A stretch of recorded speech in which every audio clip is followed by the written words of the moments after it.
Right, welcome to SuperSport Park for another glorious day here. Today we've got the Fidelity Titans versus the TP World Lions in the Pro50, in the Hollywoodbets Pro50.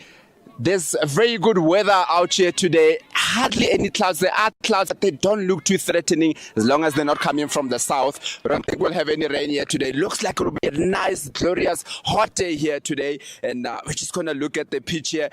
There's a bit of a cracks if you look around in the pitch, especially in a bit of a fuller length here. There's a bit of cracks here. I don't think these are cracks that will be opening up. We know SuperSport Park. We know Centurion, how it's a glorious field. Every time it just gets flatter and flatter as the day goes by. There is a bit of something that maybe the bowlers can work on a bit earlier on. There's a bit of grass here that maybe they might get some movement if they do use the pitch properly. But it just looks like a glorious pitch to be batting on. It looks nice and flat. The dimensions of the boundaries, they're quite similar. If you look at it, they're quite similar to the ones of the embankment suits and to the ones of the scoreboard side. It's quite similar. Here, a bit of a back of a length, not too much happening here. There is a bit of green. There might be something that might assist the bowlers a bit early on. Out in the first 10 overs or so, maybe there will be something, but it looks like it will get flatter and flatter as the day goes by. As we just go through, it's a lovely pitch. It looks nice and compact with a bit of some cracks, but not cracks that will be opening up, because it just looks like it will stay throughout the wicket. And as we go to the other side, it's a bit similar to where it is. The green that we see, it's by the pitch, it's by the crease, which will not affect anything. And if you move back further, about a foolish length, about 2 or 3 meters out, there is a bit of green here, which I said, that's why I said that. So there will probably be something. If you just go back to it, not too much happening here. It is nice and flat, a bit of grass, but not lively grass that might threaten anyone. If it does do some, maybe a little bit earlier on. So if I am the captain of the team, I win the toss, I'll definitely bowl first.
The call. And it's tails. The Fidelity Titans have won the toss and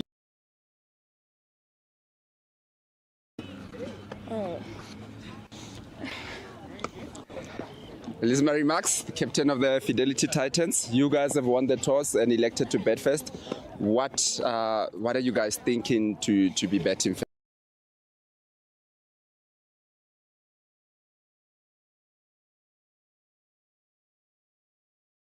Defend them.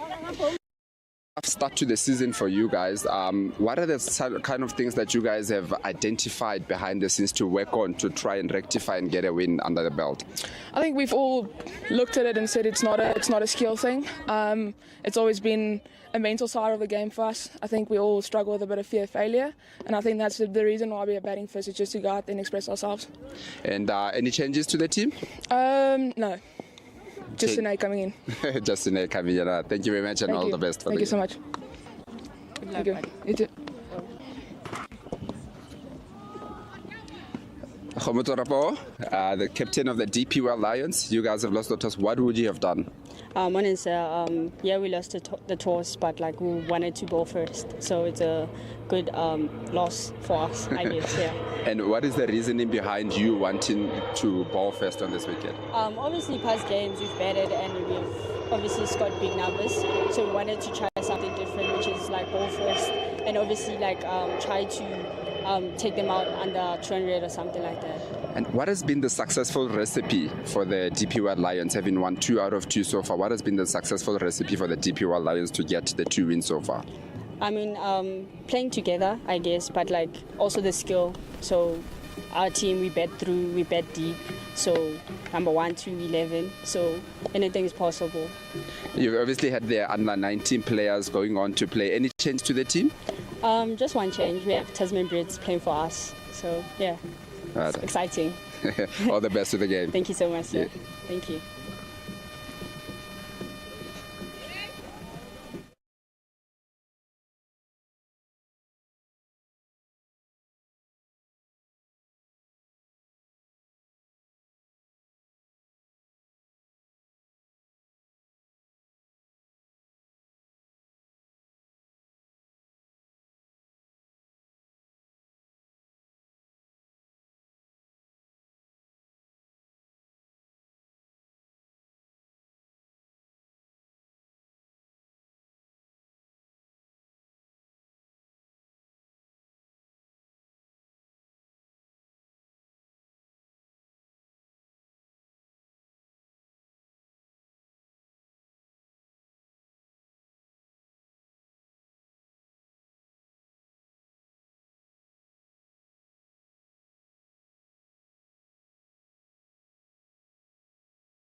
Okay, when you're ready, guys. Welcome to SuperSport Park for another glorious day of cricket. Here we've got in the Hollywoodbets Pro50, we've got the Fidelity Titans, the home team, versus the DP World Lions. And earlier on, we had the Fidelity Titans winning the toss and electing to bat first. My name is Kagiso Maswela, better known as KG, and I'm with Bongani Zwane in commentary. Bongani, welcome to commentary. Thank you very much. Seems like it's going to be a good day of cricket today with this weather. So let's enjoy.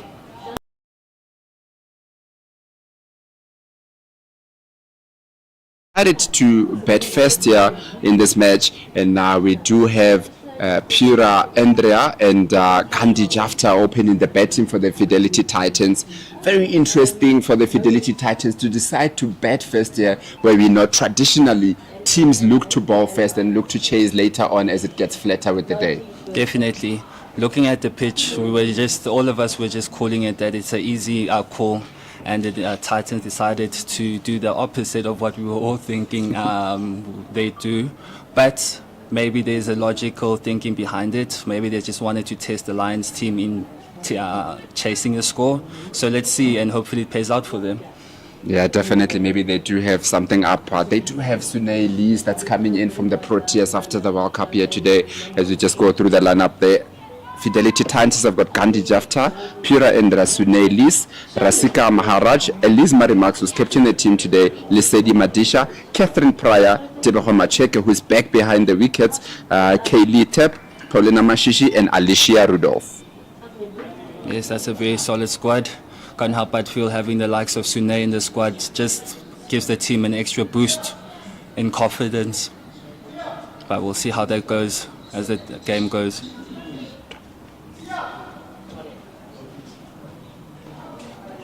Yeah, as we say that, we will have Letlohonola Meso opening the bowling from the pavilion end. I think it's going to be a very good testing game. It is the traditional Jokske derby here today. I'm sure the Fidelity Titans will be looking to get one over the Lions, who've had a very good start to the series, having won 2 out of their first 2 matches, and not so much for the Fidelity Titans. They've struggled to really get the season going, losing first up against the Hollywoodbets Dolphins, and also about 2 weeks ago when they played the WSB Western Province here, they also lost that match. So it's going to be very interesting to see how both teams do approach this match. Definitely. The Fidelity Titans will be hoping to take this a bit more personal and just learning from the past 2 games and making sure that they recoup and make sure that they do better in this game. Yeah, no, definitely. I think it is one of those things that, the Fidelity Titans have had some changes in their teams, starting off with obviously having 2 new coaches, both the head coach and the assistant coaches moved on. So they went through a bit of a rebuilding besides the team, but also with the management of the team. They do have a few new players. Obviously, the last game, Pura Andrea made her debut in the last match. And today they do have Sunelis, who hasn't played for the Fidelity Titans in quite some time. So they are a team that is trying to find its way and seeing what combinations would work and would work. Definitely, and you can't help but feel that sooner rather than later it will eventually click for them, and from there on they would hope that they hit the grounds running again, because 2 from 2 losses is not really a great start, but they'll want to turn things around in this derby game. Yeah, definitely they'll be looking to bounce back, especially be playing at home. What better time to bounce back than playing at home? Right, we're almost ready to go. With Meso to Pura Andrea. Here we go, first ball of the match. A bit of a back of a length there. No feet movement there from Pura Andrea. I was just looking to get a feel to it. Yes. It's a very good start from the Lions there. She want to just pitch it up a bit more, but other than that, it's a good start for the Lions. Yeah, definitely. I think when we did speak a bit earlier on, we said that a bit fuller there might be something in it for the bowlers. Foul start there from Meso. Obviously, we'll just go through the team of the DP World Lions in a second.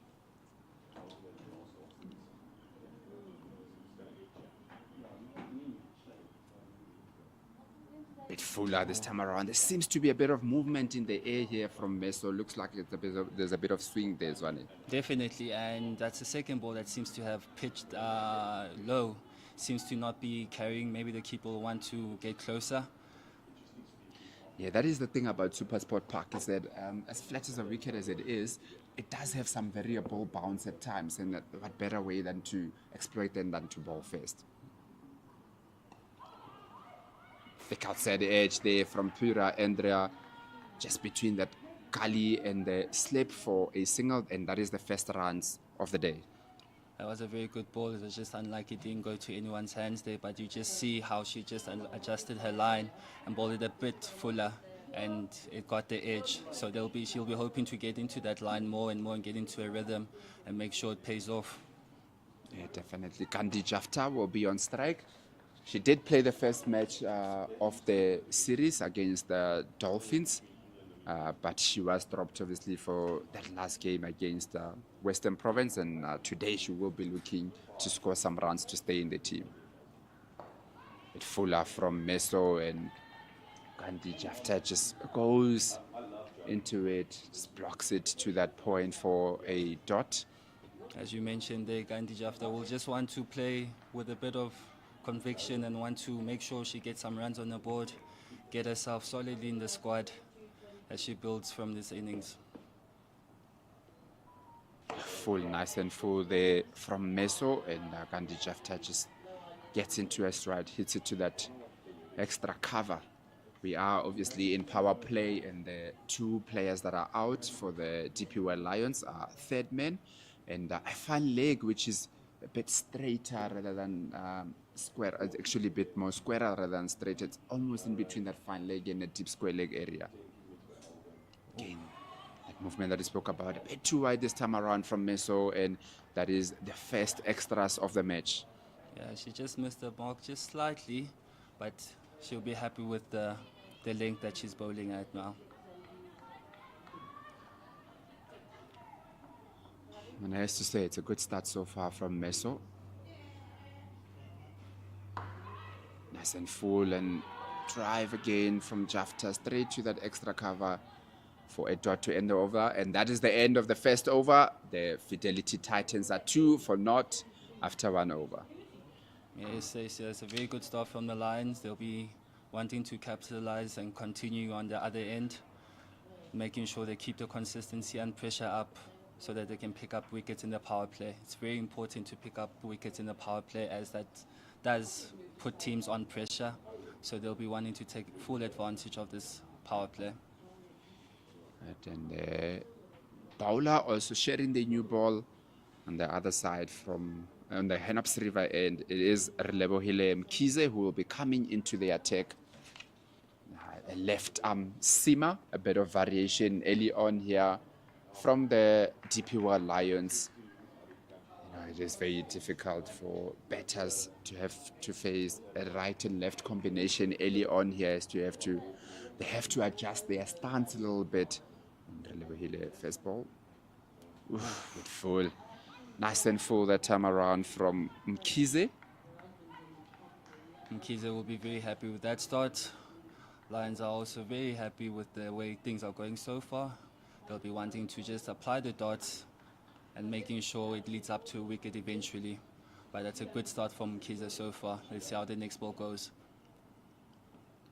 Once again, a fuller from Mkhize. Pura Andrea just looks uncertain here, just leaving her bat out there and giving an opportunity to Mkhize. It just looks like she's not moving her feet, just trying to get only the bat to do the talking and putting herself in a bit of a trouble there to edge the ball. If I was the Lions, I would actually just put a slip in there, just create a bit more pressure. Definitely. Oh, she seems to be a bit stuck in a crease. She'll just want to adjust and just build more, but that will just build more as she accumulates runs on the board and confidence for herself as well. Yeah, definitely. I think just to start off, just looks like Pura Indra hasn't gotten her feet going on here early on here. And on a couple of occasions, she just went close to that outside edge. A bit straighter this time from Kize. The umpire says that is the no ball. That is the first free hit that we'll have of the day. Looks like a bit of overstepping here from Kize, which will give Andrea an opportunity to free her arms early on. What better way to get off than a free hit early on in the innings? Definitely, she'll be wanting to take full advantage of this, just to give herself more confidence. Let's see how this ball goes.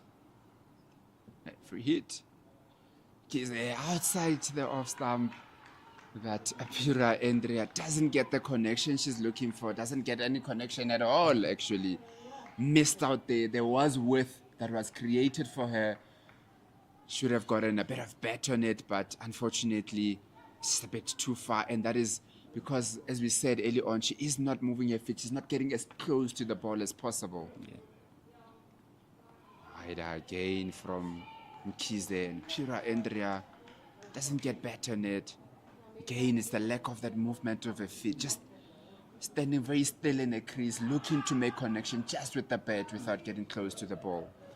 I just want to go back to what you mentioned about adding a slip, because you can see she's not using her feet currently. So with the pressure Mkhize is applying right now, you couldn't help but feel that putting in a slip. Oof. And then another one bites the dust. Yeah, that's what he said. That just looks like she's just a bit uncertain how she wants to approach this. I would say that from Mkhize that she must maybe look to ball it a bit straighter, get her to play a bit more. She is not able to get the edge so far. Oh. And that is the end of the second over. It's a very good over from Mkhize. Just managing only the no ball in that over. Yes, that's definitely true. The Lions will be very happy with this start. They'll be wanting to carry on with this consistent start that they have. Misu will want to carry on the good work of Mkhize, but as well, just making sure she also finds her line. Because she seems like she's still trying to find her line, but can't help with the pressure that's building. Something will give eventually. Yeah, definitely. And Meso will continue. She does have a slip in early on, which I think is a good ploy. There is a bit of movement that we've seen. Not too much, but there is a bit of something there for the bowlers to work with early on here.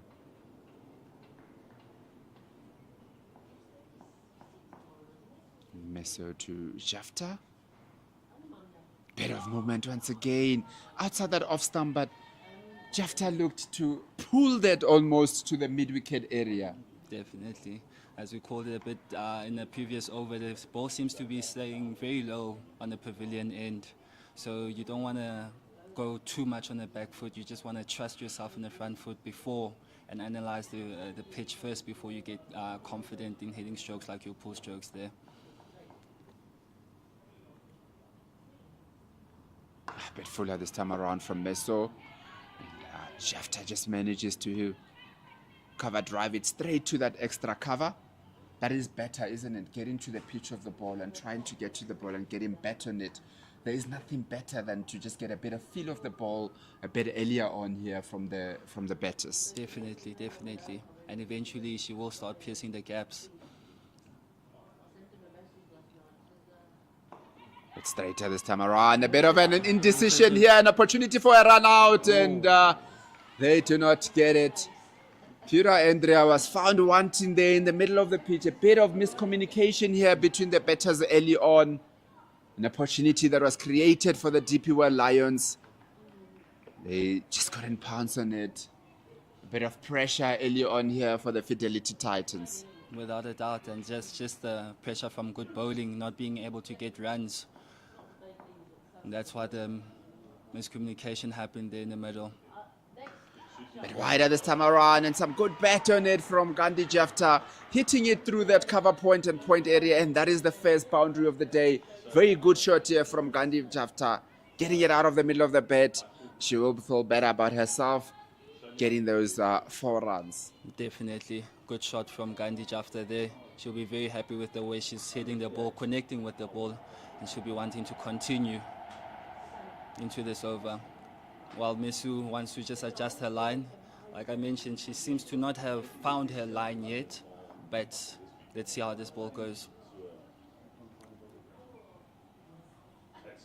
To full this time around, an opportunity created. Looks like there was a catching opportunity there that wasn't taken. Nettleton had an opportunity there. A low full toss to Gandhi Jafta. Doesn't get it in between the gap. We created an opportunity for the DP World Lions that wasn't taken there.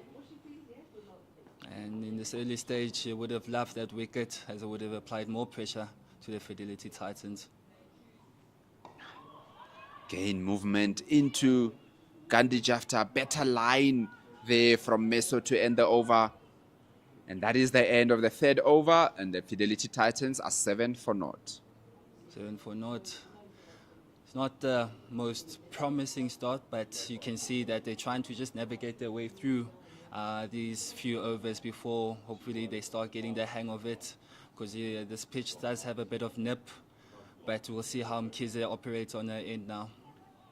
Yeah, definitely. Just that indecisiveness of the running of the Fidelity Titans in the previous over. It's something that they struggled with when they played the WSB Western Province in the previous match. There was a couple of runouts, about 3 runouts that it was in that match. And it looks like indecisiveness. They will look to correct that and make sure that they don't give away the free wickets. To straight, and looks like it might come off the pad there of Pura Andrea. Indeed, it is the leg by. Just comes to the other side. I think it is good here for the strike to be rotated, as Pura Andrea hasn't looked too certain early on here. A few times she's just found wanting outside of that off stump. Yes, you don't want to get too bogged down if you're not connecting with the ball well. So you just want to rotate the strike as much as you can until you feel it's your time to start being able to play the big shots. Mkhize, this will be her first ball to Gandhi Jafta.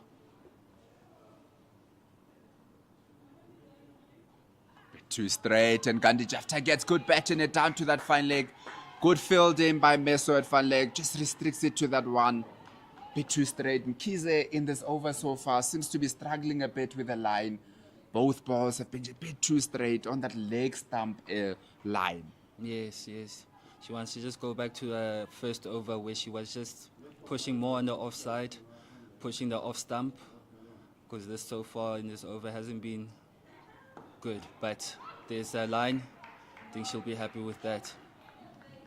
Yeah, you think it's a bit of, I don't know if you want to say a bit of impatience, as the previous over she bowled outside the off stump and Pura Andrea kept on missing the ball, and then now she feels like she has to overcorrect a little bit and bowl a bit straighter and ends up just going too straight. Good bowling there from Mkhize, hitting that line there that time around. That's the line Mkhize wants to focus on, because something will give eventually. And she's got a protected offside field, so she wants to just keep it and make sure she builds up the pressure. Because as we saw in the previous over, there was a drop chance, but with this pressure being applied, something will give eventually. A bit wider this time around, and Pura Andrea gets it in between that point and Gali, and they just go for one. I think they could have came back for 2 there, could have ran a bit harder. I think they probably thought that it was going to the boundary, but it wasn't to be. They just get a single of that. Yeah, definitely. Pura will be very happy though that she was able to connect, get her going. As she's already missed out on a free hit, but let's hope she carries on from here. She's to Gandhi Jafta, and just outside the off stump, and Gandhi Jafta, that's less that go. And that's the end of another good over from the DPWL Lions. The Fidelity Titans are 10-0 after 4 overs. Yes. Well, I would say it's a very good start from the Lions. Slow start. Would have been disappointed with that drop chance. But as we say, the pitch maybe in the next hour will start to get flatter and flatter. So they'll be wanting to take very good advantage before the pitch becomes a bit more easier to bat in. Yeah, definitely. No doubt that the Lions will probably be the happier of the two, just going at 2-0. But I don't think the Titans will also be disappointed because they haven't lost any wickets so far. So if you just go through that first hour that we spoke about and then might cash in a bit later on. Meso again to Pura Indra now with the wicket keeper standing up. Bit straighter that time around from Meso.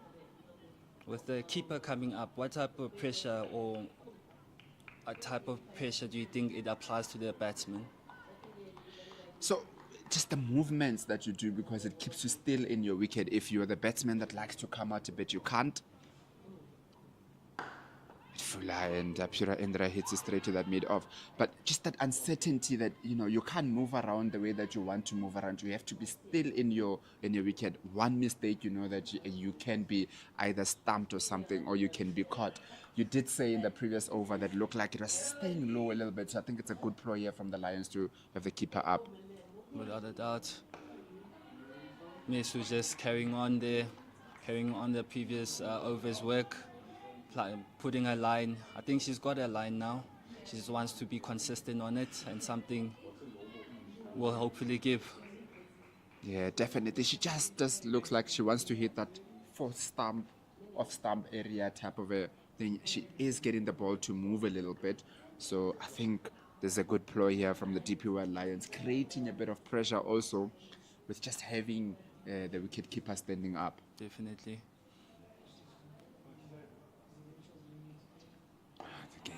Very good movement here from Meso.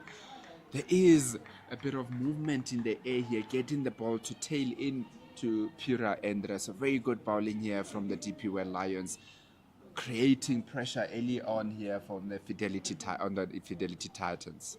The Lions will be very happy with the start. Very, very happy.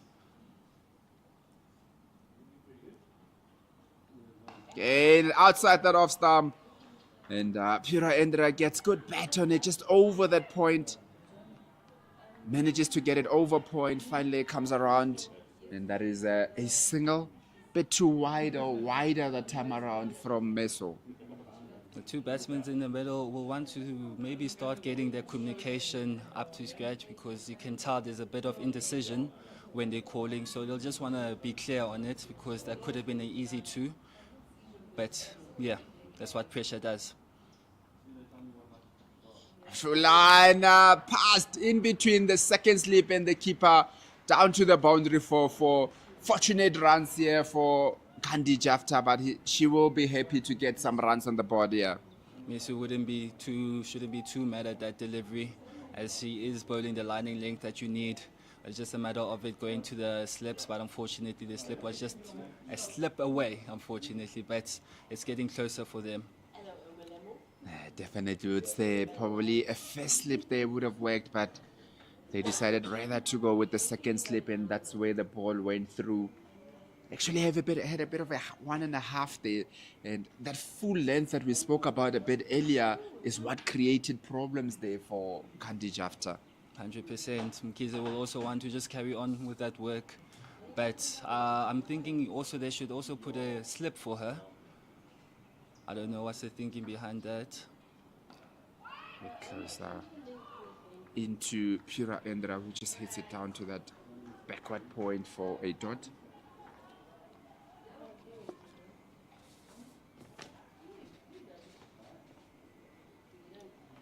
She's still going on. Has about 2.1 overs, no wickets, but just conceding 3 runs so far. But, bit of an expensive shot there from Pura Indra. Just hits it straight to that cover. There is a lot of cover on the offside. You'd have to do very well to either hit it to the boundary, either need to hit it over, or in between the spaces that we have a point, a cover, and an extra cover. Yeah, but when saying that, you don't want to be too bogged down. Oh, and that's a dot from Mkhize. The Fidelity Titans will be wanting to just start getting some runs on the board, just converting, rotating strike, and not let the score get to them later. Just want to start getting some runs on the board, turning ones into twos, calling straight away from the start. Gives it to Pura Andrea. As we said a bit earlier on, that she is not moving her feet at all. She's just letting the bat do all the talking. She's not prepared to go to the ball. And might get herself in a bit of trouble. She has only scored 3 runs for 23 balls so far, but it's a bit of a steady start from the Fidelity Titans. A slow start, but a steady one. Yes. Oof. There's another dot. The dots just keep piling up for the Fidelity Titans. Yeah, that is a bit of pressure that's building up, you would say. That should be looking to retake the strike a bit more.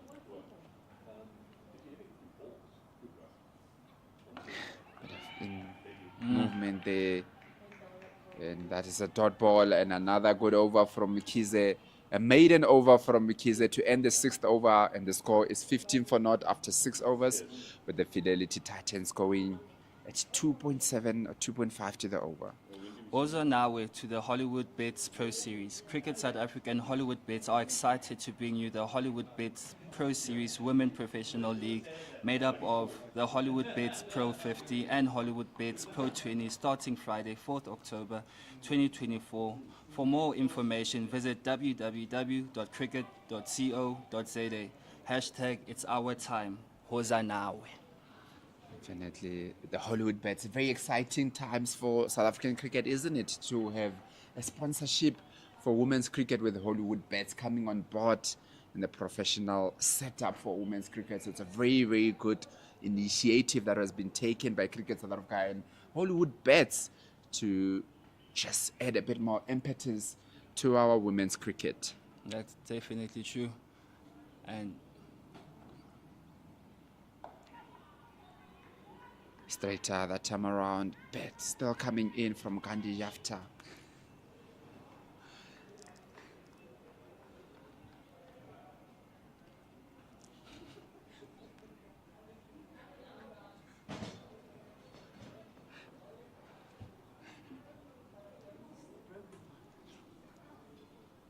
Ooh, probably a bit straight there. She's definitely getting some good movement in here. You would say that she can benefit a lot from bowling maybe that 5th and 4th stump, because the ball is tailing in. So if she starts a bit too straight, it will go down. definitely she'll be just wanting to adjust the line to that line that you just mentioned now. That's it. Oh, Again, outside that off stump, and Gandhi Jafta gets some bat in it. And that goes down to that fine leg. It was in the air for a very long time, but landed in no man's land. They managed to come through for a single. Messi will just be saying to herself, eventually one of these will go into the fielder's hands, as Gandhi didn't connect very well there. But that's that line we're talking about there. That's creating the pressure. Yeah, definitely. Like you said a bit earlier on, that bit of a steady start here from the Fidelity Titans. A slow start, but I think very importantly for them is having lost any wickets. We did say that the first hour or so might be a touch difficult to bet on, and they are riding the waves so far. Yes, that is true. And that goes to the point fielder there. We did mention this first hour is going to be very critical, and you can see the Fidelity Titans are navigating their way slowly but surely, just trying to find their way in this game. But they just need to just start rotating strike more if they can't find the boundaries. A good shot here from Gandhi Jafta, straight to that mid-on for a dot to end the over, and that is the end of the 7th over. The Fidelity Titans are 17 for naught after 7 overs. Can't help but feel with Gandhi Jafta that she's connecting the balls well. She's just not able to pierce the fielders as yet, but you can tell she's feeling in good nick, and she'll want to just make sure that she also finds ones and twos so that it also puts pressure back to the fielding squad. Yeah, definitely, and that does play a lot of... It does put a bit of pressure on the batter also when you're constantly just finding the middle of the bat, but also finding the fielders. And we've seen a lot of times that when batters get into that kind of a groove, they now want to hit the ball over the fielders, and that's where they create opportunities. From Mkhize, and Pura gets back to it, straight to that extra cover. She's going very slow here, having faced 27 balls for just the 4 runs. Can't help but feel if she maybe could just play that shot a bit with softer hands and try go for the quick single, if that could make a difference to her and the scoreboard. Because if she keeps on doing that, it's just going to go to the fielder, and the dots are going to pile up, and the pressure is going to pile up as well, and something eventually will give. Yeah, definitely. Very good point there, Zwane, that when you get into this kind of a situation where it's tough to find the boundaries, you need to look at getting the singles and rotating the strike. And instead of getting harder, you need to get a bit softer earlier on. They are hanging on the ring. So if you can go softer with them hanging around on the ring, you can go and push for those singles. But they're constantly just trying to hit the ball a bit too hard, gets too quickly to the fielders, and they're not managing to get any runs. Definitely. But that is not to take away from the good bowling as well that the Lions are doing, because they're bowling a good lining length, and you can tell they came into this game with a game plan, but seems to have been a no ball there from Mkhize. Yeah, another no ball there from Mkhize. The second one that she's bowled in a spell, seems to be struggling a little bit with that front foot, and she got another no ball. Pura Andrea gets another opportunity of a no ball. She missed out the last time around, didn't get any bat or any connection on the ball. And this time around, she will be looking to put the free hit away. This is the same batter, so the field doesn't change. Free hit, and Pura Andrea misses out once again. Worth that was given to the batter, and she again does not get connection on the ball. She would be very frustrated with that, as it's now the second free hit that she's missed out on. But yeah. It's a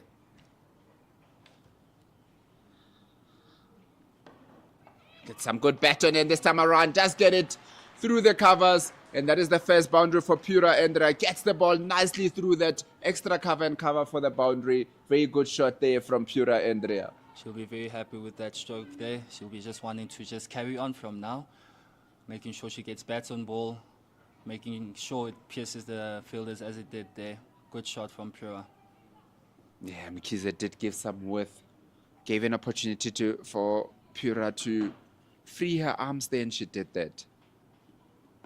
A bit fuller this time around, or straighter rather, and Pura once again finds that extra cover, and that is the end of the 8th over. The Fidelity Titans are 22 for naught. Yes, with that stroke there, I think that was just 5 runs from that over. At least there's some runs on the board. They'll be just wanting to just build on from here, not wanting to get too bogged down, obviously. But as we mentioned, it was going to be a very difficult start as we looked at the pitch. But with them just hanging in there, can't help but feel eventually that they'll get into the rhythm of things, and things will start getting better with them and easier in terms of scoring.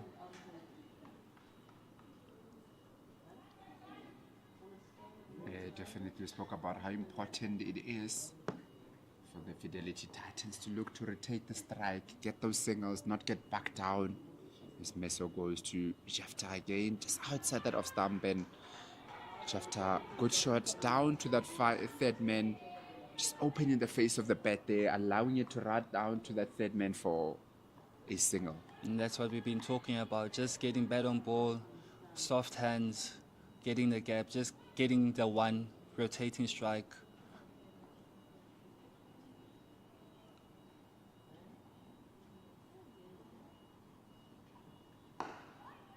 Again, bowling, good lines here from Meso, but I'm saying that Pura Andrea, that 4 might have given her a bit of confidence, as it's the first time in this innings that I've actually seen her go into the ball and hitting it nice and straight. So that form might have given her the confidence, a much needed confidence. Yeah.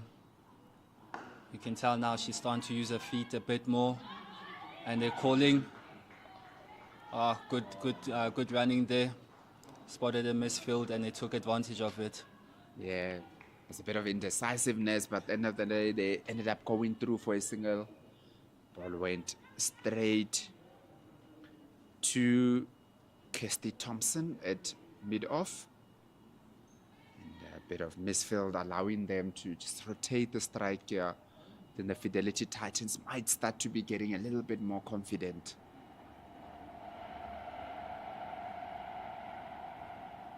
A bit wider that time around from Meso, and Andy Jafta looks to get back on it, but misses it completely. And good catch at the back there from the keeper. It is very difficult to be standing up to a seam bowler for the keeper, especially when you've got a batter that's trying to hit the ball. Disturbs your line a little bit there. Yes, it does take some great skill standing behind the stumps when a seamer is bowling. A bit of a misfield there at point. Could have stolen a run there, but fielder recovered very well, but she seems to have done herself some injustice there. Let's hope it's not anything too serious. Yeah, it looks like she's might have twisted a little bit there as she was going for that stop. And the physio running onto the field. Try to see what might have happened there. Hopefully it's nothing too serious so she can get up and continue with the game. If you're the coaches of the Titans now, how will you be evaluating this start from the team? Look, I think I would say choosing to bat first here, the first thing that you don't want to happen is to lose early wickets. Yeah. And I think they've done that very well in terms of not going for any wickets. It's just one opportunity that was created a bit earlier on from Jafta that wasn't taken. A run-out opportunity also. But the important thing is that you're going through a spell the bowlers should ideally be dominating and getting some wickets. Yes, the run rate is a bit low, going at 2.7 to the over. However, I think not having lost any wickets would give a bit of confidence to them. Definitely, because as the game proceeds, it will get hotter. Oh. Well, it's just to let you guys in. Oza now to the India T20 International Tour. Our Proteas men will take on the current ICC Men's T20 World Cup champions in India in November for a thrilling 4 T20 international matches. Visit www.cricket.co.za for your tickets. Hashtag Hozanawe, hashtag be part of it. Yeah. And what a thrilling series that is going to be. You'd say a bit of a grudge series there, isn't it? After, unfortunately, the Protea men's losing that final against India a couple of months ago, there will be a couple of players, especially having seen Hendrik Klaassen and David Miller called back into the squad. Yeah. They will be looking to wipe their tears off the bit of a grudge match against India. India are without Virat Kohli, who has decided to call it quits in the T20 format. So it's going to be a thrilling series that we have here. 4 days, 4 T20 series matches. It's going to be a very good time, a very good summer of South African cricket. We're expecting a lot of international cricket coming throughout the next few months here for the Protea men's and women. Definitely, and it's going to be a thrilling one that you don't want to miss out on, especially with the T20s. As you mentioned, in the next few months, it's just going to be thrilled with so much cricket, so much to look forward to in South African cricket right now. Especially in January, having the Betway T20 as well. Good initiative to have. Graham Smith and his troops are doing a very, very superb job. And every season you can just tell it's just building up, getting more international players, and it just keeps on growing and keep on getting better. Yeah, definitely. It is quite the hallmark also of South African cricket calendar every year. It's something to look forward to. There's a lot that we are looking forward to here as Mesa will continue the over. And that is the line that we're talking about, just outside that off stump, getting the ball to tail in, and that is a good ball to end the 9th over. The Fidelity Titans are 24 for naught. Yeah, you can just tell now with the Titans, they're just starting to get more bat on ball, wanting to take a risk or two there and there, but they just need to make sure that they're very cautious and stay within the limits, making sure that they call well, because we've seen some indecisive calling, but as time goes on, you can't help but feel that they'll get better. Yeah, definitely. I think the confidence of betting as long as possible, the longer you are out there, the more you feel confident about going in the innings. You feel that you can get on top of them. Mkhize to continue from the Hennops River end. And once again, good bet from Andrea, but just not getting it in between there. She did manage in the previous over to get one to the boundary, but more times than not, she's struggled to pierce that gap there. Definitely. That's why we spoke about just playing the ball softer, trying to steal the one. And there she goes again. Oh, will this go to the boundary? Well fielded there by the third man batsman, fielder, and only for one. Very good fielding there from Sunet. Sunet Felyun Low, a former Olympian actually, a silver medalist in javelin. And she decided to ply her pride here in cricket. She did play for the Fidelity Titans also for a season before moving across the Jukskei River to the DP World Lions. Very fit player, probably the more experienced and older fielder that you'll get on, but probably the fittest that you can get also. Amazing talent. Oh, and that pierces the gap for 4 runs. That was hit by Gandhi. That was in the air there a little bit from Gandhi Jafta, just managing to get it. It's a bit wide at the time from Mkhize, allowing Gandhi Jafta to just free her arms there, hitting it in between that cover point and point, getting it down to the boundary for good shot. Bit of confidence there for Gandhi Jafta. Definitely. And as we've been talking about, the longer you stay in there, the easier it will start to become. And you can tell with that stroke, even though it was hit a bit airborne, she's starting to get more comfortable. Shot once again from Gandhi Jafta, straight to that mid-off. Doesn't get any runs on it, but the confidence that will come out of her having hit a boundary and then the next ball, getting it out of the middle. The next thing you know is just to get it in between the gap, just to try and get more runs, but a steady run rate going up a little bit here for the Fidelity Titans. Going across the line from Gandhi Jafta this time around. A bit shorter from Mkhize, and Gandhi Jafta manages to get it through that mid-wicket for a 4. Very good shot here from Gandhi Jafta, getting the second boundary of the innings, of the over rather. Yes, with Gandhi Jafta going like this now, hitting 2 boundaries in this over, can't help but feel that she's really starting to get the hang of this field. But with this heat as well, you can't help but feel if it's maybe contributing a bit to the bowling now, but Gandhi's going very well right now. And to end the power play, Mkhize to Jafta, a bit wider that time around, and Jafta doesn't get the bet on it. That is the end of the 10th over and the end of the power play. The Fidelity Titans are 33 for naught after 10 overs, going at 3.3 to the over, with Pura Endra going at 10 from 37 balls, and Gandhi Jafta currently on 19 from 25 balls. As we take a look at the bowling cut so far, with Letohon Lameso 5 overs not for 15, and Relebole Mkhize 5 overs not for 17. Both bowlers going very steady, and we will have a change in commentary. We'll have Odwa to join. Just wanted to get a bit of water. Odwa, welcome to commentary. How have you seen the first 10 overs so far? Hello KJ, and hello to everyone at home who's joining us. It's actually been a very decent start for the Lions with the ball today. To be honest, we really expected the Titans to actually take the game to the Lions, given that they won the toss and elected to bat first. But it's really been a rather slow start. I mean, 33 runs after the first 10. It's been timid to say the least, but at least they haven't lost any wickets in that first power play. Look, I think the Titans will not be too disappointed as we see a change of bowling from the pavilion end, with Jenna Evans coming into the attack to bowl a bit of off spin. And first up to Pura Endra, doesn't manage to get the gap again, hit it straight to the cover.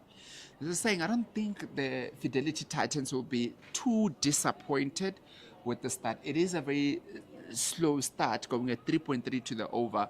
However, having not lost any wickets, when we said the first hour or so, it will be quite tougher to bet. So having lost any wickets, you can always catch up a bit later on. Yeah, that's definitely true. And looking at that right now, they're going to look to actually take the game a bit more forward at this point, because they've set the base for themselves. They haven't lost any wickets in the first 10. They're looking pretty solid so far, especially with those boundaries in the last over. Right there from Evans and Pura Andrea. There is gap there, but just managed to find it. As we said, that is one of the things that we say that the Fidelity Titans will be looking at, trying to get a bit more singles, as they have been lacking in that regard. It's straighter there from Jana Evans, and Pura Andrea just hits it straight to that mid-wicket for a dot. I mean, KG, earlier on, you mentioned the importance of strike rotation, especially when the boundaries are not coming. And looking at this field right now, I'm very surprised as to how she's bowling so far offside. Oh, an opportunity created there. Might have been an edge there. Looks like there's a bit of disappointment there from the bowler and the keeper. That was definitely a chance that was put down there. Pura Andrea will be feeling lucky to have been dropped there. I mean, the reaction from Jenna Evans says everything about that opportunity. I mean, it's just an under edge, slightly there, but the opportunity was there. It was high enough. It wasn't that low for the keeper to take it. I mean, those are the type of chances that you need to take, especially in this game, because now, being on 33, that's a maiden over. It's actually been an excellent over. It's a great start from Jenna Evans, but looking at that, a wicket in that over would have actually changed the game for them. Yeah, definitely. I think a wicket there would have justified how well they have bowled so far in these innings. You can say for a keeper standing up to a slip, that is a bit of a regulation catch behind for a spinner. It wasn't a difficult opportunity, but so Pura Indra will look at it and say that we'll move on from that. And as we see that, there is a bowling change from the Henops River end with Sunet Felyun Low coming into the attack from the Henops River end. Pura will look at that and think to herself, it's a letdown. I just have to move past it and cash in on that opportunity to get more runs for herself. They've started well so far. Yes, we've talked about them going slowly, and we've talked about the importance of the strike rotation, but so far it's been 10 overs. We haven't lost any wickets. We still have an additional 39 overs odd to go in the game. We can make this count here and just continue the momentum forward. Yeah, I think definitely it's just about building blocks, isn't it? And saying that the first 15 overs, where are you? And then after 15 overs, you assess again, where are you in the game, and see if you need to put the tempo up. A bit of a wide start there from Sunet Felyulo, and the keeper also missed it, and that goes down to the boundary, and that is 4 wides there. A bit of a loose delivery to start off here from Sunet Felyulo. Just going down there. Bit of a slinging, a bit of a javelin type of action that you can see there from Felyulo, and just going down that leg side for 4 wides. Felyulo to Gandhi Jafta, and she manages to get it over that mid-wicket down to the boundary, and that is another boundary from the bat of Gandhi Jafta. Very good shot here from Gandhi Jafta to get the gap there. I mean, that's a bit of a poor start. I mean, that first wide that went all the way down to the boundary. We also look at the extras that they've bowled today. There have been a couple of no balls in that power play, and then you follow up 5 wides with that type of delivery. Very short, actually no pace on the ball. There was enough time to sit back and just rank that through the leg side for 4. And guess what? That's 9 runs of the first ball. And your correction this time around. Bit of a back of a lane that time around. Good lines and lanes there. You can definitely see with Felyun Low that she does have that javelin type of a background with the way that her action is. Slightly falling away on the left-hand side and just getting the ball in. But you can see that there's a javelin in there. Bit wider that time around from Gandhi Jaftan. Doesn't manage to get bet on it. Or she gets bet on it but doesn't manage to get it down. It's been a procession of, the Fidelity Titans openers trying to actually hit the gaps through the offside. And what we've seen the most is that any other loose ball that they receive, they actually just hit straight to the fielder. Oh, a bit of an outside edge there. No slip in play, and that goes down to the boundary for another boundary. The third one of the over here from the Fidelity Titans. They will be very happy to get that. Bit of a free boundary there for them, but they will take it with both hands. Streaky. That was very streaky from Jafta, but I don't think she'll mind that at all. I mean, goodness me, that was full. That was the right length. That was the right line. It just nudges the edge of the bat and just goes, it flies past the keeper and goes all the way for 4. It's a very quick outfield. Bit straighter that time around from Siner Felyun. Been very, very all over the place in this over, isn't it? She's just been bowling a bit too straight, a bit too wide, so she's not finding the radar that she is looking for. Very difficult start to the over here from her. What I'm noticing, KJ, is that after each delivery, she kind of overcorrects for the next one. If she goes too short on this ball, she's going to go way too full on the very next ball. It's just been difficult to actually maintain a good length, a good line. It's been a wayward start in this first over. 13 runs coming from it. It's really been difficult for Felyun to actually start there with the 3 boundaries conceded in that over. Yeah, very good over there from the Fidelity Titans, going for 13 runs in this over. And after the 12 overs, the Fidelity Titans are 46 for naught. Felyun made her debut 20 years ago. 2 decades ago, she made her debut. She's only played 32 matches. As we said, she did play, but then she went away to a javelin, represented South Africa at javelin, got a silver medal actually in javelin. So in 20 years of her career, she's only managed to play 32 matches. But as we said, that is due to her taking a bit of a break from cricket and coming back after she decided to let go of the javelin. Yeah, she did leave the game for a while if we're looking at that career. I mean, honestly, you also mentioned how the action is very relevant to how she used to throw a javelin there. It's pretty interesting, really, to consider that fact. Yeah. The Jenna Evans to Pura Andrea. Oh, just getting it to 10 here. Can say Pura Andrea, she did get that boundary and we thought that will be the start of her, but it looks like she's back again with the low confidence. Only 10 from 45 balls. But Fuller that time around finds the gap. Very good shot in between that mid-off and extra cover. Very good shot there from Pura Andrea to get a boundary. And that is a very good shot. And that is also the 50 up and 50 partnership between Pura Andrea and Gandhi Jafta. That is 50 for naught after 12.2 overs. It's very important that we look at how good Evans started in that previous over. She just went slightly too full on that occasion, and Pura just made her pay for it. Bit wider that time around from Jenna Evans. And Pura Andrea doesn't get the bet on it. I'd say opportunity created with no one out on the offside. So you can just get it in that straighter over correction from Jenna Evans down. And that looks like it will be going to the boundary. And that is another boundary.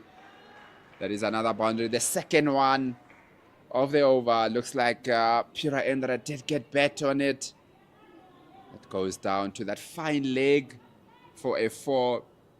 The Fidelity Titans will start to be looking very confident, feeling very confident about their innings. We did say that once you get through that, a bit of a spell, and then it starts to get easier to bet on this wicket. You did mention, KG, how simple it was for Pura to actually try and get herself in. It has been a difficult start. I mean, she was 10. Oh, that's another no ball they're given. I mean, it's been a lot. It's been a lot of front foot delivery no balls in this game so far. And that's a free hit to Pura Andrea after scoring 2 boundaries off this over. She's going to look at that as an opportunity to get more runs. Definitely suicidal of a spinner to be bowling a front foot no ball, isn't it? And Pura Andrea comes down the wicket, and once again, that is the third free hit that she doesn't manage to put it away. Just been struggling so far this morning with those free hits. Struggling to get the ball away. I mean, KG, it's absolutely criminal for a spinner to be bowling front foot no balls. I mean, especially at this level of the game. You need to have more discipline in your bowling, and then you have to look at the whole situation here, because you can't be conceding those type of, deliveries. And this time around, Pura Andrea just leaves her wickets out, and Jenna Evans just gets 1 to 10 and hits the top of that leg stump. A bit of pressure, you'd say, that was building on Pura Andrea here. And as we take a look at that again, Jenna Evans getting the ball to 10 in. Very good bowling from Jenna Evans. Turning it from about that 4th stump into that leg stump. Pura Andrea had her stumps exposed, and Jenna Evans just gets it. That is the first wicket down, with Pura Andrea getting 18 from 49 balls. First wicket down for the Fidelity Titans, and they are 55 for 1 after 13 overs. Now that's how you follow up a no ball delivery. I mean, coming from that free hit, you'd think everything is just going through the minds of Evans. Like, where do I bowl this? Would I actually put this to not concede any runs? It's a dot ball on the free hit delivery, and then you follow that up with some turn on that delivery to actually hit the top of leg stump. That's a good ball. The length was also perfect, but it was there for the actual shot. But I don't think Pura Andrea actually had the timing of playing that shot on the leg side. And when she missed that, it just hits the top of the stumps, and she's dismissed. Yeah, definitely. And the new batter in for the Fidelity Titans is Catherine Pryor. Catherine Pryor did not play. She played the 50-over game, captained the Titans against Western Province, but she fell ill for the T20 match, and now she is back fit to play.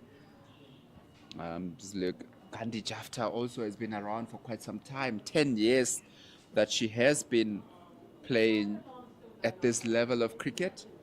She does have 764 runs, only averaging 13.64.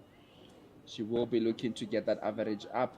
And with that, she also has got 2 50s and a strike rate of 54. She will be looking to also get that up a bit. Yeah, definitely. And then coming into this game right now, we're looking at a second change from the opposite end of the bowling stand here. So Rapu is coming in right now to actually bowl her first over in this game in the 14th over, with the Fidelity Titans sitting on 55 for 1. It was a successful over from Evans in the last over. So now the conditions of the game are going for spin on both sides of the wicket. Yeah, with Sunil Falun did struggle a bit there in the last over. So captain of Fidelity of the DPY Lions, Khomotso Rapo, decided that she is gonna take it upon herself. There does look to be a bit of 10 here on the wicket from what we saw with Jenna Evans. But Fuller there from Rapo. And Gandhi Jafta just hangs back, hits it straight to that mid-off for a dot. I actually think it's a really good decision having that first over from Filion being dispatched like that, conceding so many runs, to make that change. And especially it's Jafta who's on strike for it, so she would have been expecting Filion to carry on there. But for Rapo to just bring herself on, it's a good decision. And now we just take the pace off the deliveries a little bit. Yeah, definitely a very good decision. I mean, we will know. We spoke about how flat the wicket will get. And when you do have a wicket that gets flat, the best people that can get anything out of it is probably the spinners, because there isn't too much that's happening for the pace bowlers when it gets flat. But Fuller there, and a bit of an outside edge from Gandhi Jafta. Gets it past the slip, and very good fielding to keep it down to just the one. It really was good fielding. And you just mentioned that to the accord of having spin bowlers coming in on a flatter track. It's always simpler, and it's more provident for them to actually get some purchase off the wicket, because the seamers will not really hit their lengths as well as they have today so far. I got Catherine Pryor, who made her debut in 2015, so 9 years. She's also been around for quite some time. Even played 42 matches for 703 runs, averaging 18 and managing to get 3 50s. And first ball, she manages to get it down to that deep cover for a single. That is something that the Titans have lacked in rotating the strike, and I think Catherine Pryor would have looked at this is what they need to almost correct or get better on in getting those runs on the board. Well, definitely, KG. You look at how the boundaries have not really been often throughout this whole 14 overs so far in this game. And having spin coming on now on both ends, it's going to make it more difficult because now the Lions are forcing the Titans to actually take the game forward and to actually, try and come out the blocks in a certain way, to try and force an extra shot here and there, to put them in a bit of a back end and to try and squeeze them a little bit with some pressure of dot deliveries coming and stringing together. Yeah, definitely. It's going to be a bit of a case of a bit of cat and mouse. Should be interesting now with Pryor facing up against Evans, especially now. Evans' tail's going to be up a little bit because she got that wicket in that previous over. Pryor just starting off her innings. She's still sitting on one. She's only faced the one delivery. Rotation of strike, very important. But also looking to score runs and being, on the front foot and showing intent, equally important. Good shot. Very good shot here from Catherine Pryor. Gets it down to that vacant cover boundary. And she manages to get her 4 early on here in the innings. Very good start to the innings there from Catherine Pryor. And a boundary to start off the over. Definitely a good start there, KJ. I mean, that ball was a bit short. It was so wide outside off stump. It was a freebie, really, from Evans. And deserved to be punished. And Pryor made sure that she made the most of that opportunity. Yeah, definitely. She made sure that when the opportunity is created, she takes it with both hands. And this time around, a bit closer and just gets a thick half of the bat down to that third man for a dot. It's really going to be interesting how they go about the strike rotation here. And also the important thing with that is calling the right decisions to actually take a single to the relevant situation. Pryor gets a bat to it. Very good shot through that extra cover. That might go to the boundary. And that is wonderful fielding. But unfortunately, with that trailing hand, hits it into the boundary. Very, very good shot here from Catherine Pryor. Deserved a 4 for that one. And this is a very good over so far with 9 runs coming off the first 3 balls from Catherine Pryor. For Liu Lo out there towards the cover fence, I mean, she had an excellent first stop, but that trailing hand coming around after she had initially stopped the ball and just brushing it off into the boundary. Oh my goodness, she'd feel a bit bad about that, but I'm certain that shot through the cover point region was essentially a really good one. Deserved 4 for that. It's been a good start from Catherine Pryor so far in this innings. A bit straighter that time around. She has been giving width so far in this innings, but that time she went a bit straighter, not allowing Catherine Pryor to free her arms there. And that's a good response after being hit for a boundary in the previous ball. A bit straight, too straight this time around. Might be another boundary down to that deep square leg. And that is another boundary indeed. The third one of the over. Very good batting here from Catherine Pryor, making the bowlers count whenever they give her the opportunity to do so. I mentioned the importance of intent. And Catherine Pryor has not wasted time in coming out here. 9 runs so far from the first 5 deliveries. I think actually she's on 13 from 6 deliveries. That's really, really an amazing shot. Every time that Evans has strayed, she's been punished. Oh, a bit of an opportunity there, but looks like there might have been a bet on that. Might have been bet on that from Catherine Pryor. Definitely the impetus that was needed in this innings started very slowly here. But Catherine Pryor has seen that it has gotten slightly easier for run scoring. And she is taking that opportunity to try and get those runs. Well, actually now look at that situation, KG. After 10, it was 33 for naught. Currently, it's been 5 overs post the power play, 69 for 1. We're looking at an additional 36 runs in the last 5 overs. I mean, it's really been a different ball game entirely now. The spinners have been punished every time they've strayed, but, you know, we're looking at the situation right now, and there's some intent in this innings. Good shot down to that cow corner from Gandhi Jafta. Then the two batters are definitely more and more confident. They're getting confident as the innings is going, especially Gandhi Jafta being here since the start of the innings, and Catherine Pryor has just come in like a house on fire. Very good shot once again here from Catherine Pryor down to that cover boundary, and that is just a single, but it is very good. It's refreshing to see from the Fidelity Titans that there is more running in between the wickets now. Yes, absolutely. And Catherine Pryor, having started the way she has in this inning so far, she's taken the pressure off of Jafta, and that's essentially what you need in a batting partnership.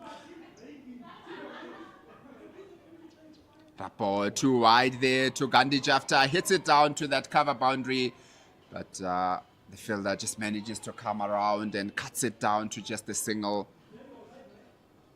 We spoke about how good the bowling was in the initial first 10. In the last 5 overs, we've seen a little bit of looseness here and there, and the pressure is steadily being let go here by the DP World Lions. Catherine Pryor once again makes room for herself, hits it past that point that is going down to the boundary, but good fielding just to keep it down to the 2. Very good batting here from Catherine Pryor. She's really came in and she's really taken the momentum forward in this match. Very good batting here from Catherine Pryor. It's essentially what you need, especially after we saw that opening partnership being a bit timid and slow within that first power play. But so far, Catherine Pryor has taken the game on by herself here. She's actually steadied the ship. Bit straight this time around, and Catherine Pryor just hits it down to that mid-on for a dot.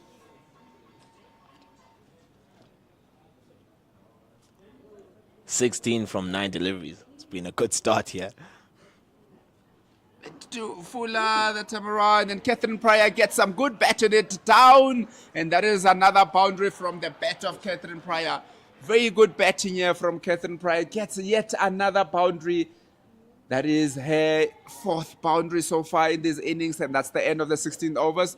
The Fidelity Titans are 78 for 1 after 16. As we look at the end of that 16th over, let's just look back at our incoming tours for the summer of cricket. Our Proteas men will be taking on Sri Lanka for a 2-test match series, and the full Pakistan tour will be on the way after that in this summer, with your favorite Pink Day taking place on the 22nd of December. And that will be a Sunday at Wanderers at 2 p.m. Get your tickets on www.cricket.co.za. #Wozanawe, be part of it.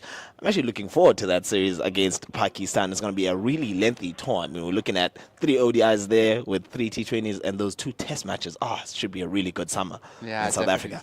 A multi-format. It is good, obviously, to see the Proteas back playing at home. And they pick one day. Something that you always look forward to, isn't it? It was a bit disappointing last year. Didn't get the runs that we were looking for. The more runs that you get, the more donations goes to the cancer awareness. And looking at what you're saying, it was also Pakistan that actually managed to beat us in, I think, our last Pink Day ODI at the Wanderers. So it's going to be interesting this year again to have them in the country. And we see that we've got a change of bowling from the pavilion end with Sarah Nettleton coming into the attack. Another spinner. A bit wide, and Gandhi Jafta gets some good bat on it, but there is protection on that cover boundary, and that will just be a single. But good momentum, definitely momentum on the side of the Fidelity Titans in the last few overs or so. They've really wrestled the game towards their side. As we said, that it will get flatter and easier to bet on this wicket. It's Catherine Pryor's innings that has actually now swung the pendulum a little bit for the Fidelity Titans. I mean, 20 runs off her first 12 deliveries. It's really been the impetus that was required in this innings to actually push the game forward a little bit.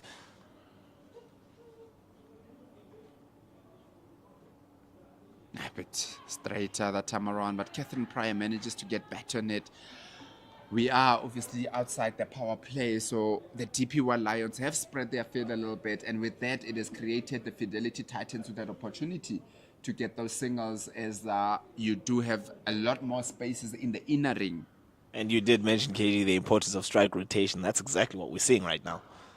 Very good shot from Kanti Jafta, straight to that mid-off, but they do get through, and that is because of the confidence that they've built so far, that they can hit it straight to a fielder and still manage to go through for a second, because the DP World Lions also have just hung on the outer ring, on the inner ring a bit here.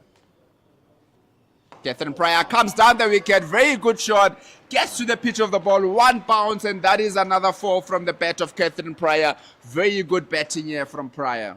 What a shot. What a shot.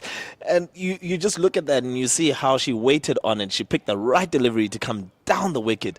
She meets it right at the point of contact, and goodness me, what a shot that is. It's way over mid-off's head, and there's absolutely no chance of anybody stopping that. One bounce and into the fence it goes. It's just shy of being a perfect 6. Goodness me. And we take drinks after that delivery.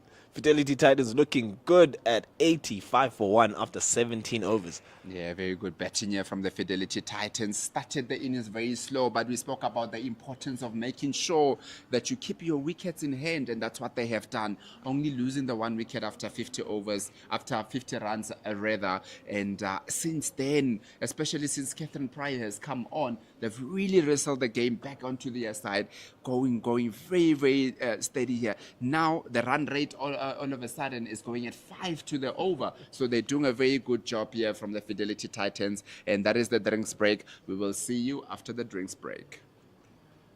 KJ, we look at the momentum that we're on there, and we just look at how things are currently for the Fidelity Titans. It looks really good. Catherine Pryor, the impetus that she's brought to this innings has now kind of changed how things are going. Now you look at the pressure being on the Lions bowlers, and it's actually now telling out there for you. It shows that they've been out there for a bit of 17 overs, so it's been difficult for them to actually try and wrestle the pressure back.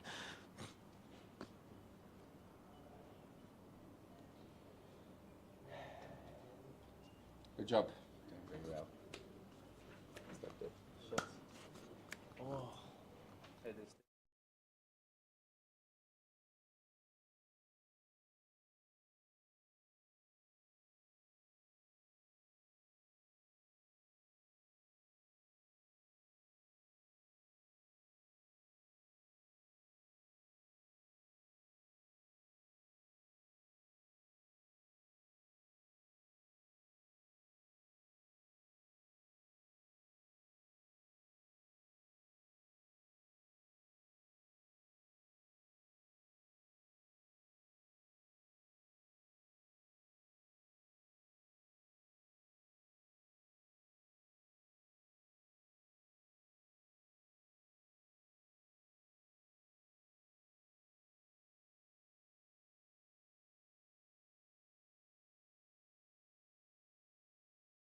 Right, we're back after drinks here with Khomotso Rapo still going, and Gandhi Jafta is currently on strike.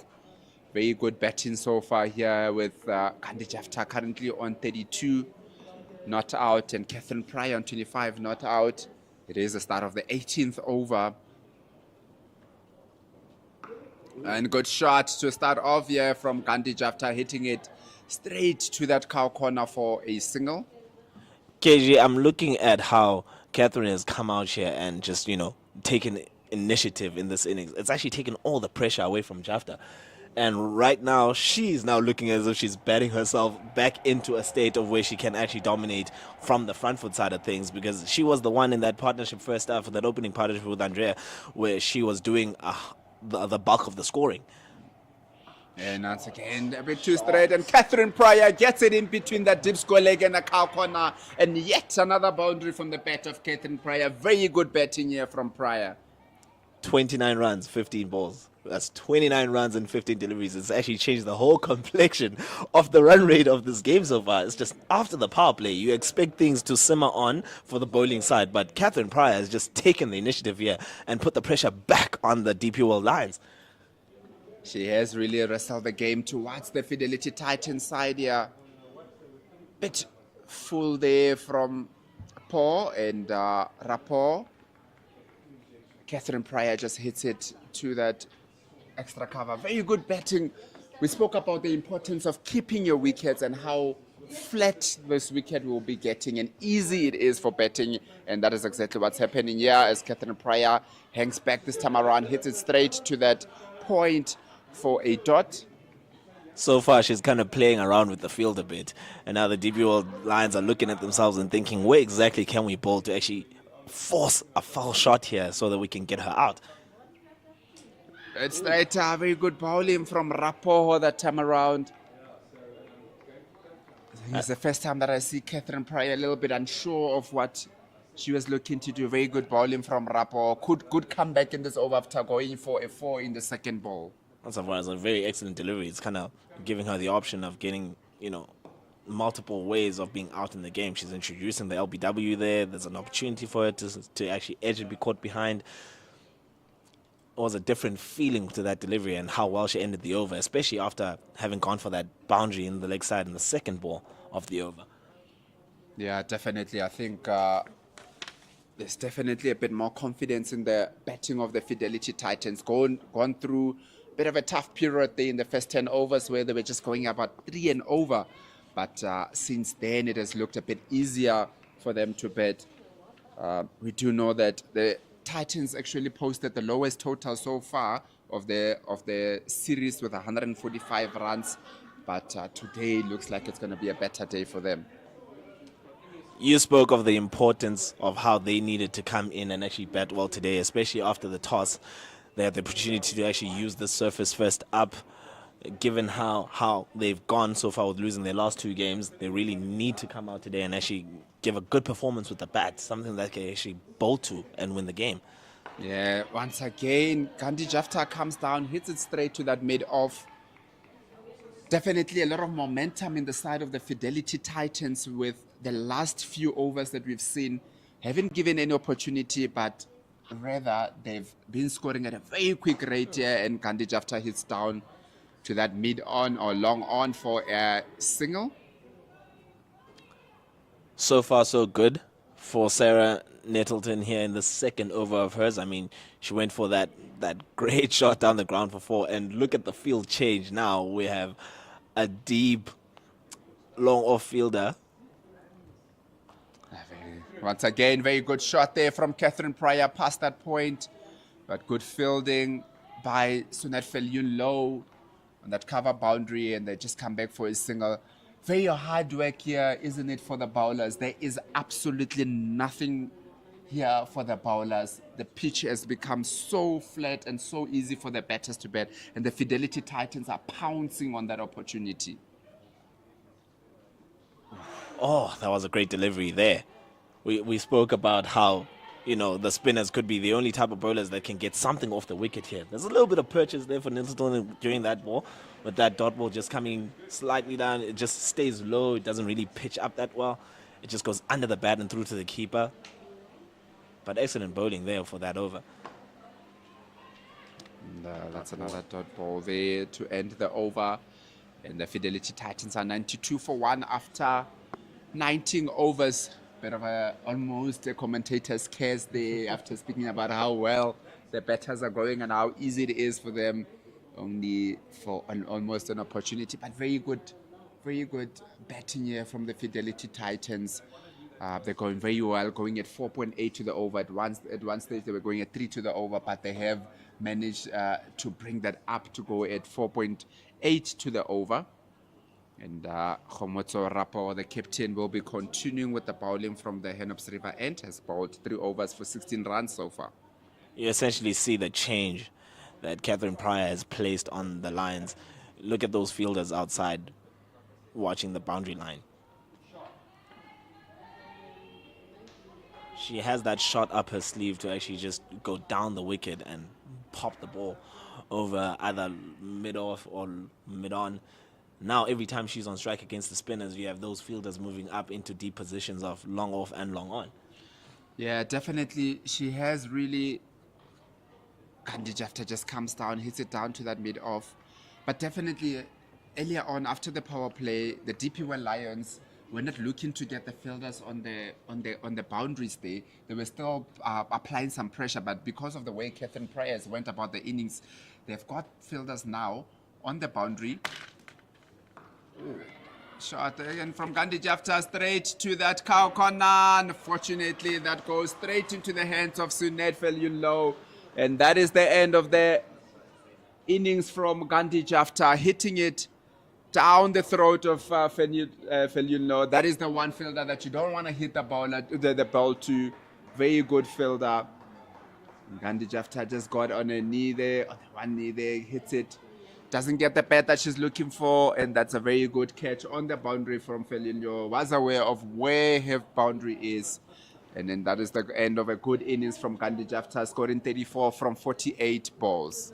I think Jafta was looking at that thinking she might have actually stepped on the fence, but no, it's an absolutely fair catch. She hits it all the way down the throat of the deep mid-wicket fielder. I mean, she didn't really have to do much at all other than position herself in a good space to take that catch. Great catch from Felulo, especially after the fielding she's actually done out there. She had not a healthy start with the ball when she was bowling. She had that mishap happen with that 4. That was also down at the boundary line, but you take that catch and actually just alleviate the team a little bit. It's a wicket that the DP World Lions actually absolutely needed to break that partnership, as Catherine Pryor has been going so well and Jafta was playing the supporting role. That now brings Sune Lus to the crease. Yeah, bringing Sune Lus, who made her debut in 2009, so 15 years, has played 75 matches. And she's got an average of 44.87. By far the highest average that you have. Very good batting from her, and also a strike rate of 79 with 11 50s and 700s to her name. The Protea player, former Protea captain, a much needed player, you would say, for the Fidelity Titans with the start that they've had through the season so far. Rapport to Sunelis, and first up, you can see she already has got her dancing shoes on. She's already moving, which is a very good thing to have, moving around in the crease early on here in the innings. Sunelis hits it down to that cover boundary for a single to bring Catherine Pryor onto the strike for the last ball of the 20th over. It really is a good sign, and we also speak about how important it is for the Fidelity Titans to actually get their Proteas players back here, and Sune Lus coming in at 4 at this stage of the innings. 94, having lost the second wicket. We are about 20 overs in, or just shy, 1 ball shy of that. But it's a good opportunity for her to actually bet herself through this innings and actually, mount up and play that healthy partnership with Catherine Pryor so that they can put their team in a very good position. Yeah, definitely. And that is the end of the 20th over. The Fidelity Titans are 94 for 2 after 20 overs, with Catherine Pryor currently on 31 from 22 and Sunelis on 1 of 2. And I will be leaving commentary with Zwane coming back into commentary. 20 overs in the game. We've had 2 very different forms of playing. We've had 33 runs in the first 10 overs of this game. And looking at where we are now, we've had 61 runs in the next 10. Definitely. So far, Zwane, what do you think of that change and that change in how the game has gone about now? I think after the power play, the Titans just realized that let's just be more positive. And since they've come out more positively, the runs have come through quicker. And you can just tell by the great sweep shot there. But you know, that is going to be a 4. Unfortunate misfield there. Great shot there by Sune loose. Score goes to, we'll just see now. You see through that highlight. Great sweep shot there, connecting very well. Fielder just misfielding that one a bit. She'll be a bit disappointed there, but yeah, good shot nonetheless. More runs for the Titans. I think it was Meso down there. She would be a bit disappointed with that misfield. I mean, it came straight at her, but it was hit at a relatively good pace. It just came off her feet and into the fence for 4. Yes, but just going back to your question, just the Fidelity Titans will be very happy at how since after the power play, they've just started to get things running, turning ones into twos, converting and doing very well to just being sticking to the plan of being positive, because as we said, it was a bit of a hard start, but now as the game progresses, it became easier and easier, and you can tell with the way Catherine Price going about her business, she's just doing a good job. Nettleton has actually started well, given that she's come on. This is her 3rd over. So far, so good, but that 4 off the first ball with that misfield has kind of now put pressure on her in this over. And that brings up the 100 for the Fidelity Titans in a good rate. Sine hits it down to long off. Sorry, correction, long on for 1 run. Stabilizing partnership, 5 balls from this over into the 21st, and we have had 7 runs so far coming off it, 101 for 2. Yes, and that is the over. It is now 101 for 2 after 21. Fidelity Titans will be starting to think about what type of total is best for today's field, and they'll be just waiting till a certain point until they let loose and go hard. I think more than anything, Khomotso Rapu as captain, it's going to fall on her now to actually decide how she wants to go about the next phase of this game. How does she switch up her bowling tactics? Who does she look to go to at this point to get another wicket, to kind of force the situation back into their hands?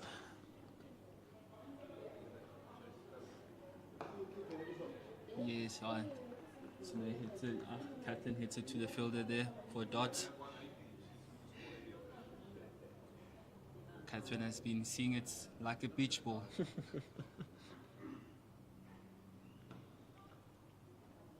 Hits it down to deep cover there for 1.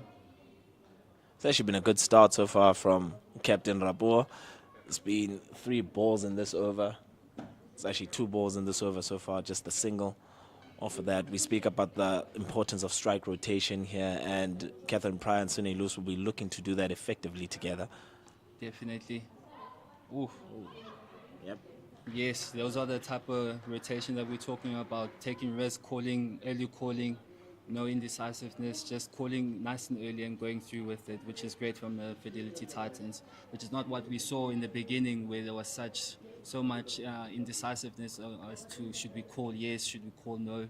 But now you can just tell with these two, they've got great communication, and they just want to carry on doing that. I think more than anything, the DPL Lions will be worried about the misfields that have been occurring so far in this innings. I mean, every time the ball has gone into that point region, there's actually been a single on offer. And so they hits it down for 1, too long off. No correction, that was Catherine. Sine is now on strike. Oh, oof. Seems to have been, a bounce ball on that one? If anything, I'd say that was great fielding of her own bowling from Rapu. I mean, she really did ensure that ball doesn't really go that far past her. It was hit very hard by Sune Lewis, and ending the 22nd over with just the 3 runs coming off of that one. It's 105 for 2 for the Fidelity Titans. Yes, Khomotso seems to have found her way with the batsmen. She'll want to just carry on. And I think the Lions will just want to let her go until a certain point. Hopefully she can get a wicket with the way she's going, because she's keeping the batsmen quiet, especially on Catherine's side. She hasn't yet found a way to dominate Khomotso yet, but we'll see.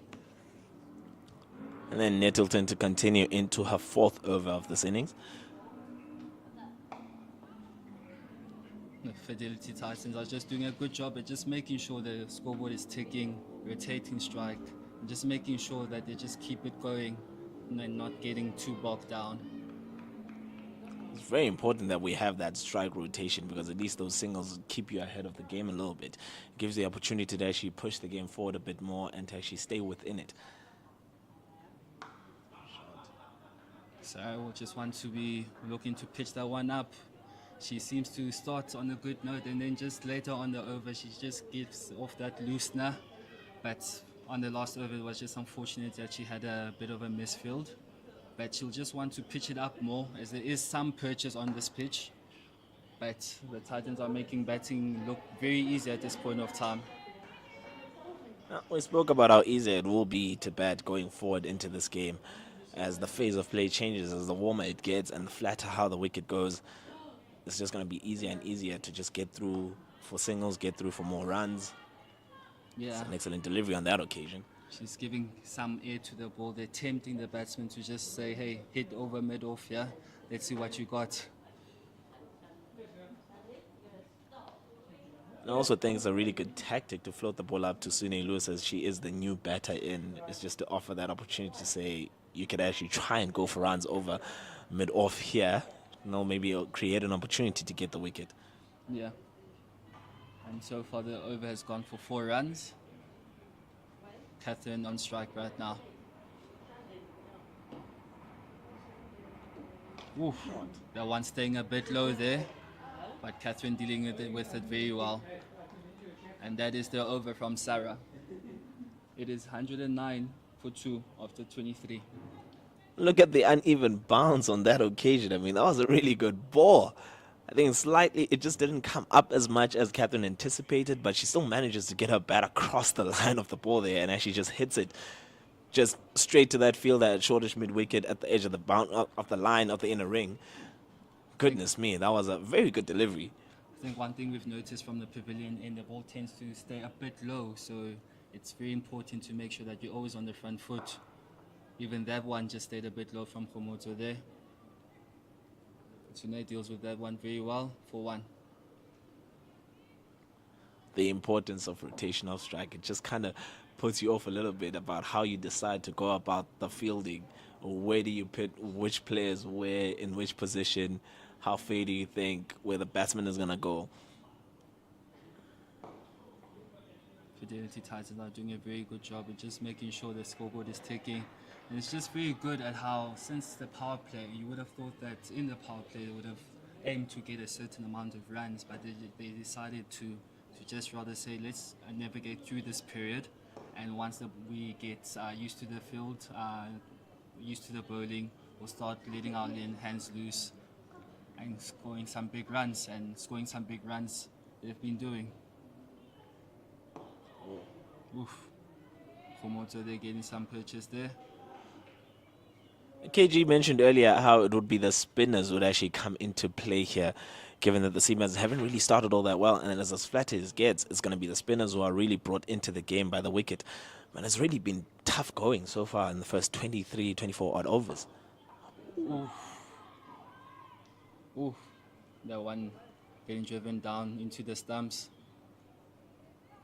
But it's not one of those cases, at least, where it's an opportunist run out.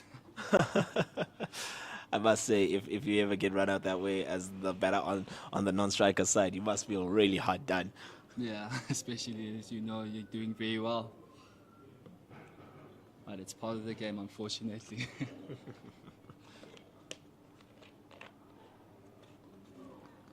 Oh, misfield again. And they just go for 1 there. But one thing Komoto is not letting the Titans do is just let them hit her for boundaries, and that is the over. And it goes for 4 runs, and it's 113 for 2 after 24. I mentioned it again in the previous 2 overs, how every time the ball goes into that space between third man and point region, where there's always a misfield there that offers easy singles for the Fidelity Titans. I mean, the Lions will need to look at that and need to tighten that area of play so that they can keep control of things. It's very important to get more deliveries to one batsman on strike every time so that you can actually try and build the pressure. For sure, for sure. And it would be very frustrating to the coaching field there, as you can see how dedicated they are in the warm-ups, and seeing that wouldn't very much please him. Catherine just hitting that for 1. It's relatively easy now for Catherine and Sune Lewis to just plug that ball into that vacant space down to mid-wicket and taking the single and taking the strike rotation. Simple enough. It's been bowled a little too straight. Yes. Just look at how Sune is batting, just understanding her role, understanding that she's got a more informed batsman on the other end. Let me get her on strike, get myself in, and eventually when it's my turn, I'll get into the thick of things again. Look at that field change against the Catherine Pryor. Straight again. Oh, misfield. Will this one go down for 4? And it's 4 runs for Catherine. It moves on to 44 from 36. Excellent shot. Really, really excellent shot. There was a field change there, like I mentioned previously. They just moved a catcher in towards that close mid-wicket region to try and stop and squeeze that single. But in doing so, they kind of vacant area behind square. Yes. And that's exactly where that shot went for 4. Oh. You can tell that Sarah's getting some good spin there, getting some good purchase from the pitch. She just needs to probably just pitch it up a bit more and flight it as she was not so long ago. I think it was about 2 overs ago where she was just flighting it to Sune. But maybe she has a different plan for Catherine and Sune. Ooh. Good shot there by Sune Loose. And it's a shot through the covers for 4 runs. Excellent shot from Sune. She's going about her business very well. You just look at how well she plays that shot. She waits on it a little bit. She doesn't come down the track to force the shot. She just waits on that to be floated up. It's kind of too full, and it's in the right space, and she picks the right delivery to play that through the covers for 4. My goodness, that's a good shot. Excellent stuff from the Protea.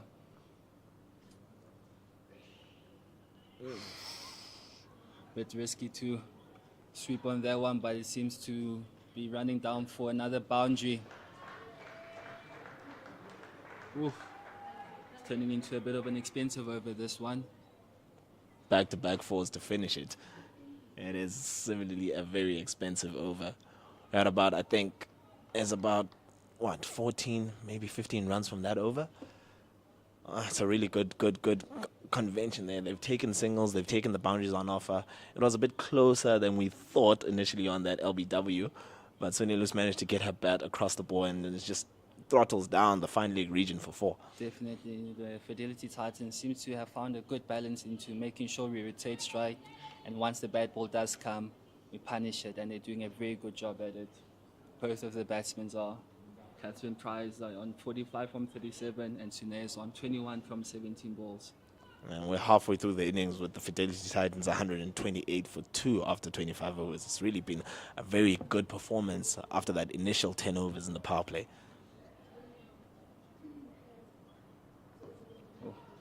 Shows respect there. That's Catherine. And she understands that Fumoto is the more potent bowler there in the spin lineup. Bowling a good line.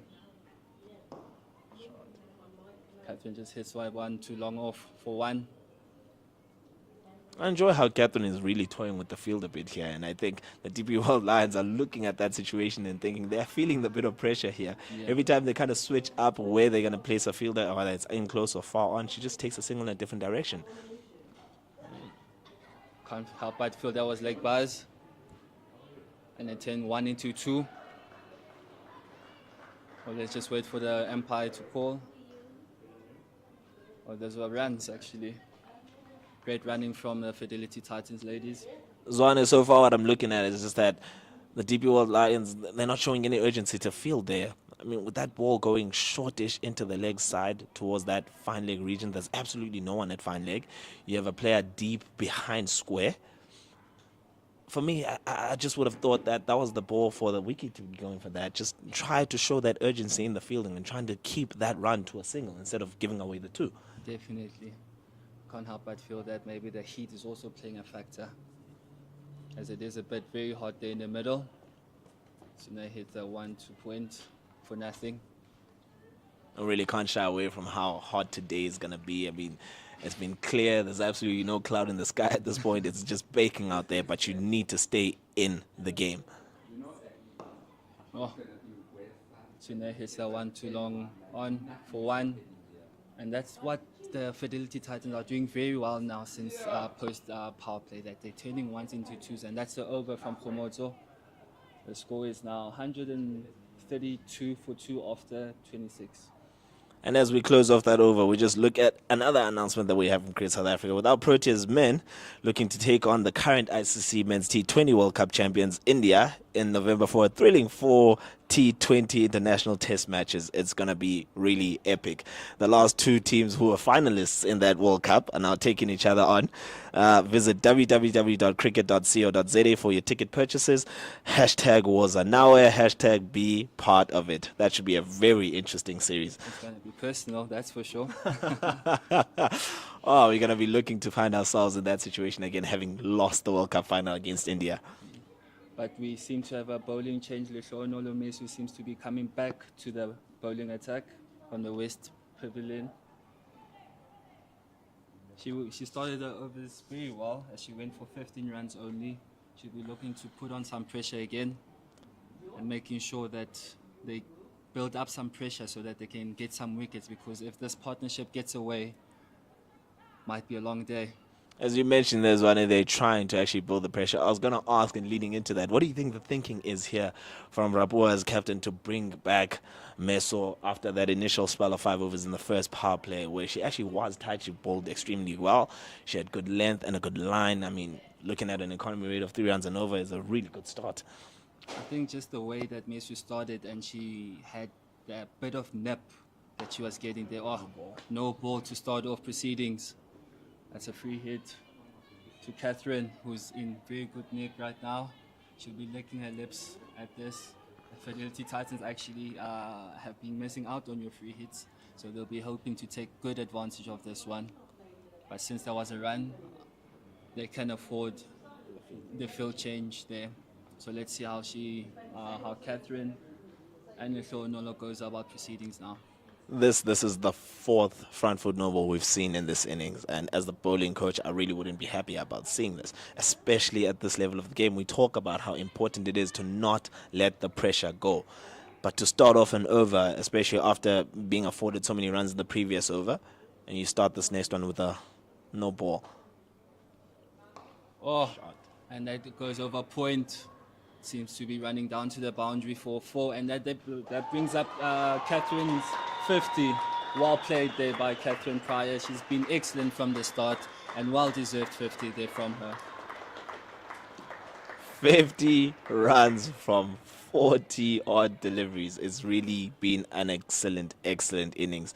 When she came in that situation of having a power play going for 33 runs, she just switched up the state of play. And after that, the impetus has shown. She's shown great intent and a boundary there from the first free hit of this game. It just goes to show how different it is for Catherine Pryor out there. She's really seeing it well. She's definitely seeing it well. And I saw her the way she warmed up in the nets earlier on. You could just tell that she was just very hungry for this game. And she got that one to cow corner for 1. You could just tell she's very hungry. But just to go back to your question about the bowling change, you can't help but feel, because of the way Mesu just started, that they're just hoping to just put back some pressure onto the batting team as they see that they're starting to get away. So they're just hoping to put more pressure and getting something just like that nip that Mesu just tends to get on an occasion. That full delivery that she does tends to always do some wonders. So I think the thinking was just, let's put some more pressure. Let's see what we can get off from Mesu from here onwards. It's very important to go along with that, but the execution also has to come with that consensus. Sweet stroke there. Catherine's really seeing it like a beach ball. Yeah, we speak about the importance of executing your lines and your lengths well, but to start off and over where you're looking to build pressure with a no ball and then the free hit delivery goes for 4, it just kind of puts you back on the back foot a little bit. Because you're giving away runs very cheaply, and in a situation like this, the game can slip away from you. Yeah. Just look at that. The rotation of strike is very important, and the Fidelity Titans have understood that assignment very well.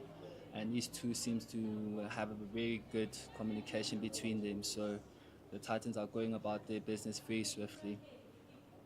And with just one ball left, we'll see how things end off.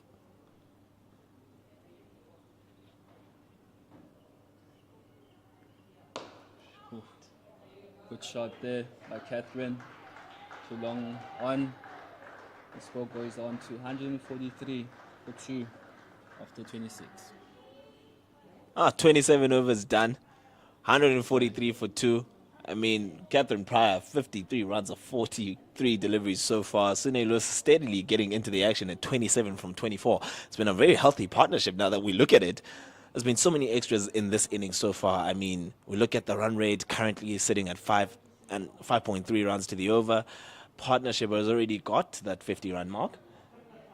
That's going very quickly. I mean, the Fidelity Titans are looking at this as an opportunity to actually get more runs in this game. Definitely, and that actually just caught us by surprise, actually, just looking at the scoreboard. It was just like, wow, partnership of 50 already. No wonder they're getting themselves a bit of a drinks break there, and going at a healthy rate as well at 5.4.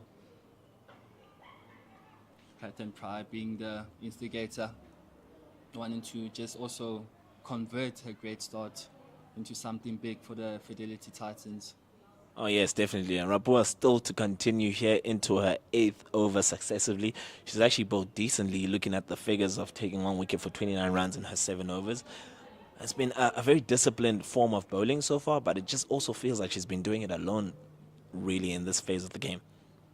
That is true. As you can tell, that they've not really found a game plan for Khomoto as to getting a boundary off her. They just make sure that they rather just rotate and wait until she bowls a bad ball. But unfortunately with Khomoto, she's very consistent. Oh. Nearly thought I gave the commentator's curse there. She bowled that one a bit short. Oh, and we also speak of the importance of strike rotation. And at that point in time, there was not real offer to play that shot. And Catherine Pryor just kind of forced the angle to create that space to hit that ball over the catching mid-wicket. Oh, shot. Absolutely smoked there by Sune for another 4. Oh, correction, that was... Sune loose with that shot over the shortish, mid-on fielder. And you look at that decision. When Catherine Pryor was on strike in that previous delivery before Sune Lewis actually took that shot down that line for 4, we had that mid-on fielder all the way down at long on. It just goes back to your point of they're just toying with the field now. They're just finding the ways. Are they able to find gaps, manipulate the field to their advantage, which they're doing a very, very great job at. And there again, another misfield.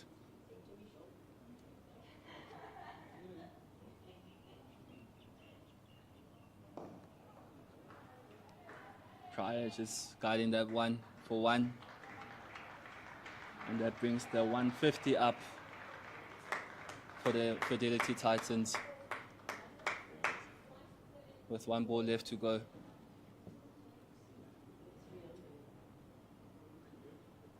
Ooh. Ooh. Oh, what happened there? Oh, seems to have dragged that one onto the stumps. Unfortunate for Sune there. Khomoto picks up her 2nd scalp of the game. We mentioned when the over started that Rapua has been continuing on for 8 overs straight. And right there, it's a bit of a leg side-ish ball. Sune doesn't really get all that contact on the bat, but she just kind of drags it on behind her all the way back to the stumps. I mean, it was a weird way to get out because we're looking at that, and the reaction from the fielder just told you that was she bowled, was she stumped? It was just looking a bit indecisive there for a second, but we clearly see it go around her back, the back of the bat actually, and then it drags on onto the stumps. And it's an unfortunate way to be dismissed, but that is the wicket that the DP World Lions actually really required. It's 150 now for 3 after the completion of 28 overs. My goodness, what a phase of play. You can't help but feel that they'll let Homoto just carry through, as she is the one able to create opportunities like that. But with that being said, comes the Boho Majeke on the pitch now. Looking at the situation, Catherine Pryor needs to then again be in a position to steady the ship. Just try her best to kind of hold things together, build another partnership now with a new batter coming in. At least they're on a good position at 150 runs. And that's more than they scored in the previous game at 146. So far, so good. They're on the front foot here. 150, 3 wickets down, 28 overs in, 22 still to come. They might really push on to be in a very healthy position and have a decent score to defend in that second innings later on. Definitely, with this start that they have right now, that they've built on, and having Catherine still being there, she'll have to make sure that she just now navigates through this period and make sure that she sticks in until the very end. But with that being said, we've got Sunate Falun Low coming back to bowling now. She'll be hoping to put more pressure, taking advantage of Homoto's wicket on the last delivery there. Hopefully the change of ends for Leon to the pavilion, and will be very good to assist her in starting well in the situation. I mean, that first over cost her 13 runs. It wasn't really a good start, but hopefully she goes well here. Oh, nearly about an Yorker length, that is, sorry. Like for nothing. Dot ball first delivery, that will kind of give her the confidence that she really needs to actually push on in this over. We spoke about how that first over that she bowled went. Change of ends, first ball dot. Let's just see how she continues. Oh, soft hands there for one. And that's the stuff we were talking about earlier. Just if you can't pierce the gap in the offside, just make sure you hit it with soft hands. Take that single. KG was very adamant on playing those deliveries off with the softness of the bat to just try and push it into space, put the pressure back on the fielding side and try and push through for that single. And it's very important to rotate strike now, as more especially after you just lost that wicket. And we have Tebogo here, who made a debut in 2015, who's been playing now for 9 years now.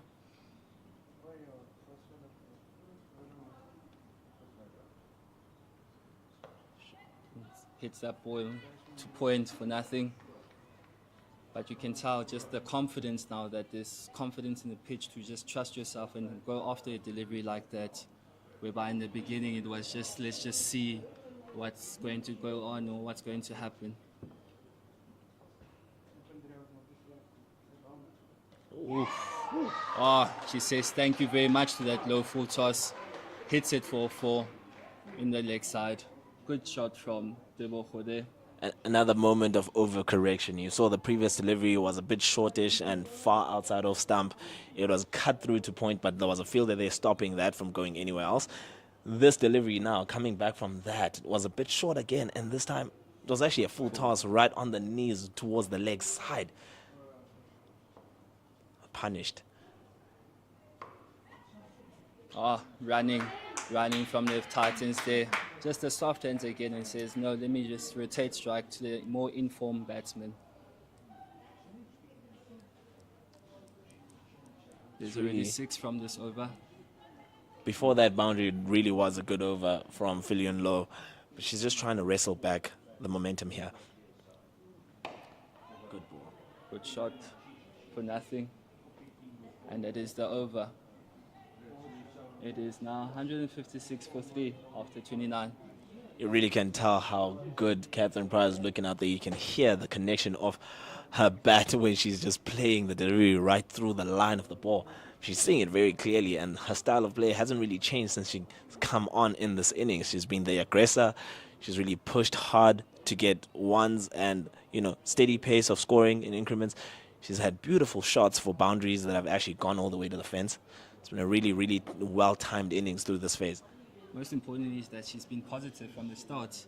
She didn't shy away. She didn't say because we had a slow start, let me also tap into that zone. Let me just be about my game and be positive. And look, it's paying dividends right now.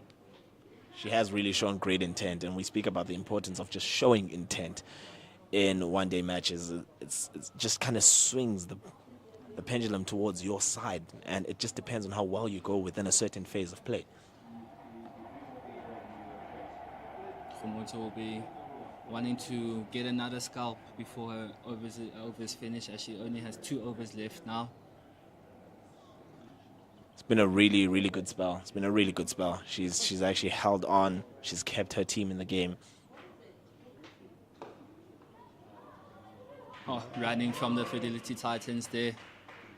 It just seems like they've taken notes as to saying, guys, if there's an opportunity, let's make sure we rotate the strike and make sure the scoreboard is ticking. Good call, good response. Excellent way to put the pressure back on the fielding side. Let's take those quick singles, call early, respond well, and go through for the run. Good bowling there from Khomoto. Dot ball there. It's become very scarce to say that's a dot ball as of late. We talk about how she's just doing it alone so far. I mean, that over from Centurion had a boundary in it. Now Rapport needs to kind of pull back the strain of that. And that is over. Oh, what a catch! What a catch! Oh, man. And gets the key wicket of Catherine Pryor. One-handed. It looked like she was going to go for 2, and then she's like, well, that's stuck in my hand. Excellent catch. What a catch from Thompson's, Wani. I mean, did you see how she timed the jump ever so well at that delivery? It was there for Pryor to actually go over the boundary field, but I don't think she kind of went through with the shot enough. And what a grab from Thompson that was. I mean, goodness me, what a catch. And it's the wicket they really needed. We spoke about how Rapport was doing it on her own. She's wrestling back the momentum from the Fidelity Titans, and with that 4th wicket goes down. Catherine Pryor, excellent innings, 56 runs from 50 balls, but unfortunately it ends there for her. 157 for 4 now, halfway through the 30th over. And this brings, Ellis Murray Marks down to the wicket for her opportunity to bat today. Now we have 2 new batsmen on the pitch now. The Lions will be feeling like now we can put more pressure and apply the pressure more. But you just wonder if Sunette is going to carry on with the way she's been going about her bowling proceedings. But with Khomoto at the moment doing very well, they'll want to just take more advantage. Somebody else needs to step up and assist Khomoto in how she's strangling this game. She's doing it man alone at the moment. I mean, 3 wickets for 37 in her 9th over. It's been a straight 9-over spell so far. What a game she's having today. And she's bowling well, and as captain, she's really putting her team in a really solid position to control the innings here. Definitely. You can't help but feel that wicket of Catherine just pulled this thing away from the Fidelity Titans. Gets off the mark from the go for 1. Hits it to deep cover there for 1. It's been an excellent over. She's built up the pressure. It's gone for a single. She's applied the pressure from her end. She's created that opportunity to get the wicket of Pryor, and which they did collect. What an over this has been so far. Ooh. Oh, a dot there. It's really been a great over, as you said there, Odwa. And she'll be wanting to finish off on a high as well. Oh, excellent stuff. But just got a thick edge there for 1. And that is the over. It is 159 for 4 after 30. And with that end to that 30th over, we have a commentary change with KG coming back in.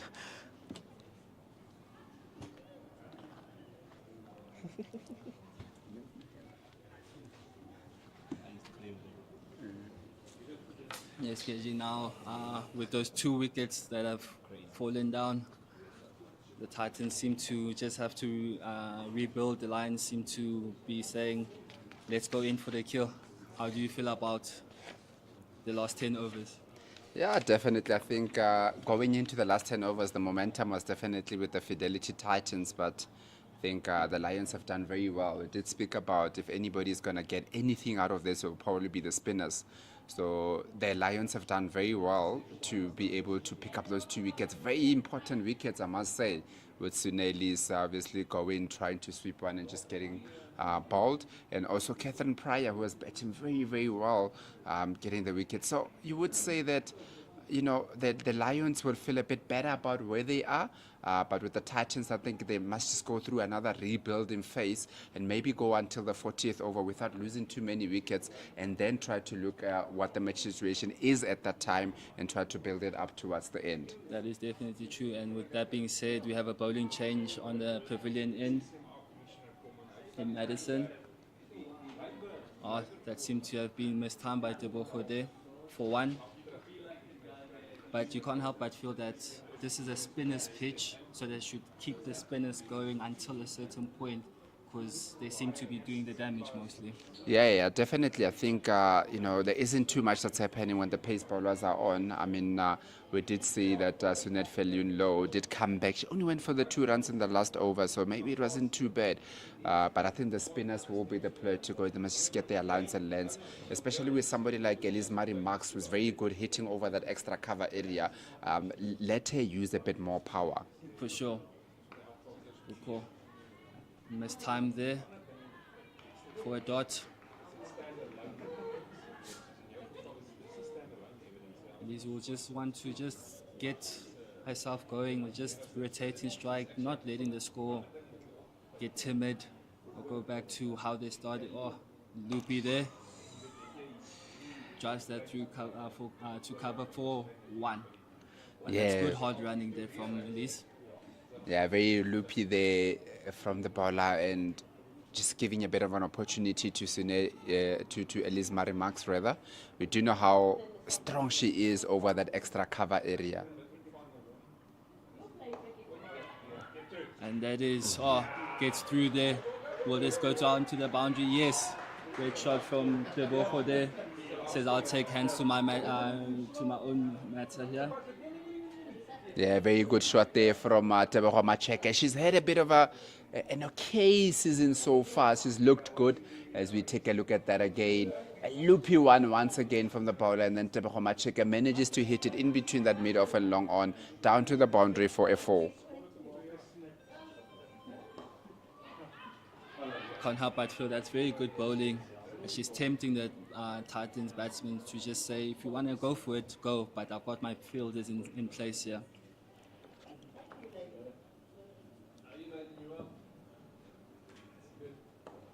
And could there be another scalp? There's it. There's it. Madison gets her first wicket.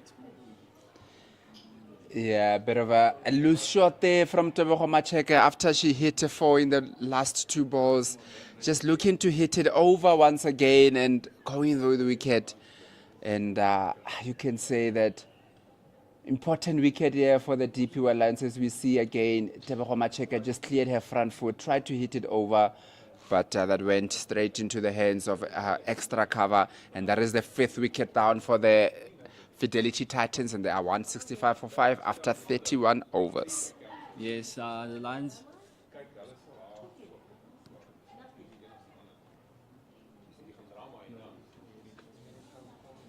And with that being said, the Lions are just clawing themselves back in with important wickets, getting important wickets at certain intervals. And let's see if Khomoto is going to finish up her 10 overs, because she's been doing very well, applying the pressure that's been needed for the team to just claw themselves back into the game. Yeah, definitely. And as we say that, Hosanna to the England Women's Inbound International Tour. Our Proteas women will take on England women this coming summer for a 3 T20 international matches, 3 one-day international matches, Black Day and on Sunday the 8th of December, and 1 test match from the 15th to the 18th December. Visit www.cricket.co.za for more information and your tickets. #Hosanna, #be part of it. It's a very good start there from Komoto. She'll be wanting to end off her last over on a high. As she's clawed, made sure her team gets back into the game, as it was running away from them when Catherine was still at the crease. Another dot ball for Komoto. Just applying that pressure. Just saying, I'll take hands to my own matter here. Yes, Wanda, how exciting is it to have a multi-format, a full format series here with England coming in? We'll also be able to see the test match. I think the Proteas have only played 3 or 4 test matches in their lab. Yeah. So it'll be very good to see that. So very interesting and very exciting times coming up for South African cricket. We did speak a bit earlier on about how Hollywoodbets have come on for the Pro50 and the Pro20 series. And now to have England coming from a full tour here to South Africa, very good, exciting times for South African cricket. Beautiful stuff indeed. Promoters just applying the pressure, and that's a risky one, but they get through for the first run in this over. But as you were saying there, it's a beautiful time for Cricket South Africa from the men's and the women's side of things. With just 2 more balls left, she'll be looking to get 1 more wicket for her team, or even better 2. Yeah, she's really bowled very well here. We've spoken about how flat this wicket has become, and for her to come and pick up 3 wickets, just going about 4 and over, it's a very good return here from the captain. Ooh, applying the pressure there. I like that ploy of putting the slip there, just letting them know that it's okay. We're here.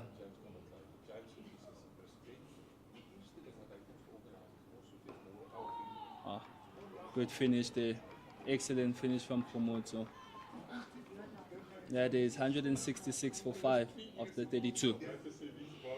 Yeah, I think the game is in the balance here. I don't think either team will be too disappointed. Maybe the Fidelity Titans will feel that in the last 10 overs or so, having lost the amount of wickets that they have lost with the momentum that was definitely on their side. But I think currently the DP World Lions will feel that the momentum has swung to their side. Gotten the big wickets of obviously Sunelis a bit earlier on. Also got Catherine Pryor after getting to 56. Teboho Macheke looked like she might be threatening at some point, but she only got 12 of 10 runs. They do have Elise Marimax, the captain of the team, the Protea player, currently on 3 of 10, looking to rebuild here. Also with a low full toss there for nothing. Zwane, what would you say, looking at it, what would be a good score here, looking at how the wicket is playing currently? Well, just seeing how they need to just go through a bit of a rebuilding phase right now. Would I say a good 240, 250 would be a great score, or the nearly goes to the fielder, but that gets into the gap for 4 runs. Good shot by Marie Marks. But as you were asking me, I think the Titans from here onwards, they'll be very happy with 240. 240, between 240 and 250 would be a good score for them. But with the start that they had, they'd be very disappointed because they would have been looking at 280, 270 at least. And with this Lions batting unit, you need every run that you need. Yeah, definitely. I think at some point it looked like a 280, 290 would be on the cards, but unfortunately losing the wickets there. I do agree that they go get 5.3 to the over at the moment, but I think around the 260, 270 would be a good score. You got to remember that the Lions have got the most runs so far in the series, so it's getting flatter. So you would say that, but the most important thing at the moment is not to look too far ahead, probably, is to say, let's get to the 40 overs and see where we are at 40 overs and look to build up from that. Because if they start looking too much about how much they want to get onto, they might find themselves just losing a lot more wickets than they should. Exactly. You don't want to be too soon, too quickly. You just want to go accept the rebuilding phase. And then when it's time, and then once you've settled in, then you start letting guns loose. But there's a dot ball there from Madison Landsman. But as we were saying, you don't want to go too soon, too quickly. Just want to make sure that you're still there and you still got wickets in hand. And that's a sneaky one. And they get through for it. Yeah, definitely. I think the most important thing now is to make sure that you bet deep and you take the game right till the end. And with about 17 overs to go, just 5 wickets in hand, not too much betting to come after this with Rasika Maharaj. Kelly Tap can bet, and Madisha and Mashishi, but you don't want to give them too many balls to bet. So these are the betters that will have to bet you as deep as possible. That is very true. Ooh, there's the one way down, hard down the ground for nothing, and that's the over. It is now 172 for 5 after 33. The Titans will be looking to get at least 200 by the 40th over at least, if not sooner.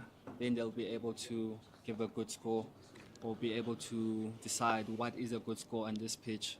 Because as we talked about that, this Lions team is a very good unit team, a very good batting unit. So they'll just need to apply more runs. Yeah, definitely. And we do have a change in bowling with Relebohile Mkhize coming back into the attack from the Henops River end, which is where she started. Obviously, Khomotso Rabo ball 10 overs on the trot from that side. So once she's done, and I think this is where then the Titans will look and say that there's no more spinners bowling. It's a flat wicket. Maybe there's an opportunity for us to get back, and just looking at that offside field, they'll just bet on themselves to just start piercing the gaps. As you saw, they struggled to get the ball through the gaps earlier on. So now that the pressure or the momentum is with them in a way, they'll just want to start making sure they pierce the gaps now. Yeah, definitely. I think the unfortunate thing is that they lost so many wickets, so you've got two fairly new batters in to try and get themselves in before they can wrestle the game towards the Fidelity Titans again. Definitely. And Mkhize also starting very well with 2 dot balls. She had a very good start, though. She'll just want to carry on from that. But obviously, as the pitch does get more flatter, it does become more easier to score from. Oh, that's an edge. Great bowling there from Mkhize. Yeah, good bowling there from Mkhize. She does have everybody up on the offside, so she can't afford to bowl too wide, and hence she's bowling this tight line that's making it a bit difficult from Alicia Rudolph to hit the ball away, and she did induce an edge there that time around. So very good bowling here from Mkhize. It's going to be very important on a flat deck like this that you want to bowl a bit more wicket to wicket, and that is why she's got all the fielders out on the leg side rather than on the offside. That's true, but what Alicia Rudolph will want to do is just also rotate strike, do the soft hands away, as we've been preaching about this whole game. If you can't get it through, just play some soft hands and rotate the strike. You don't want to get too bogged down at this period of time. Yeah, definitely. I think you are in that time of the game where you can't afford for too many dot balls, even though you're not going for boundaries, but then you still need to try and get those singles and get off strike. 100%. And it's 5 dot balls in a row. Mkhize is having a great comeback thus far. Should be looking to end off very. Let's just look at the highlight there, as that was pretty close to the edge, actually. Ooh, also flirting with the wide line there. And what better way than to be bowling dot balls to create pressure on the batting team? Some indecisiveness there in the middle, but they get 3 for 1. And that takes the score to 173 for 5 after 34. Yeah, 173 for 5 after 34 with Relebohile Mkhize just came back into the bowling attack and managing to bowl very well. They are only going for the one run in the 34th over. A very crucial time of the game, you would say. I think the Fidelity Titans have slowed down a bit more again here. They are now going at 5.1 to the over. At this current rate, they'll score just over 250 with 5 wickets in hand. But I think the most important thing at the moment is to try and make it or take the game as deep as possible. Definitely. I mean, as we speak about the score of 250, it's a good score because it's runs on the board. You just need to back it up with your bowling. But at the same time, they'll just want to make sure that they just play the long game and just try bat as deep as they can with these two in the middle right now. Yeah, definitely. You do want your key batters to be going on as far as And possible. that could be another wicket. Ah, Madison, you beauty.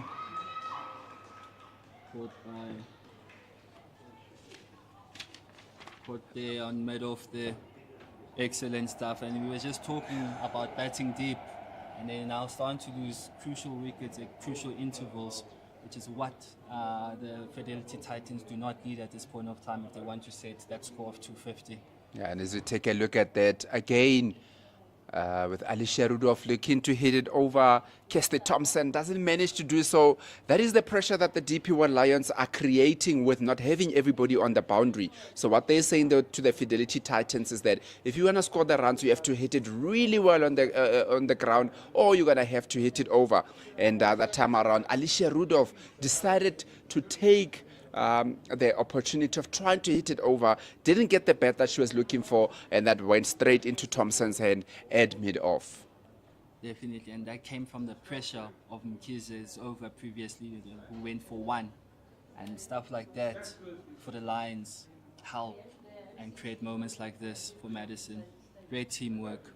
It's always good when you have two bowlers just bowling with a great partnership. It's not always just about getting wicket or the other person also doing the hard work also does contribute to the wicket. So it's a great partnership. It's a great bowling partnership that Mkhize and Madison are currently having right now. Yeah, definitely. That is the thing, that in terms of the way that you go about bowling also, the partnerships are not only with batting, but then the bowling also. And sometimes is that when pressure is created on the other side, more often than not, you get opportunities that are created on the other side. And with Mkhize's over, going for just one run in the 34th over, so it creates a bit of pressure on the batters. And then they feel that when they get an opportunity, they're going to try and hit the runs and trying to target Landsman, who bowls very slow, entices you every time to go after her. And that time around, Alicia Rudolph did not get what she was looking for. But that is the pressure that has been created on the other side. It's just transferring onto the other side, and then the batters always find it difficult to stay ahead in the game.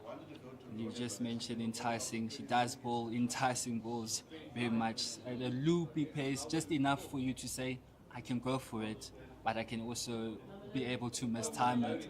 And that's twice now.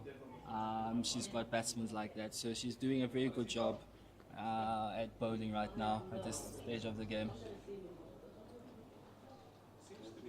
But the Fidelity Titans will be happy that Marks is still there.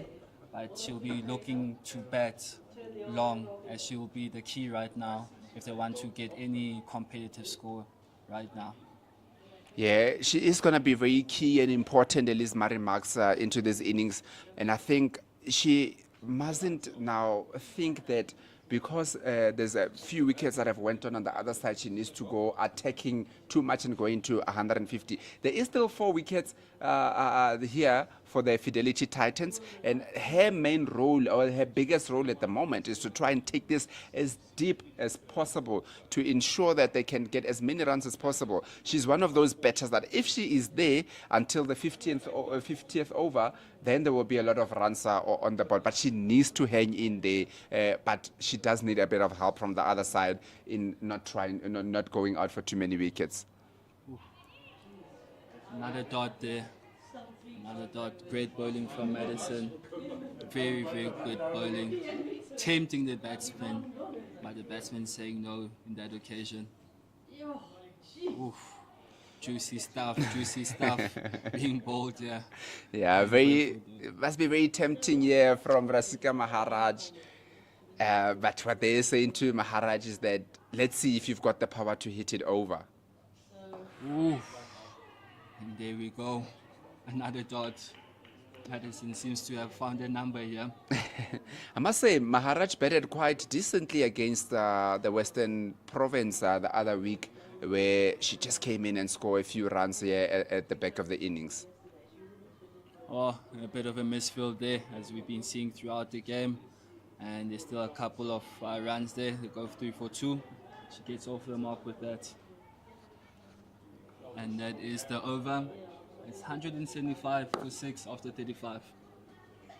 Here we go. Hosanawe to the 2024 Pink ODI. The 13th Pink ODI will see Proteas men take on Pakistan on Sunday, the 22nd of December at a 2 p.m. start. Get your tickets on www.cricket.co.za. Hashtag Hosanawe. Hashtag Pitch Up in Pink. And let's support people living with breast cancer. Yeah.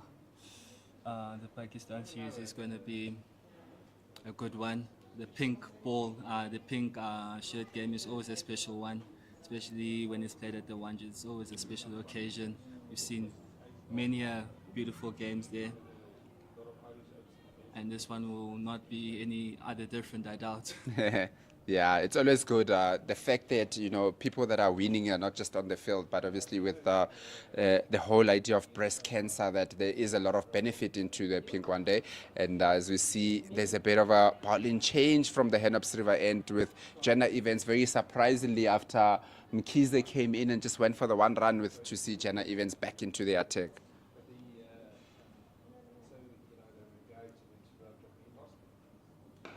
Oh, Jenna just dragging that one short. Unfortunately, Elise couldn't pounce on that, and that only goes for one there to Kyle. But it's a bit of a surprise there as Mkhize is off, but you can't help but feel maybe they are saving her for a bit later. Maybe that's the thinking. What would you say? Yeah, see, sometimes I think we get too stuck in our plans to say that these are the bowlers that are going to bowl at this time. If I am the DP World Lions, having the Titans under so much pressure is that you want to create the pressure as early as possible. If you want to, you look at it and you say that you want to bowl them before the 45th over. So don't take it too long and bank a bowler. I mean, we've got them 6 wickets down. We've got new batters on. So get your strike bowlers. Also, though Mkhize hasn't taken any wickets so far, but I would say you still get your strike bowlers early on to try and finish it off earlier rather than later. Definitely. And she was also having like 4 overs left, so it was a bit of a surprise to us here in the commentary box. And that is pierced through the gap for what seems to be going for another boundary for Rasika Mirage. Good shot there. Very good shot here from Rasika Mahara, just allowing the ball to come to her, hitting it past that point. A bit of a misfill there by Point, but she had enough power on it, hitting it down to the boundary for 4. Yes, and that takes the score to 176.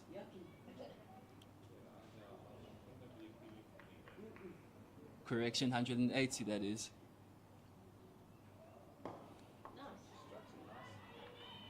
But that's what the Fidelity Titans will be looking to do, just making sure that there's runs, rotating strike and finding gaps so that they don't get too bogged down. And that is the over. It's 180 for 6 after 36. Yeah, definitely. The Fidelity Titans with 14 overs to go in these innings. Still going at 5 and over. If they can just keep this momentum going until the 40th over, maybe the 42nd over, because they did lose a wicket, and then from there on see whether they can go at about 7 or 8 to the over. And just identifying that for you to go at about 7 to the 8 to the over, you just need one boundary, literally an over, and then just make sure that you get those singles and twos where they are. Ooh, Madison is... The temptation is real, and the Fidelity Titans are not finding a way. Yeah, very surprised to see Elise Marie Marks trying to go to the leg side. She normally favors going over that extra cover. And I think there was an opportunity with the ball as we take a look at that again. 10 from about that off stump, middle stump area. Would like to see her to try to hit the ball a little bit straighter than what she was looking to do there. Hits that one. To deep cover for 1. She's running hard. Will they come back? No. Decide on to say no. It's not going to be a safe call. Puts Alicia on strike. Rasika on strike now. One thing we do know about Elise Marie Marks is that the longer that she is there, the more damage she will cause a bit later on. Against the Western Province, she was in a similar state where she looked like she couldn't hit the ball off the square. And then the longer that she was there, she ended up getting herself to about a 46 or 47 in that game. So she will know that it's going to be very important for her to be there at the end of the innings and try to carry her team over to what should be or the score that they would have spoken about getting, especially electing to bat first. Definitely, and you mentioned the key is to bat until the 42nd over before you can decide that, okay, it's time to let loose or let's start upping the run rate more. Right now, they should just make sure they rotate strike just like that. Good running, excellent running there. There's a scamper through for one. But as we said, you must just make sure that there's runs always on the board, runs ticking, so that when they get to the 42nd or 43rd over, they start saying, okay, if we can go for a boundary and over, we'll be able to get to that 7 to 8 runs per over, which will lead them or guide them rather to a good score, competitive score on this pitch today. And that seems to, that goes to deep cow there for one. And that is also the over. It is 183 for 6 after 37. Yeah, good. And to the over there. And as you said, the Fidelity Titans now are getting into that area where they need to start thinking about which way they want to take this game. Obviously, we do have Elise Marimax, who is still who is still there, and most of the hopes for the Fidelity Titans will be on Elise Marimax to make sure that they can get to a score. We did speak about a bit earlier what would be an ideal target, and where they were a couple of overs ago. We said about between 250 and 60 would be a good score, but Elise Marimax is going to be key to ensuring that they can get to that score. Ooh, very tempting on the Empire sticks. Oh, I feel like that's a bit of a commentator's curse there. But unfortunately for the Fidelity Titans, they lose another scalp, and the Lions are super happy at where they are right now. Let's just look at the highlights for that one. Ooh. Yeah, it did look like Elise Marimax was trying to go over her favorite extra cover area. And looks like she might have gotten a bit of an edge on that one. Caught behind. Very good keeping here from the keeper to get that one. An unfortunate and an untimely breakthrough here for the Titans. And that brings Kaylee Tapp onto, with 120 matches, a very experienced Kaylee Tapp who has been around for the last 12 years playing at this level. She has played 77 innings, scored 692 runs, no 50s or 100s so far, but she is one of the players that can actually hit the ball. Yeah, she is a very much experienced campaigner, and she'll be looking at this situation saying, okay, let's just make sure we just rebuild, go through a little bit of a rebuild stage before we let loose. But with saying that, you don't want to get the runs too dry. You just want to carry on with the momentum, making sure that there's runs every single ball. Yeah, definitely. I think the Fidelity Titans would be disappointed with where they are at the moment. As we said, that the wicket, if anything, it has gotten flatter. There's been a couple of soft dismissals, hasn't it? There's just been a couple of times where you feel that they could have done better, but unfortunately, that hasn't happened, and the DP World Lions are smelling a bit of blood here. Yes, that's very much correct, and they'll be happy with the way they've clawed things back since the wicket of Catherine, because when she was still there in the wicket, it looked like the game was in the Fidelity Titans game hands. But now, since the loss of wicket of Catherine, the Fidelity Titans have started to just slow down the scoring rate and losing wickets at crucial moments as well. Yeah, definitely. I think they're caught in between trying to add a bit of impetus on these innings to get to a good total and also rebuilding after losing those wickets. So they do find themselves in a bit of a catch-22 here where they can't afford to basically be too slow because they won't get to where they're looking to get. But also not to attack too much because they've lost a lot of wickets and they've lost wickets in clusters here. Definitely. It's more or less a thing of timing, and that's a no ball. Ooh, bit of a strange one, that one. Front foot no ball, that is. That's why we say it's a bit suicidal, isn't it? To see a spin bowler in particular bowling no balls, and you say that, are you trying to bowl a bit too quick, or what is happening? But personally can never forgive a spinner for bowling a front foot no ball. For sure. And with that being said, I think that's the fifth free hit. Now, hopefully this pays some dividends. Oh, and she lets loose. Unfortunately, that's only going to go for one. It's unfortunate with the amount of free hits that they've had that they've not been able to take more advantage of these freebies. Yeah, we currently do have two lefties here. And again, like I say, having lost 7 wickets and only left with 3 wickets, and that's the end of the 38th over with the Fidelity Titans on 186 for 7. 12 overs to go, 72 balls to go, 3 wickets in hand. You've got Maharaj and Tap, who are the last 2 batters that I could say can really hold the bat. So they need to take it deep as possible. You would say at this moment they probably need to go up until the 45th or 46th over without losing a wicket, and then see from there on how much more runs can they get in this innings. It will be very crucial to just make sure that every ball counts for them, that they call hard, they call quickly, and it's very decisive. But with the bowling of Madison, let's just wait to see how this over goes, because it's been quite eventful. Ooh. Yeah, you can just see with the confidence that the DP World Lions have got. In the 39th over, they only have one fielder on the boundary there at cow corner, but otherwise everybody is in tight and just applying the Python squeeze here on the Fidelity Titans. I definitely love this approach because it just shows the aggression and the attack that they want. They're showing intent more than anything. That's, listen, we smell the blood, let's go for it. Ooh, great bowling there from Madison, keeping it super tight there, not allowing the Titans to get away or get any single from her over. Excellent stuff from Madison. Yeah, definitely creating a lot of pressure here to Maharaj. Maharaj hits that one to cow corner for 1. But these are the moments where you need to look at opportunities like that, turning 1 into 2s. There could be another one available. Great running from Tap.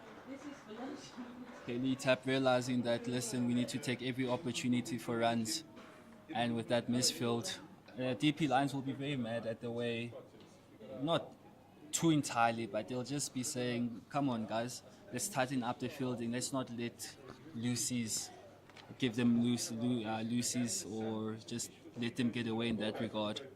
Yeah, definitely. A bit of sloppiness there from the DP World Lions, allowing the Titans after Sunut Feliun Low did very good work at the boundary to restrict it to 1. But a bit of a sloppy there to allow them to come back for 3. Madison bowling a quicker delivery there. Maybe that came from a bit of frustration from the misfield there.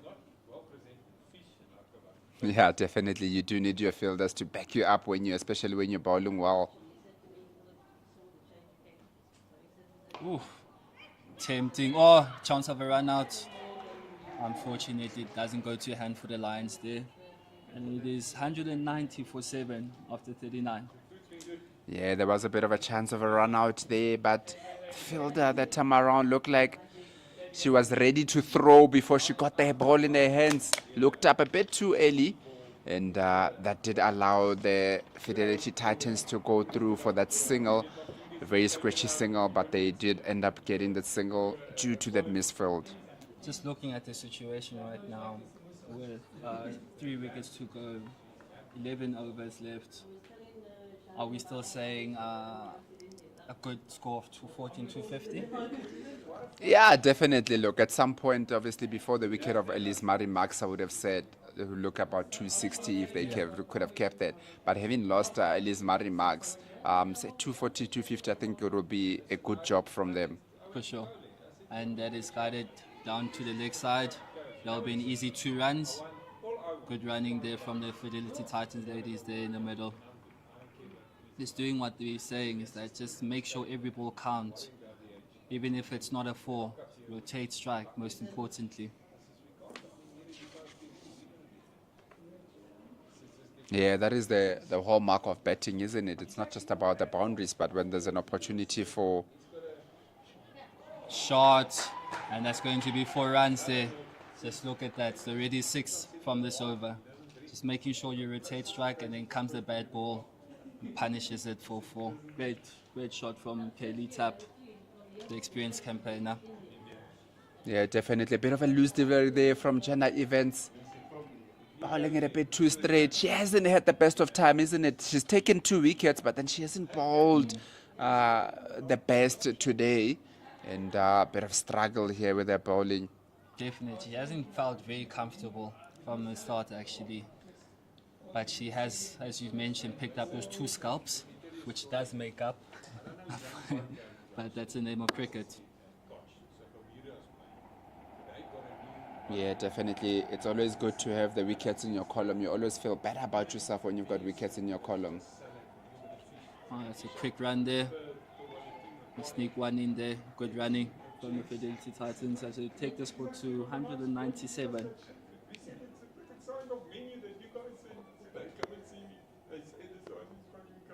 It's a pretty hot day today, wouldn't you say, KG? Very hot day today. It is predicted to get at about 36 degrees at some point. Jeez. If it's not there already.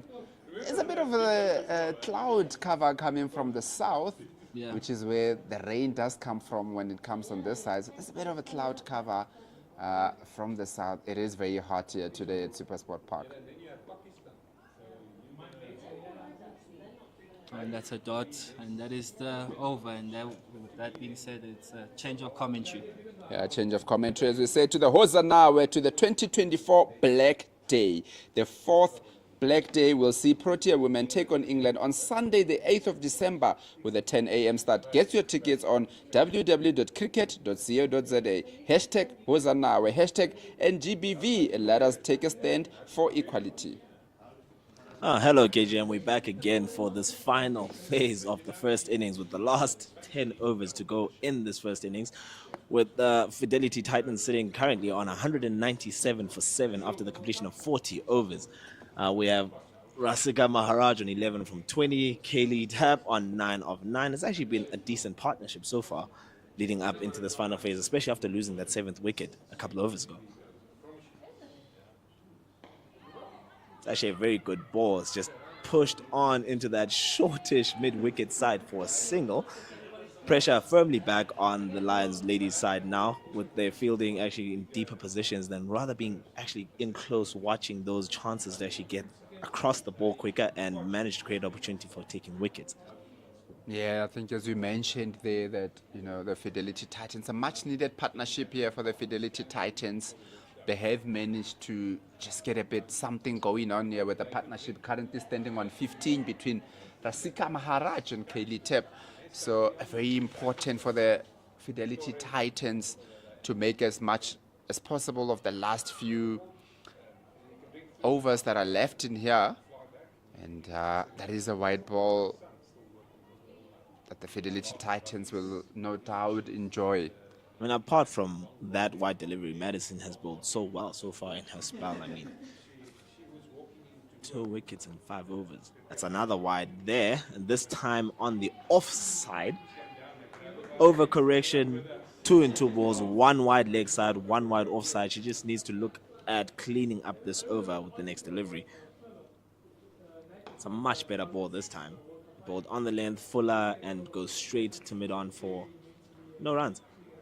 Yeah, Lanceman, she doesn't give anything away, does she? Like, she bowls very slow and says to you that if you want to hit it, you have to use all the power that you have, as we see that once again. It's an excellent shot this time on a foolish length delivery, but I think there's a massive misfield there that should be trickling off for 4. Everything looks to be at a standstill out there. Umpires haven't called any signal yet for that delivery. We're going to stick with the 2 runs taken on field. Looked very, very close there for a second. It just looked like that's a 4. Oh, my goodness. And the reaction from the fielding side there. Yeah, it's very interesting. That was definitely looked like it was the boundary. The ball was in touch with the fielder when she was in touch with the boundary. So a bit of a let off there for the DP World Lions that should have been signaled a 4. I think Messo's reaction says it all in that last delivery. I mean, she kind of puts the ball back in play with so much anger and vigor, and it just looked like she was so confident with the fact that the ball actually hit the fence. That's well balled by Madison Landsman. It's really been a really decent over. She's actually managed the squeeze a little bit to end the 41st over with a dot ball that was actually pushed again to mid-wicket. Completes that 41st over. Fidelity Titans are currently 202 for 7. Looking back at that boundary check that was not given there, KG. Oh, my goodness. It looked to be a 4 for all money. Definitely looked like it was a 4 for all money there. Like you say, that the fielder is always a giveaway whether they think that it is a 4 or not. And that time around, the fielder did give it away, but at the end of the day, they adjudged it not to be a 4, which is a very interesting call. It's a good length delivery, but pushed by Maharaj into the cover region for a single. With Evans having come back in, or it's actually Nettleson now was come back in. Apologies, it was Tap who took that single onto the cover region in the offside there. And 3, the thick of all of that in the last cat and mouse. over. We did miss the 200 up. Now the Fidelity Titans, so 203 for 7 after 41.1 overs.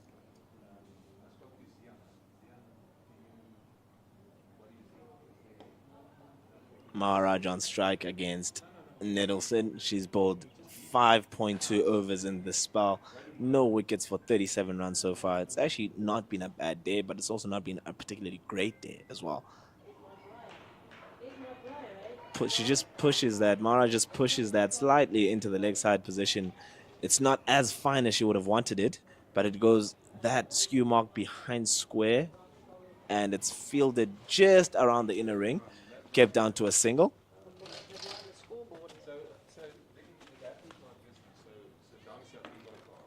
Yeah, definitely. Nettleton hasn't had the best of time with the ball. Also, it's ball 5.3 overs, not for 38 so far, and there's 1 in the air. And that's a comfortable catch at mid-wicket. I mean, goodness me. Opportunity created there. It was a shortest length delivery. And Mara just looked at it and thought, was actually Tap, sorry. Looked at it and thought it's an opportunity to actually go deep into the leg side. She just hits that, just floatingly in the air to that mid-wicket region down in the deep. And it's a comfortable catch that's taken by Thompson again. She's been fantastic in the field today. This has been, I think, her 3rd catch taken, coming from that one-hander that she took earlier on to dismiss Price early on in the game. But that's a good catch. That's a good take. And Sarah gets her 1st wicket in the game in her 6th over. Fidelity Titans lose their 8th wicket with a score at 204.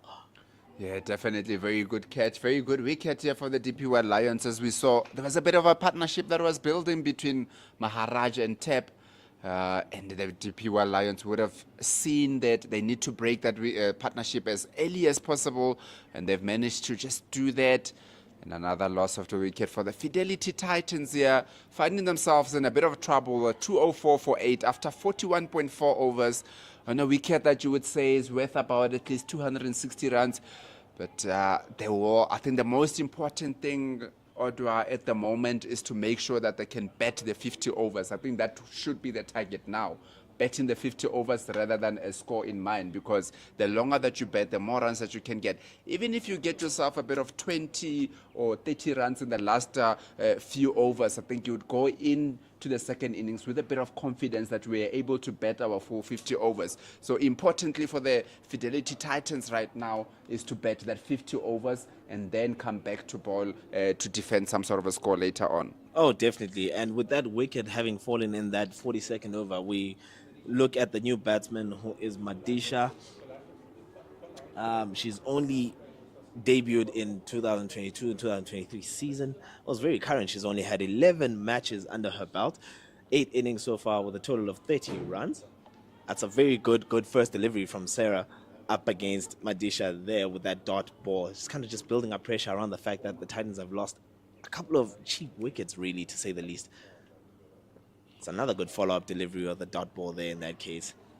Yeah, definitely. Lesedi Madisha, the young Lesedi Madisha, she will be looking to do her job a bit later on with the ball. But before that, she'll have to assist the batters a little bit to get to some sort of a score that they can look to defend later on. Oh, definitely.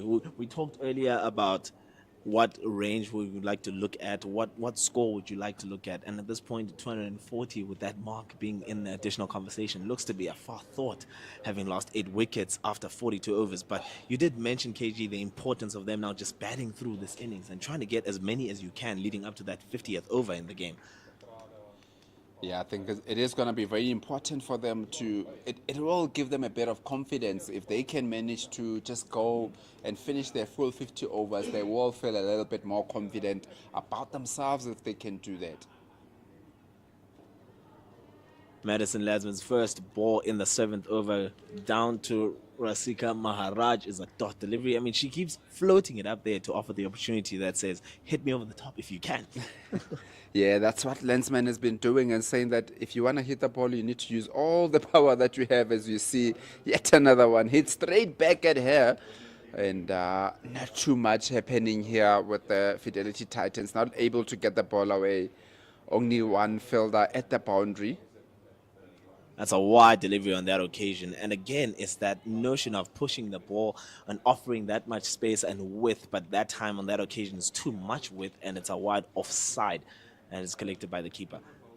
Overcorrection again. We spoke about the importance of bowling the proper line and length. It's a second wild delivery, and this time it's down the leg side. Yeah, a bit of impatience there from Landsman. I mean, if I am Landsman, I'm looking that I'm bowling it very slow. They're not hitting me anyway. Yes, she did bowl a while, but now she started to bowl quicker. The thing about a 50 over game and a 20 over game is that Great delivery on that occasion. the thing about a 50 and a 20 over game is that you don't need to go searching for wickets. If the batters are not scoring any runs and they keep on going dot balls, you don't need to get any impatient and just let them try to make something of it. Oh, that's a really, really good shot from Rasika. And there's nobody out there in front of square on the leg side. It's a really powerful shot as she pulls a shortest length delivery from Landsman straight into the boundary for 4. Yeah. Stand, wait, deliver. You talked about the opportunity to score coming your way, but also the essential difference of being on a position of being on the back foot and waiting on those loose deliveries. But Landsman went searching there. She's just doing something different in accordance to her first couple of deliveries. She pushes that one a bit shorter and she's dispatched for 4. Pushed into the covers this time. Good fielding down to the single. She does get a bit predictable sometimes, is that if she bowls a bad ball, the previous ball, she almost looks to bowl quicker the next one. That's sort of like been the way that she's been going about things here today at Landsman, is that when she doesn't do something well, the next ball she's definitely not going to look to change. And more often than not, she overcorrects herself. And coming from that change, she looked to come for that last ball in the over against Lesedi. She comes over the wicket there. She just offers her an opportunity to score on the offside, and it looked like it might have created an opportunity for an edge to be caught behind, but it's a dot ball to end that 43rd over. Fidelity Titans is currently on 211 for 8. Rebohide Mkhize coming back into the attack. She's gone for 18 runs in her 6 overs today. She's had 2 front foot no balls that were actually given against her, but fortunately for her, there's been no runs coming from the free hit deliveries that she offered in that occasion. It's been a healthy start today for her. I mean, 6 overs, 18 runs. What do you make of that bowling performance? Yeah, she's bowled very well. I would have said that she did come back a bit earlier for just that 1 over that went for 1 run. I think a bit of a trick was missed there. I think she should have just went on to bowl and finish it off. But I think this is going to be a very important time of the game also for her to be bowling. With only 7 overs to go, the Fidelity Titans no doubt will be thinking that they need to get at least an additional 30 runs, I would say, for them to feel a bit better about their innings. An excellent first delivery again. I mean, Kize to Maharaj. It's a dot delivery with that short-ish catching mid-wicket fielder that's in close for those type of length deliveries and for those types of shots when they're trying to ease the situation of scoring a single in that region. I mean, it's a good start to the over dot ball. It's an excellent follow-up again. It just goes slightly through that catching cover fielder there, and it just allows for that single and rotational strike. Yeah, I must say, Rasika Maharaj has looked quite good, hasn't she? She doesn't look like a tail ender whatsoever. I think she looks more of like a number 3, number 4 batter. She's very confident about how she's going about the innings, so she's batting very well here, Maharaj.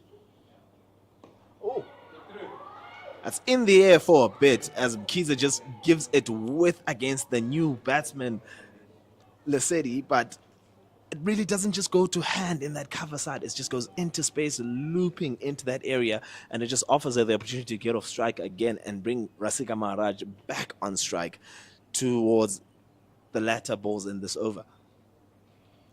I must say, I'm very surprised to see the DP World Lions having a lot of fielders on the boundary. In particular for Madisha, they knew better because most of the time when they knew better, they've been looking to create a bit of a squeeze on them and say that they must hit it over. But I think also because of the way that Maharaj has been batting, this partnership is still very early. It's on 9 runs. It's one of those annoying partnerships, isn't it? I agree with you there, Shikeji. I mean, it seems as if the whole conditions have changed, which really isn't the case. I mean, you are in the lower order of the lineup. You should really be in a position to be squeezing the situation here and, you know, putting pressure on the batting side and ensuring that you get those wickets as quick as you can. The open spaces now offer that opportunity for Rasika and Madisha to actually just switch in between themselves and take those easy singles on offer. And Mkhize looking to finish off this over very well here. It's an excellent delivery. It's an excellent delivery. Very straight, good length, good line. It's a dot ball to end the 44th over of this innings. Fidelity Titans 213 for 8 after 44 overs. Maharaj currently on 20 of 34 deliveries. Lesedi Madisha 1 on the 3 deliveries that she's faced already. Yeah, very good comeback also from Arlebohile Mkhize. Still continuing the way that she has been going, the way that she started the innings, hardly giving anything away to the batters. This is the time, obviously, where your frontline bowlers will be coming back to trying to close it off. So very good bowling here from the DP World Lions. I see Captain Rapua is looking at that to close off the innings. She's bringing back her strike bowler in Lehlonolo Meso. She's bowled 6 overs today in her spell. She's gone for 26 runs with no wickets. It's a decent start again. Bit shortish of length there, but she kind of offers up that no pace on the delivery. So it goes off a bit slowly. And Lesedi plays first and misses that entirely on the offside. Dot delivery there to start off the 45th over. Yeah, Madisha, I think, will think that she missed out there. There was a lot of width that was offered that time around. Decent delivery now. She just hits that top of off length that you were talking about earlier, that back of the length delivery where you're just not straying in the length of the delivery, but you also keep the line attacking the stumps as per usual. It's a dot ball that was just pushed into that catch and cover position. You look at the field again, the fielders are now in close to try and squeeze here. I think it's a bit of cat and mouse there between Meso and Lisedi. She's just looking to close things up. We only have that one fielder in that deep mid-wicket region at cow corner.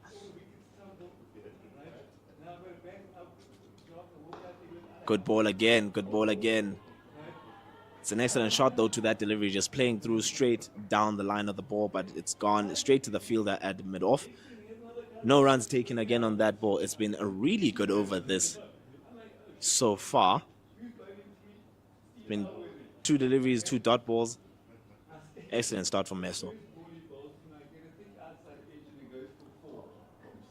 Little bad on that. And again, KG, as you mentioned earlier, there's a bit of width offered there on that third delivery, but Lesedi doesn't really cash in as she just kind of bottom edges that all the way to the foot of the keeper, and it's another dot ball.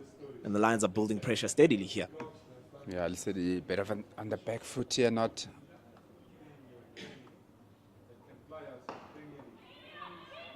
Pushing. There's an opportunity. Oh, she makes it home with that excellent dive. Goodness me, that was a sharp call for the single, because that ball was well hit to that mid-off fielder. I mean, and that arm was good on the return for that fielding. Goodness me, that was tight. It was very tight. It looked like Rasika Maharaj had a handbrake up there. She wasn't running as fast. Looked like she was going very slow there and almost creating an opportunity there, Maharaj.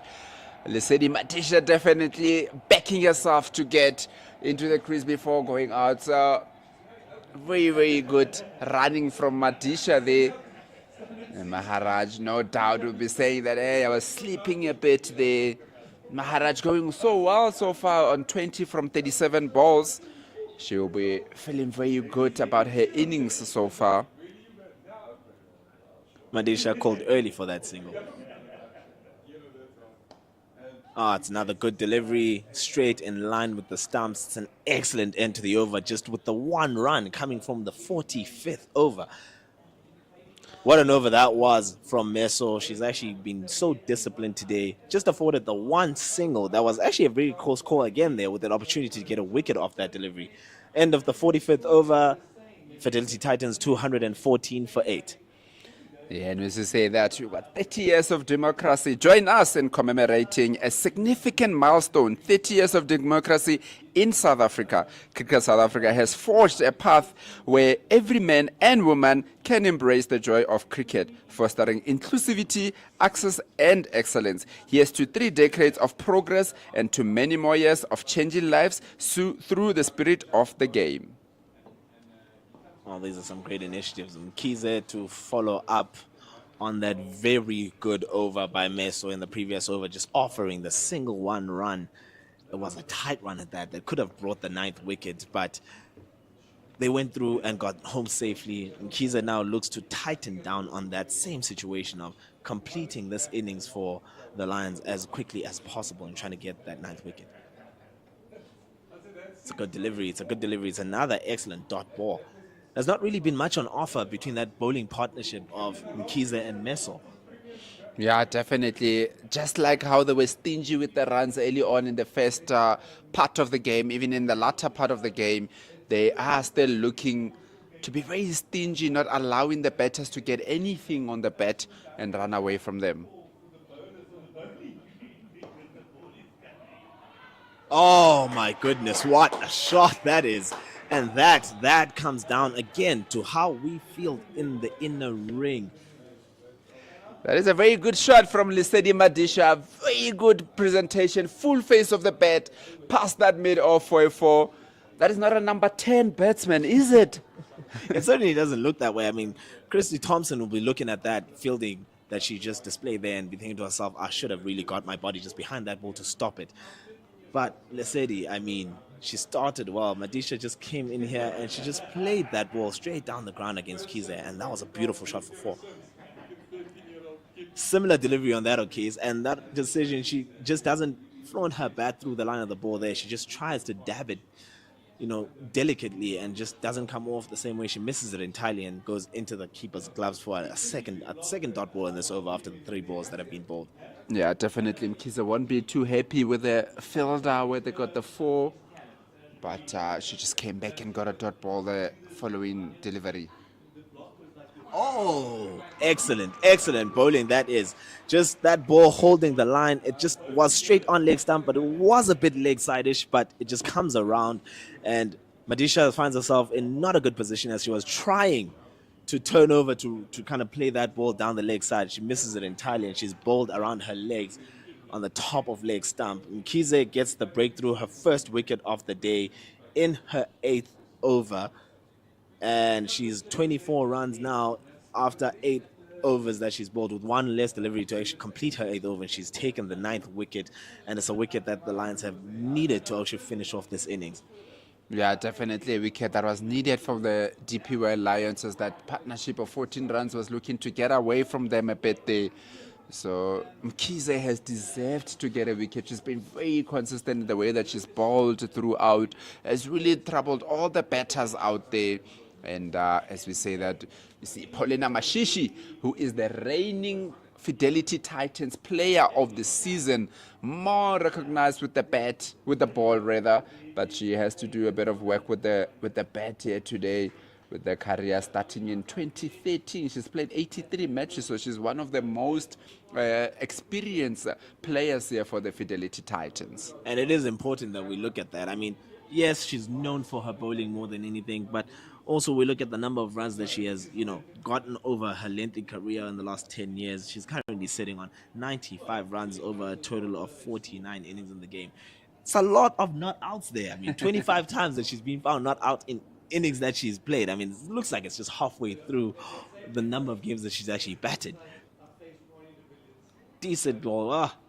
Given as a wide on the offside there. I think Mkhize was trying to just give that room in order to afford Mashishi that balance of play in order to try and make her go for the shot, because it's a bit wide, but she strays a little bit too much in front of the batsman, and it's a wide given by the umpire there. Yes, that Mashishi rather, with 25 not outs in her career, so she definitely doesn't throw her wicket away. Shot. That's an excellent shot.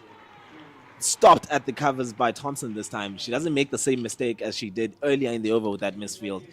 It brings the 46th over to an end with a single to Mashishi, as the Fidelity Titans move to 220 for 9 after 46 overs in this first innings. Yeah, I would say that the DP World Lions will not be disappointed with the way that over ended, with the wicket, obviously, of Lesedi Madisha, who was looking really good out there. And then also getting Paulina Mashishi in. She decides to go for a 1 on her first ball, and she remains on strike. So the DP World Lions will not be too disappointed to have her on strike as long as possible. Oh, definitely. I mean, looking at the number of times she's been not out in the innings that she's faced, I mean, I would also be confident in her ability to keep and maintain her wicket out there. And it also offers Rasika the ability to get more runs. It's a good first ball, just shortish off the length there. Just doesn't offer much width for Mashishi to get away. And she hits that straight to the cover fielder for a dot delivery of the first ball in the 47th over. She actually hit that quite well, didn't she? Just unfortunately not managing to get the gap there. Meso coming in nicely in her 8th over in this game. Looking at how things are going right now, KG, I think the thinking from Rabu is that she's going to give her 2 strike bowlers the ability to finish off this innings and end the 50 over spell, given that Mkhize has 2 overs left and Meso has about 2.5 to go, including this one. Great ball that. It just misses the side of off stump there, and it wasn't even collected by the keeper. It just goes to show that a lot was happening with that delivery. It's a really good ball from Meso, coming in nicely, good length, just misses the top of the stump and goes through the keeper for another dot ball. It's 3 straight dot deliveries in this 47th over. Yeah, a bit of a chat in the middle there. I'm sure Rasika Maharaj will be telling Mashishi that, let me do the scoring. Just make sure that you stay with me here. With Mashishi, that time around was looking to go across the line. Fortunately for her, that wasn't straight enough to hit the wickets. And Maharaj will be saying that, just hang in there with me. Opportunity here again with the running. And this time, Maharaj makes it home easier with no dive really required this time to make sure that she gets herself over the line. And again, Meso with the single in the the fourth delivery in her over here. Mashishi gets another single to get herself off strike with that single. It's been a close call rapidly towards the end of this innings here with the running between the wickets. Yeah, definitely. There's just been a few times where a half chance was created. Excellent ball now off the edge. The calling has been really not that great towards the latter part of this innings here. Even on that occasion, it's a good ball from Meso. She doesn't offer that much space outside of stump. Maharaj gets the edge off it. It goes all the way to the shortish 45 in the ring. There's a misfield there, but she was calling for the single, and Mashishi was stuck at the non-striker's end, not running through. Yeah, a bit of a ball watching there.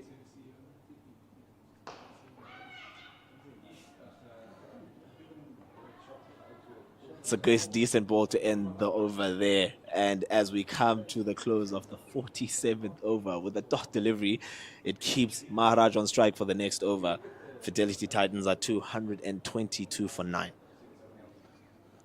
Yeah, no doubt that the Fidelity Titans will be much happier to have Maharaj on strike to try and maximize and face as many overs as possible here.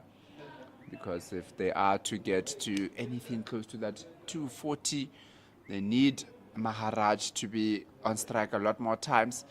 They are currently on double Nelson, 222 for 9 after 47 overs. Mkize to come in and go on to her 9th over of this game. It's actually really been a comfortable return for her today. With the 1 wicket, she would have loved more wickets, obviously, but the 26 runs from 8 overs has really been a decent performance.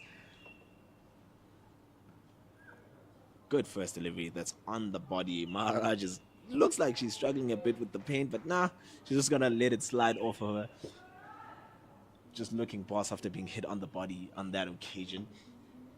First dot ball in the 48th over with that first delivery from Kize.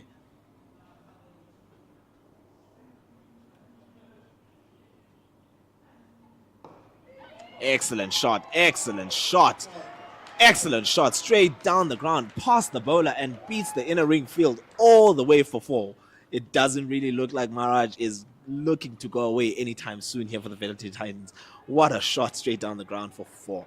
Yeah, definitely a very good shot there as we look at that again. Rasika Maharaj just presenting the full face of the bat there, hitting it down to that long on for a very good shot from her. As we said, that she will be key in the Titans trying to get closer to that 240 mark. It's an excellent shot, and for anybody who's watching, that's how you play an excellent on drive.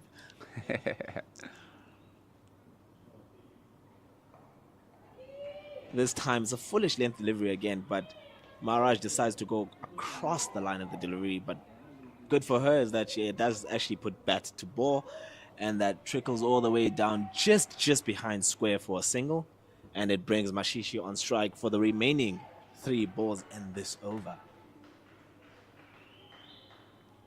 Yeah, Maharaj with that shot just moved to 26 runs. It's actually been very comfortable for her.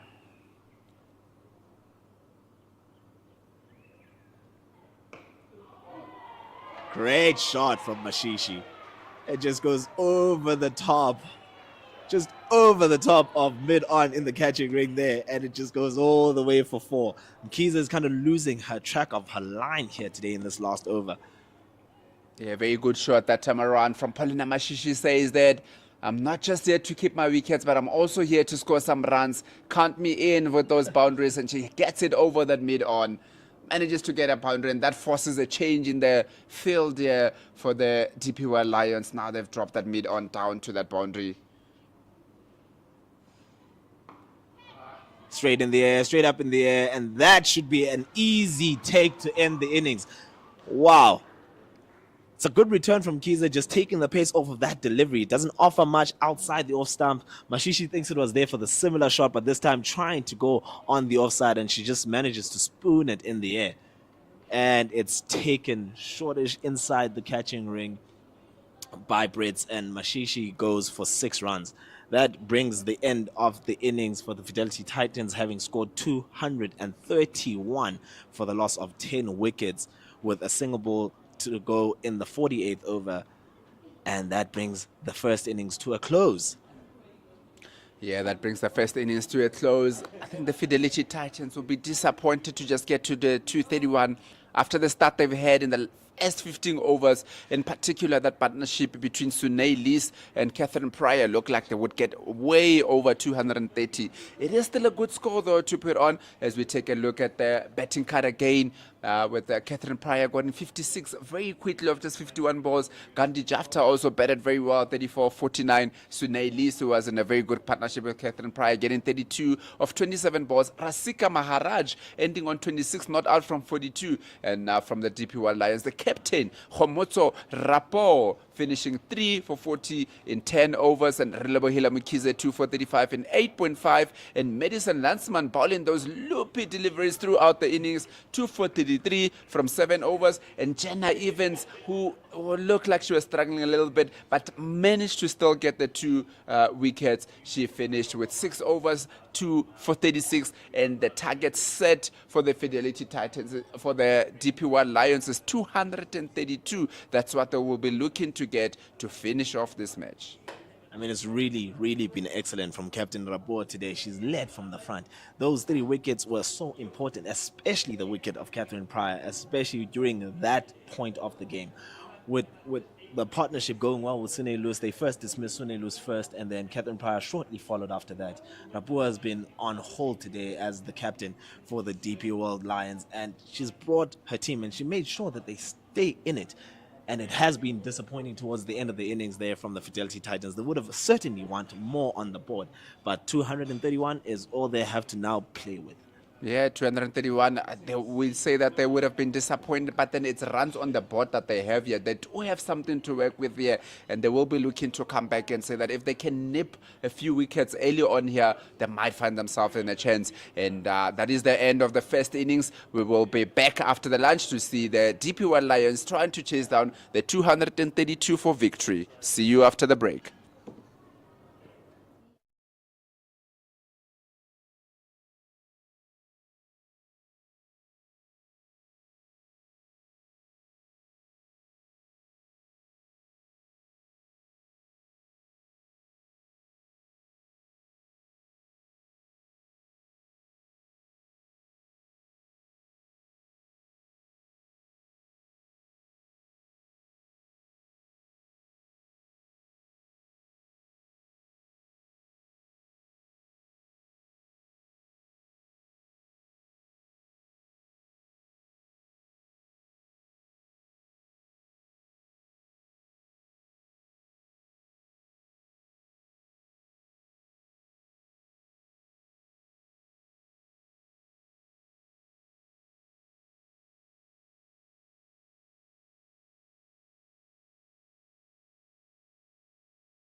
Okay.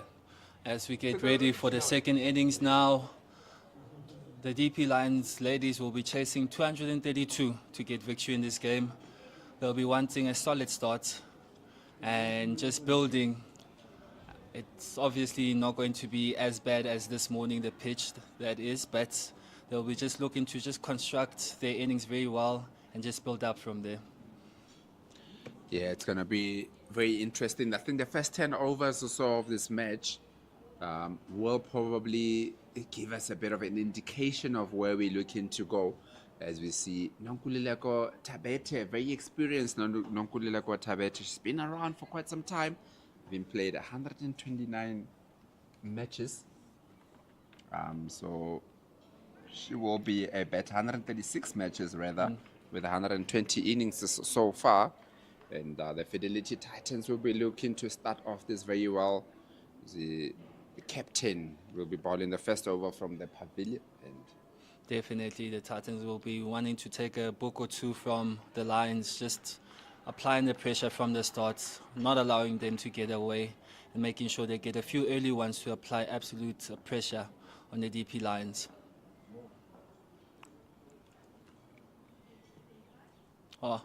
Starts off with a dot ball, goes through to the keeper. Good ball. yeah, very attacking field there from the Fidelity Titans, starting off with their first and second slip. We don't see that often, do we? Especially in women's cricket. They normally would go just the one slip and peck the offside a bit more. But with the Fidelity Titans, have started on their attack here. Definitely.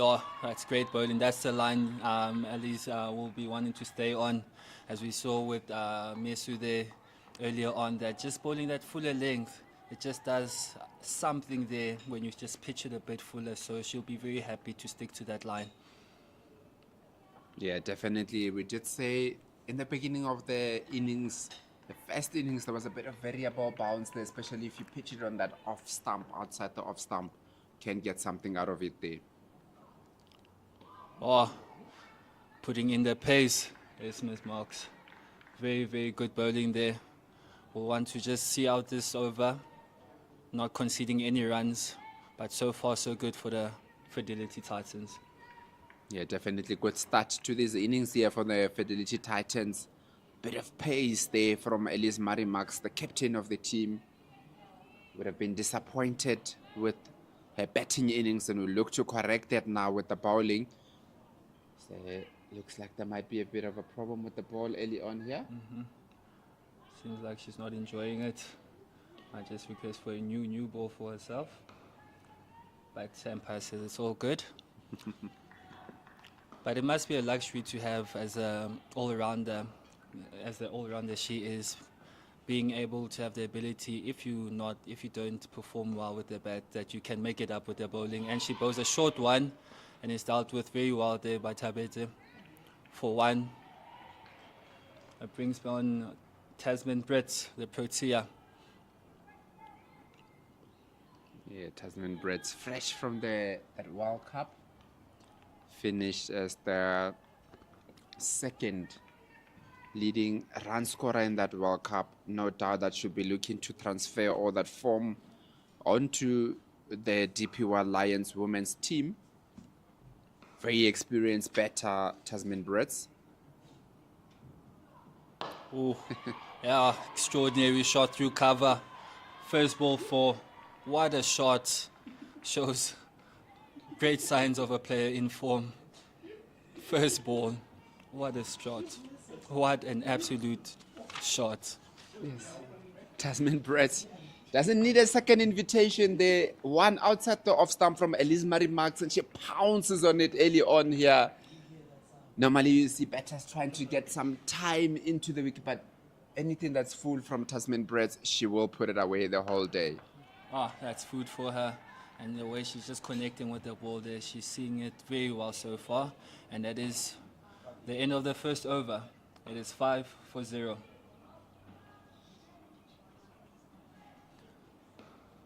The Lions will be wanting to just build from this innings.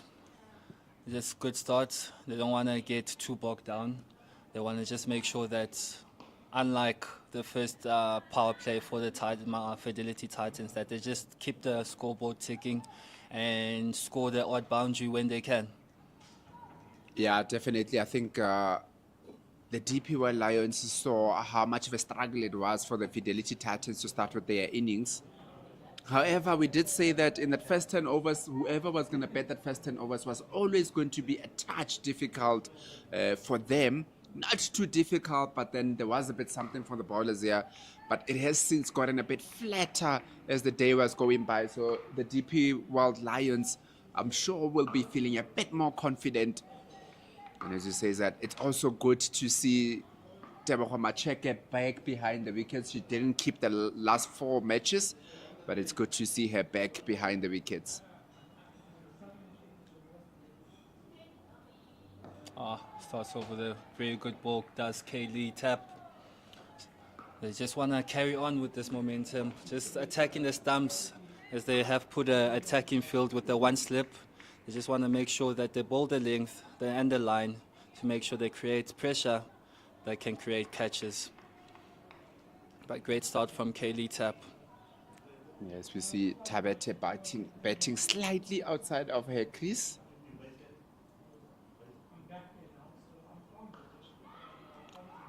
A bit short there from Kaylee Tap, but well fielded there.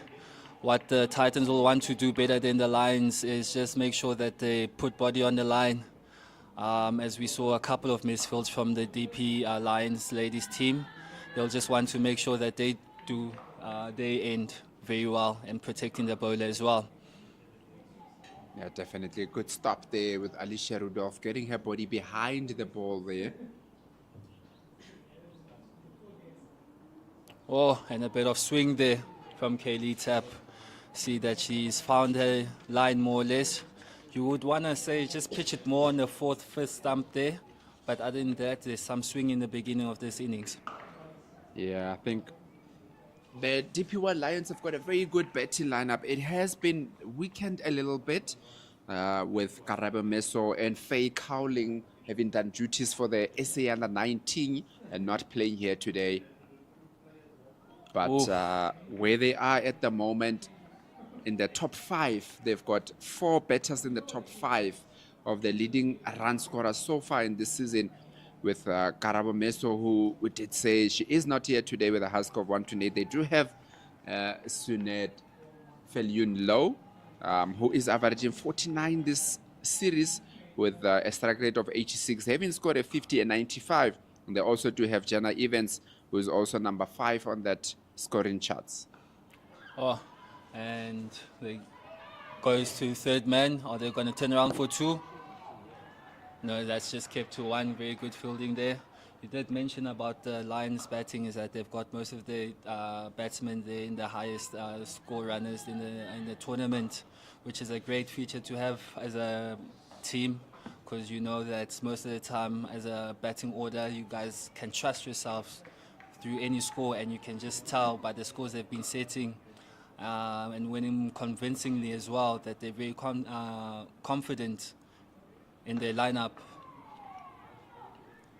Tasman Brits there drives that for a dot there, and it is 6 for 0 for after 2 overs. Yeah, steady start here from the Lions, having lost a wicket so far, 6 for naught. Must say, I think the Fidelity Titans now, as much as we've said how flat it has gotten, the weather seems to have changed a little bit also. It's become a bit cooler, which will help the bowlers and the fielders out here. It is not nice to field when it's too hot, but now it's cooler and there's a bit of cloud cover that's coming. Hopefully nothing threatening, and hopefully we don't get rain and we'll be able to finish off this game today. That is true. We hope that the rain stays far away. Oh, a bit too short there, back of a length there from Elise Marie Marks. She'll be wanting to just get closer to the stumps, just attack as she has the 2 slips in place. So you want to just make sure that you have the batsman just always playing instead of just letting it loose or giving the batsman an option to leave or maybe go on the back foot there.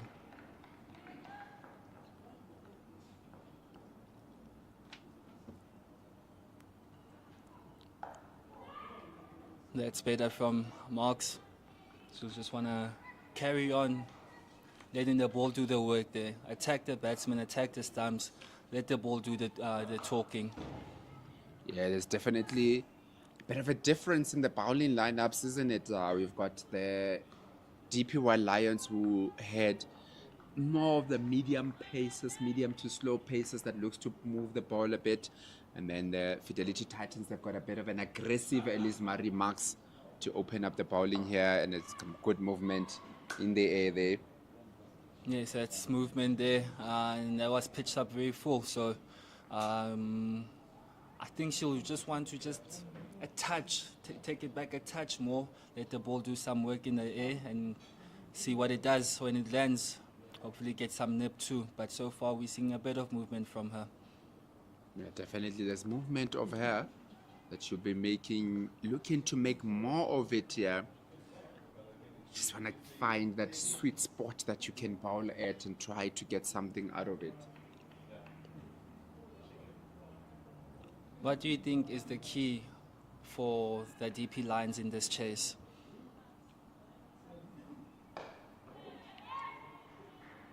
As we see, the ball goes through cover, to deep cover there. Look, I think the key for them would be, they just need to go at about 4.7 to the over. The key thing, important, is to go through the first 10 overs without losing a wicket. And from there on, just assess what kind of a rate that you need to go in. Tasman Brits will be a very big key, as we said that. We'll just continue with that after this ball. We did say a little bit earlier on that they are missing Faye Cowling and also Karabo Meso, the DPY Lions, who have been the backbone of the batting. So I think Tasman Brits here will be very key in terms of how far they can take this game, or how they will be looking to approach winning this game. So they'll need Tasman Brits. If she bets anything over 20 overs to 25 overs, I think they'll be in a very good position to win the match. Definitely. With the form she's in currently. Oh, you can just tell by her just walking down the pitch, just the confidence she oozes. But that's an over. That is 9 after 3 for 0. Definitely a lot of confidence from Tasman Brits. Just charging down Elise Marie Max, known as Tlenki. She is not a slow bowler at all, but for Tasman Brits to feel that she can come down and meet the ball, that just shows the confidence and the caliber of the batter that she is. Definitely. One thing the Fidelity Titans ladies are doing good so far is that they're not giving anything away, making sure that they're bowling towards their plan, and they'll definitely need to just keep it up at this rate.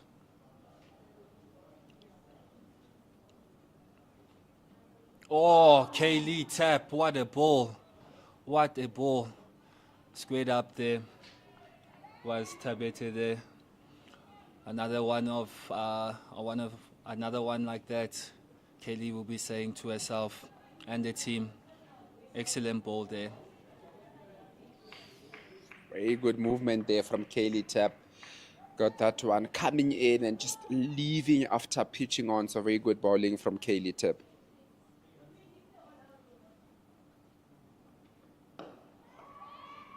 That's the bowling. I think she's found what she saw what she's needed from Tabete, so she's going to pitch it on that middle and off region and see what the ball does, because she is getting very good movement and is giving absolutely nothing away so far. Great bowling.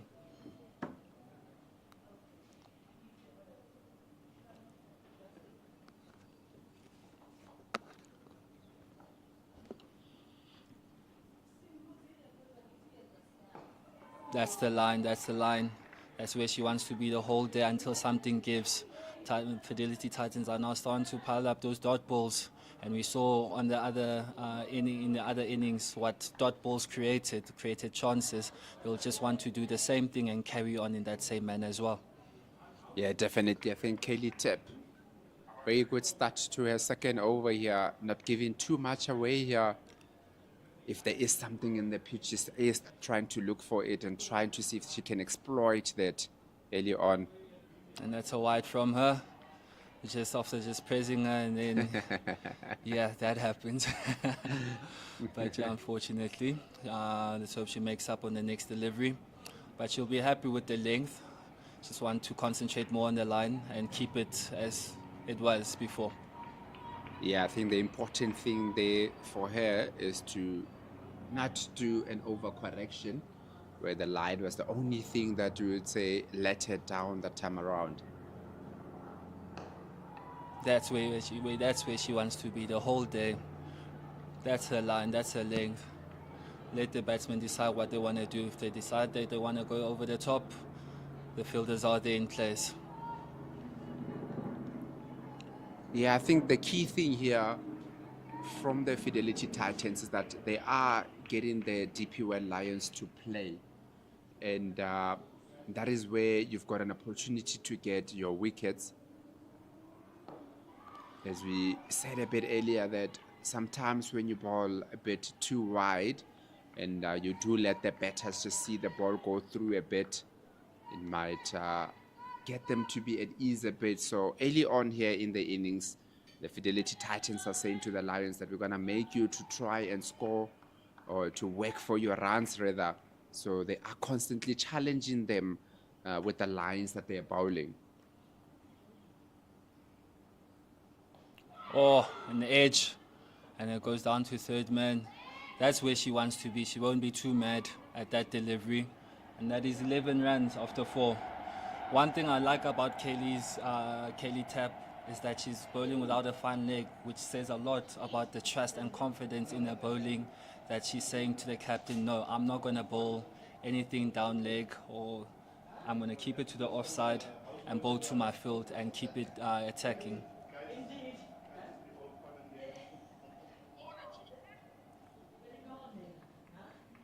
Yeah, definitely. So it's a good bowling partnership that we have so far here from the Fidelity Titans. Managing to keep the scoring rate down. It's similar patterns, isn't it, to the same way that the Fidelity Titans started their innings, where it looks like the newer ball does have a bit of something in it for you. But then after that, it becomes difficult. And that's where the Fidelity Titans will be looking that they need to get early wickets here. Oh, what a ball, Marks. What an absolute beauty of a ball there. Cutting Tabete through there. Oh, she'll be saying more of that, please, in her head. A very good ball here from Elise Marmax as we take a look at that again. Outside the off stump, gets it to cut her in half. It looks like Tabete, she went a bit forward. She didn't go forward. She just went a bit forward. Oh, and that one staying a bit low there. But speaking on the previous delivery, that's where Elise wants to be. Just a bit back of the length, but just more on the fourth stump. Let the ball do the talking for them. Yeah, definitely. I think she's got the perfect length that she wanted to bowl at. But as you rightfully say, if she can just get it a bit closer to her and try to bowl on that fourth stump area, almost force her to play and try to induce the edge, especially having a slip in there. Oh, full in that occasion. But for a dot ball, they'll be happy with these dot balls piling up. Are the Fidelity Titans. They'll be wanting more, keeping the pressure, not giving anything away, and just letting the ball do the talking. But with saying that they do want to pick up a scalp or two in this power play, it is very important for them, because as a team that set the totals, you want to always just apply great bowling there. But as I was saying, you always want to apply the pressure and keep the pressure going. As you have the runs on the board, you just want to carry on with that momentum and not let the batting team get or gain momentum, that is. Yeah, definitely. I think the Fidelity Titans would be pleased with the way they've gone about things so far, but they've seen how easy it does get to bat on this wicket, and they'll be looking to get a wicket early on. Yeah. Great shot there from Tabete, saying I'll have a piece of that. 4 runs. A Bit of a juicy half volley there thrown up by Elise Max. Way outside the off stump and very, very full. And Tabete manages to get her bat to it as we take a look at that again. Quite a bit too wide there. And Tabete managing to get it between that point and cover. It's a very good shot from Tabete. I think I like the word we were using earlier as to overcorrect. She was doing very wide that back of a length line, but she just wanted to force it a bit, and that's why previous ball went for 4 there. But that is the over. It is 15 for 5. Yeah, 15 for 5, for 15 for naught after 5 overs.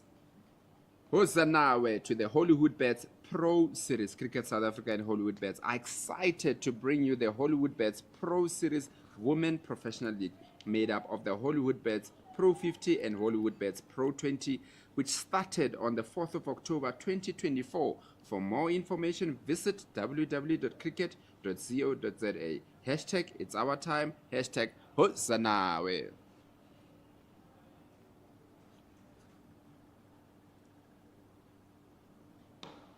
Great shot there by Tasman Brett to deep cover for 1. As we can see, with Tabete facing the bulk of the balls, Tasman wouldn't want to get too bogged down, but as well it's very crucial for Tabete to play a role in rotating if she finds it a bit difficult to go. Yeah, definitely. And you can see that the Fidelity Titans don't mind opening up the field a little bit for Tasman Brett to get her off the strike. Oof. That is going to be a wide. That's the first extra of the day for the Fidelity Titans.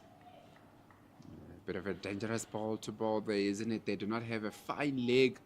So if there's a bit of bat on it there, that might be going down to the boundary for 4. Definitely. Anything that's sliding to the leg side is a very dangerous ball. But she has been very accurate until that moment.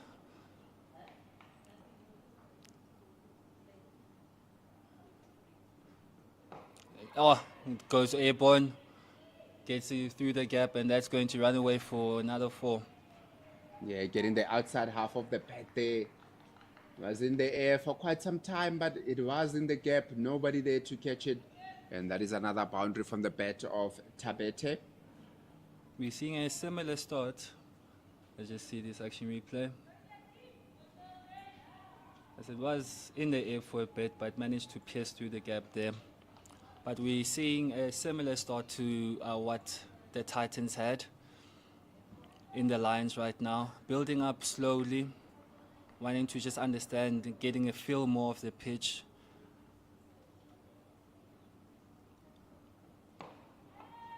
Oh, excellent line there. Kaylee Tapp will just want to say, let me keep myself there the whole day, and that's the name of the game, consistency. Even if it's gone there, let me build that delivery again. Something will give eventually. Don't try to overcorrect or don't try to change anything. Keep that lining length. It's definitely similar patterns to the start of the innings from the two teams. Where earlier on in the Fidelity Titans innings, Pura Andrea had the bulk of the strike, but wasn't managing to hit the ball away. As we see a similar thing with Tabete. She has gotten the 2 boundaries. She is on 13 from 28, but the important thing is to stay there as long as possible. Tasman Brett's been kept quiet so far in these innings. That's it. Thick edge there down to 3rd man. And that's what I was talking about staying consistent, keeping that lining length. Something will eventually give. But what do you think is going to happen post-power play, KG? Do you think they might bring in the spinners very soon? Or they might take a bet, as they might want to take a book or a note or 2 from the Lions innings? Look, the Titans are playing with 3 spinners. Ooh, that's striked firmly there by Tasman. would say they're playing with three front line spinners, if I can call it that, because all three of them are spinners, are front line spinners. They're spinners that you expect to bowl 10 overs out of them. But then they do have the seam bowler also of Lesedi Madisha, who thrives a lot more with a bit of a newer ball because she gets it to move a bit. She doesn't have a lot of pace, so I think they will probably look to have Lesedi Madisha bowl a little bit when there is still something in the ball, and then look to bring their spinners after that. Definitely. And Elise might be getting a bit of treatment there. Looks, by the looks of it. But yeah, we're about to get ready for some action now again. 22 for 0 after 6. I think the DPY Lions are slightly ahead of where the Fidelity Titans were at the same stage. The Fidelity Titans were going at about 2.7 to the over. Oh, that one nipping a bit in. Oh, great fielding there, a point there. Great fielding just for the one. Very good fielding here from Rudolph. Rudolph, of course, made her move to the Titans this season after playing for the Eastern Storm. She did start her career in Gauteng for the Lions a couple of years ago. And then she made a move to Eastern Storm, and then this year she decided to come back into Division 1 with the Titans. Oh, Elise decides to bang that one in. That might be running away for a boundary. No, that's well saved there by fine leg. Or rather, shall we say, a bit deep square.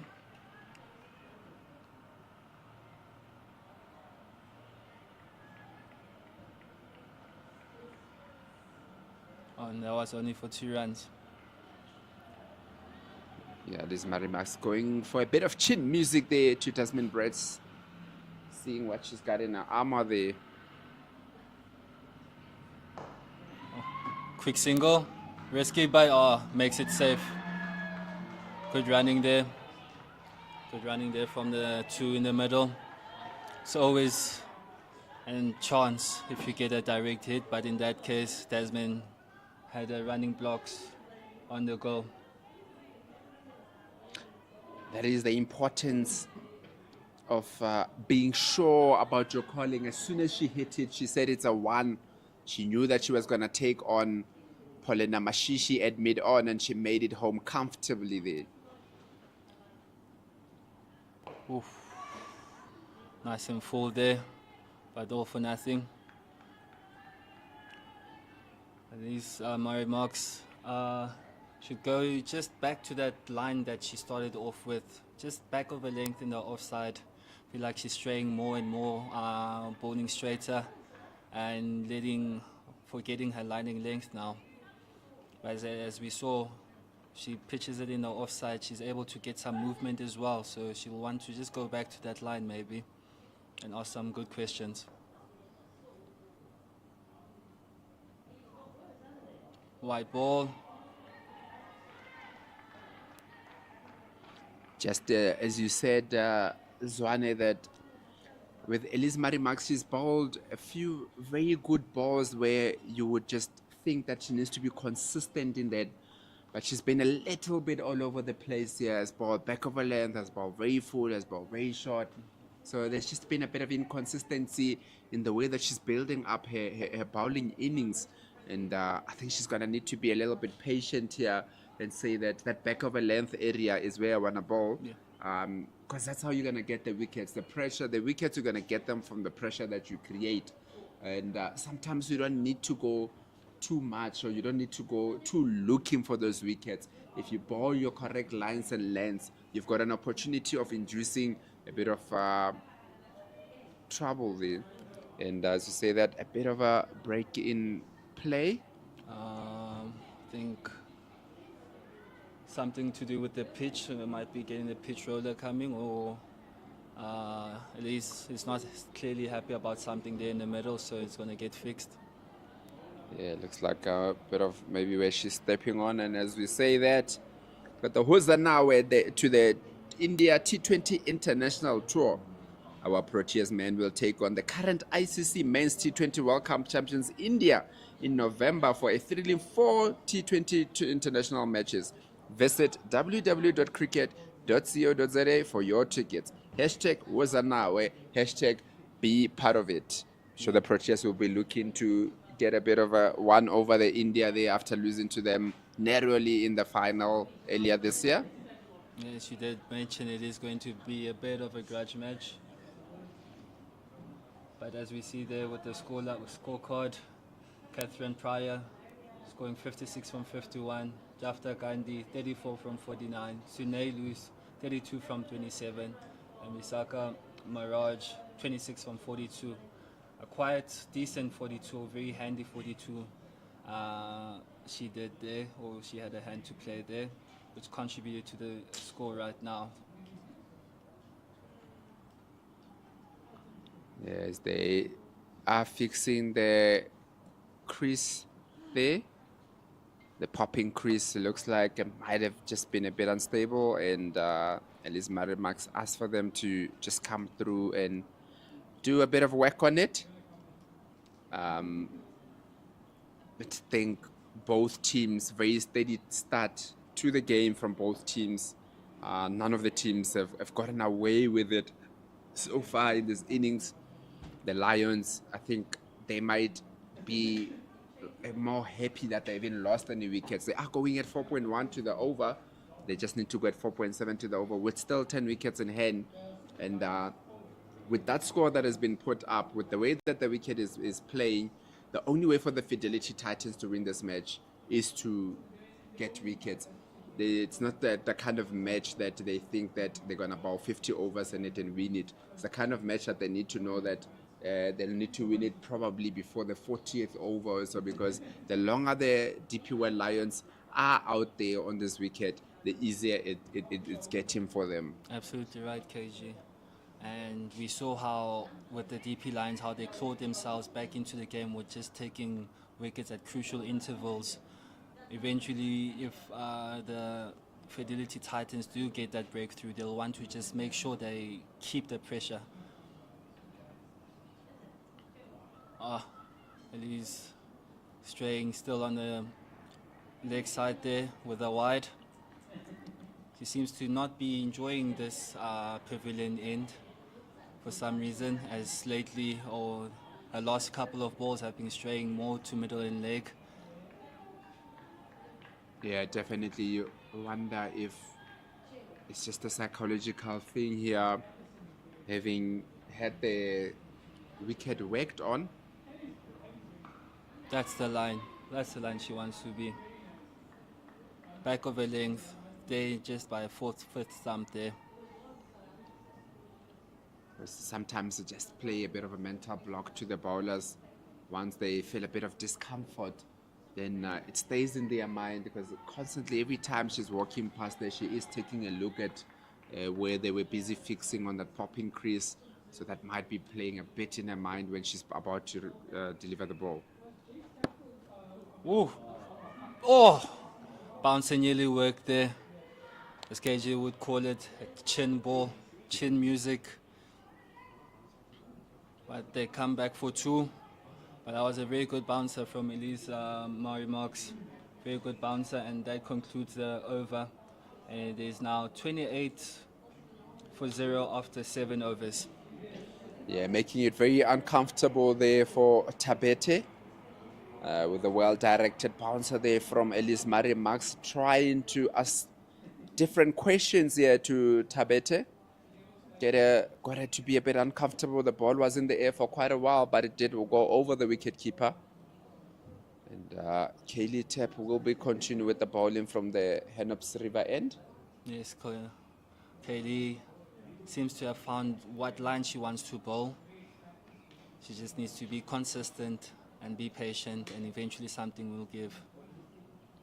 Yeah, definitely. There will be a bit of pressure on Tasmin Bretts here, because she hasn't gotten the strike as much as she would have liked to. She's only faced 9 balls so far with Tabete on 33 balls, so there will be a bit of pressure here on her.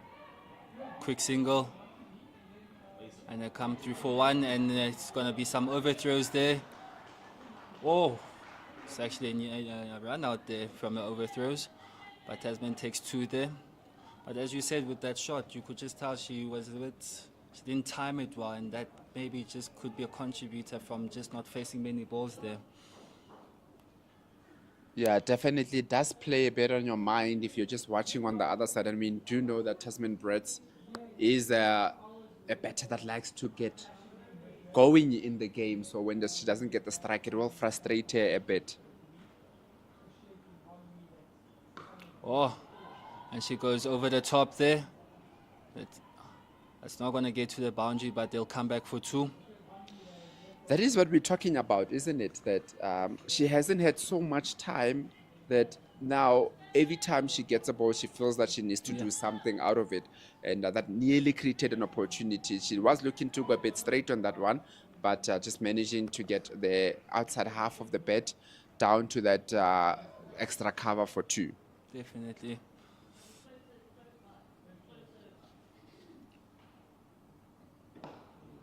That's much better from her.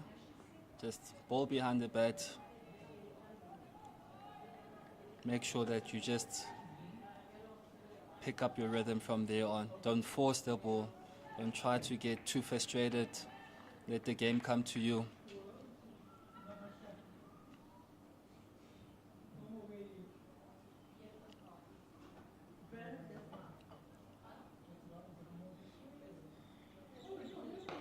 And she goes over the top. That seems to, it's going to be another 2 runs again for Tasman. She seems to be going a lot airborne now. Can't help but feel that maybe it's coming from a bit of frustration. Yeah, definitely. I think the Titans would have felt that they've created a bit of pressure in here. And the way that she is going, you would say that something has to give and something will give soon. Oh, Tasman says, let me have a bit of that. Smokes that back past the bowler for 4 runs. Excellent shot. Excellent shot from Tasman. Something has to give, and it is 4 that it gave that time around, Zwane. Yeah, no, definitely. Okay, from the other side. But yeah, it just shows the strength she has. That rocketed past the bowler again. 4 runs to her. And she now moves on to 15 runs.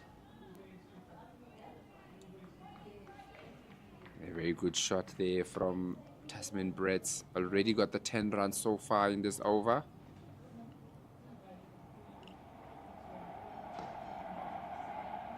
Says, let me respect that ball. And it's an over. It is 40 for 0 after 8. The Titans are starting to pick up with their run rate, as they are starting to feel more comfortable after that over, as you could tell with Tasman just going after the bowler a bit there. But it will be interesting to see if Elise Mari Marks will carry on from her side, because she seems to be uncomfortable bowling from her end. The pavilion end, that is, and it's going to be some spin.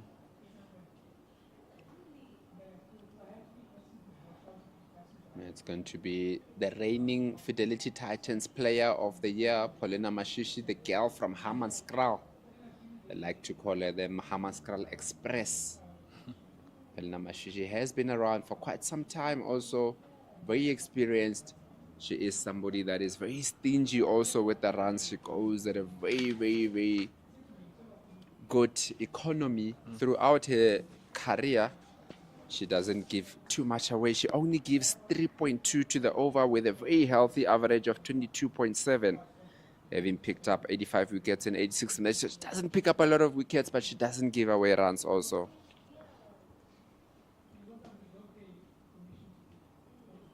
Oof. And that's not going to be called a wide. Looks like the umpire says there's a bit of something on the pad there. She signaled that there was something on the pad there. But I tell you what, I'm not too mad at this ploy of bringing in a spinner right now, as they do have to ask all questions to try just get that breakthrough. A bit of a misfield there. Will they take advantage? Yes, they do. That is not what the Fidelity Titans need at this point of time. Need to keep it tight. Make sure that the Lions don't get away from this game. Yeah, misfield there from Pura Andrea. And now it brings Tasman Brett, who likes playing against spin. Oof.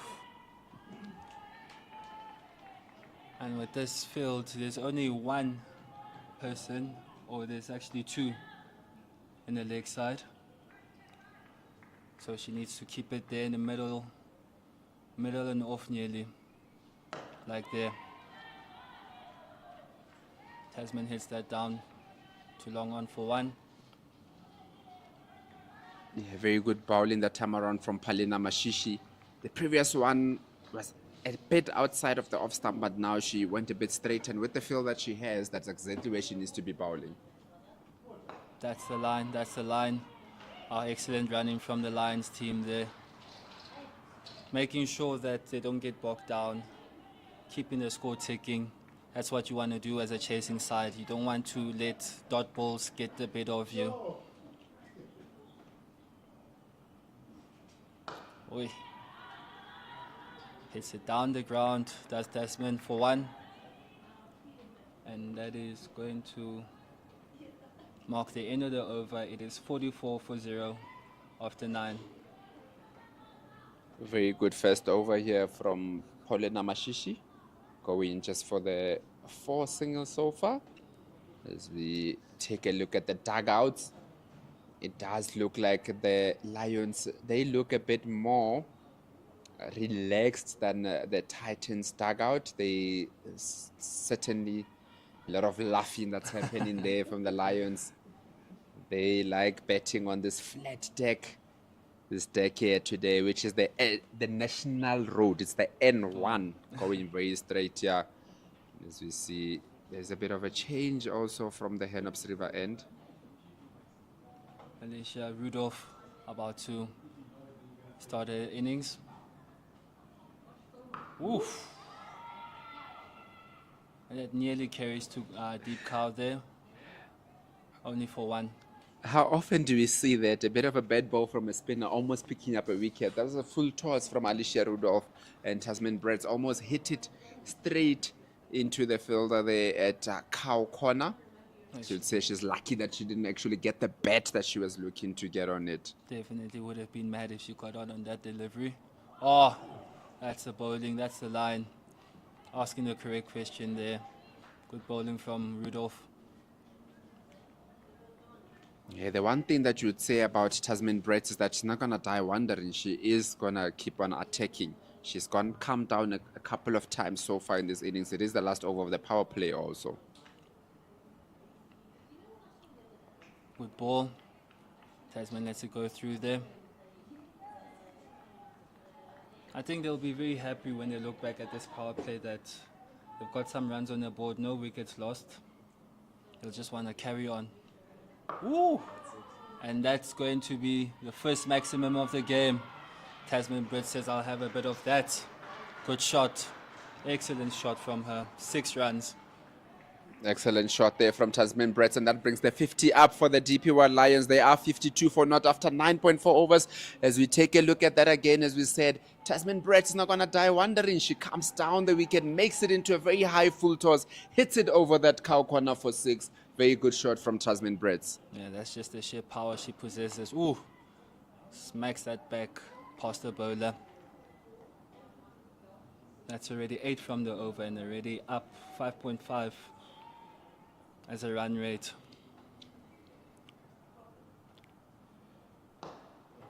Oh. And that is going to be an over. It is 52 for 0 after 10. And with that being said, change of commentary. That is the end of the power play here. And we do have Odwa coming back into commentary. Odwa, how have you seen it so far? Oh, well, we're back again in the second innings. And so far, the one thing that stood out for me, KG, is just how completely different the two sets of power play innings has been. In comparison, we look at the Titans' score was 33 for naught after their initial 10 overs. The DP World Lions are sitting on 52 for naught after their allotted 10 overs in the power play. It's actually been a really good start. Now all of a sudden that brings that asking rate low down to 4.5. Must say I like how it is after the power play, but the Titans are still not spreading their field too much. They will probably be looking to do that for Tasman Breads, but not so much for Tabet, and keep on creating pressure on her. Just the one fielder at cow corner out. I think it's how you said it earlier, you know, like right now to Tabete, they're trying to create that pressure, they're trying to build on it because they know the only way to win this game is by getting wickets.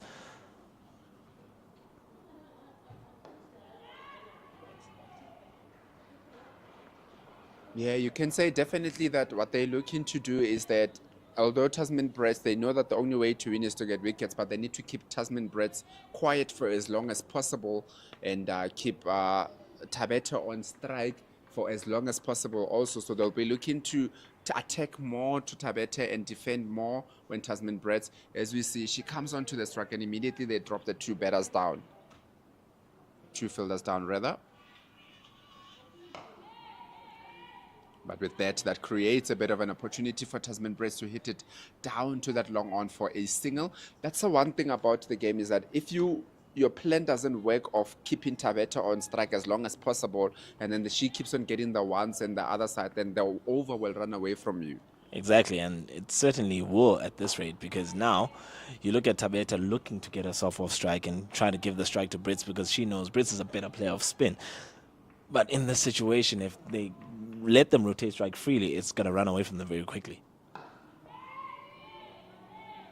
Definitely very tight over that time from Paulina Mashishi, just going for 2 runs in that over, and after 11 overs, the DP World Lions are 54 for naught. They will be very pleased with the way they're going at 4.9 to the over, just requiring 4.6 to the over. So they would say that this is the kind of position that they want to find themselves in.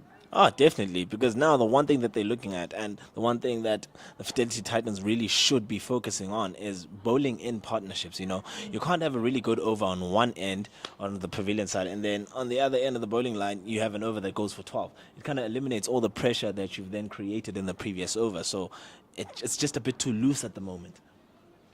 Yeah, a bit too loose at the moment. And as we see, a change of bowling from the Henops River end with Rasika Maharaj coming into the attack. Alicia Rudolph just bowled that one over that did travel a bit after going for 8 in that previous over. She's been taken out of the attack, and Rasika Maharaj is now into the attack from the Fidelity Titans.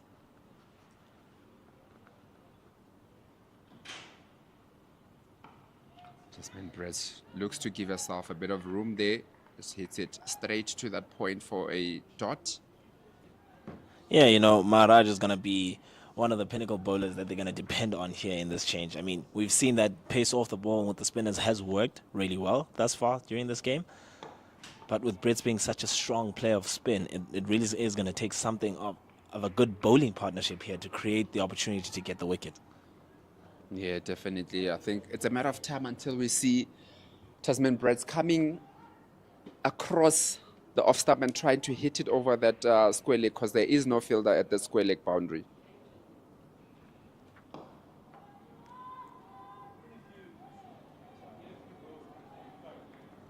It's also interesting to note, I mean, knowing how good Brits is against spin, you look at the figures Maharaj has here with the ball. I mean, 77 wickets at an average of 13.37. Oh, that's actually really brilliant when you consider all the options that are happening in and around this point in time in the game. If she somehow manages to stick to her guns with her bowling effort, it's really going to be a good game here.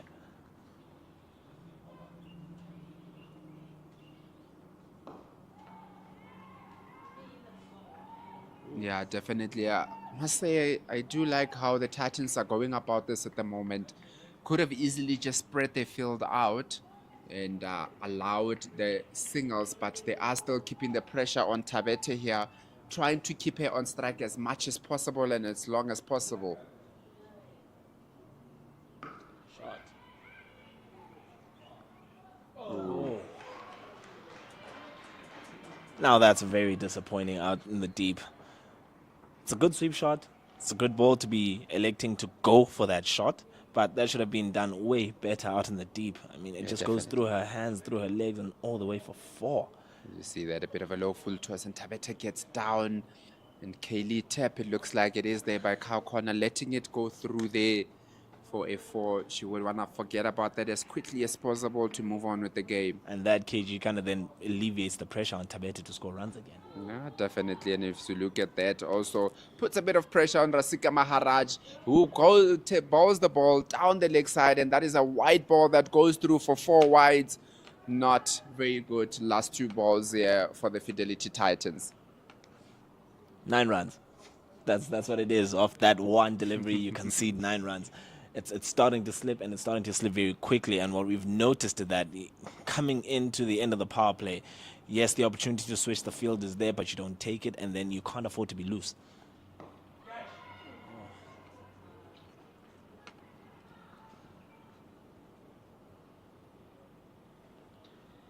That is the area that you find yourself in, and the DP World Lions are 65 for naught after 12 overs, going very steady here with a very good partnership between Tasman Brett and Nonkululeko Tabete. Currently going 65, going at a very good rate, going quicker than what is required of them.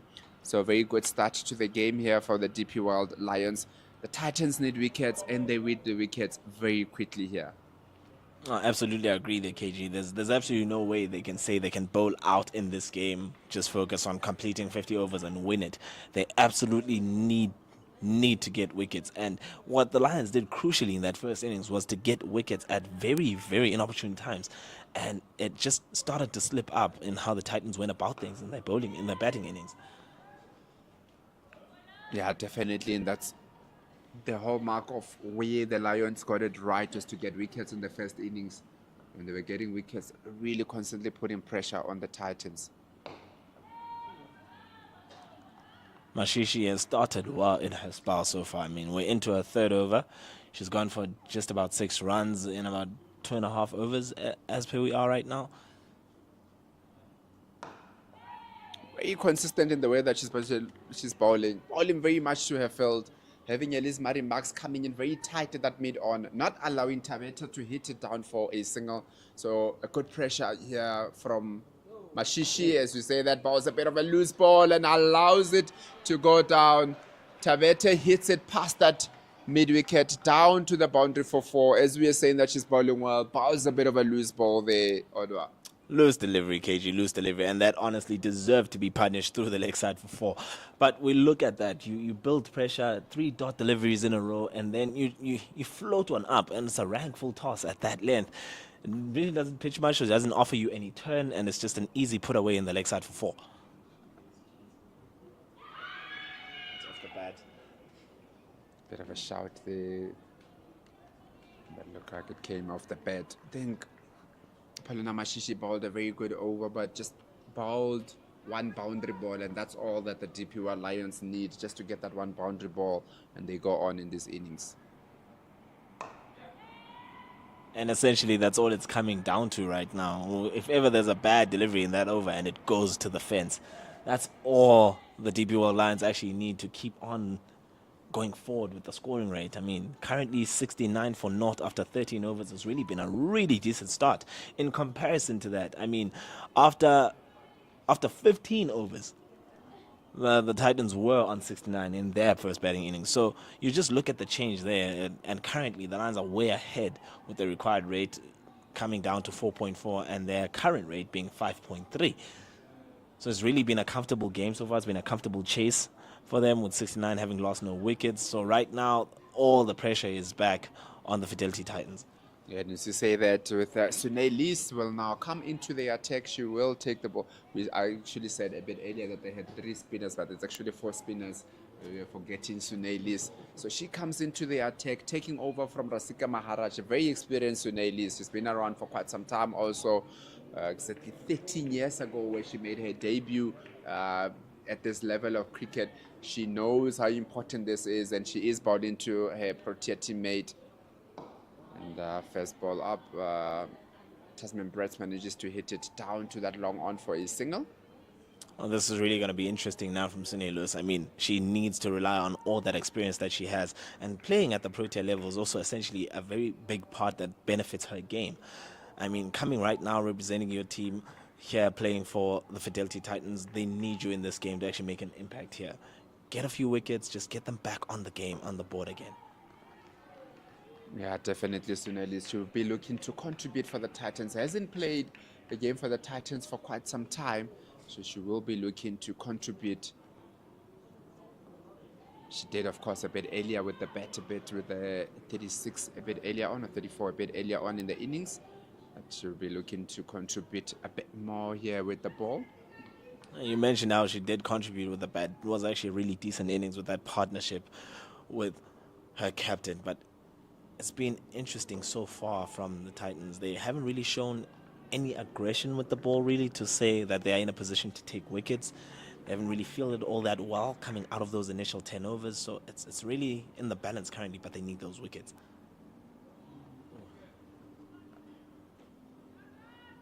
Must say a bit unlucky also to see Rasika Maharaj off the bowling. She did go for a boundary, which was a misfield, and just that one wide that made it to go to 11. So I would have thought she would get another over here. Perhaps the thinking here is that she can try to come from the pavilion end, you know, and bowl in tandem with Sune Lewis coming from the other end on the opposite side. It's tough to see anybody taking Polena Mashishi currently off the bowling from the pavilion end, as she's bowling very, very well. Wouldn't be surprised if she does a Khomoto Rapo a bit earlier for the DP World Lions. She bowled 10 overs on the trot here. She bowled well. So I'm expecting that we might see something similar if the Fidelity Titans are to give themselves an opportunity to try and get the wickets here. Constantly want to keep the pressure on from Polena Mashishi. Shot! Oh, that's a brilliant shot. We talk about how good Tasman Brits is against spin, but that shot through the covers, I mean, Mashishi also is looking at her players as if there might just be too big a gap in that space, but nobody could actually be stopping that. That's an excellent shot through the covers for 4. Yeah, goodness me. Very good shot from Tasman Brits, as we see that she just hung back there, allowed the ball to come and hit it to that cover. A bit of a change from Polena Mashishi. She's been bowling full and straight, and that time around she just bounced a bit wide. Yeah. And there's another misfill there by square leg, allows them to come through for a single. And that again influences another field change.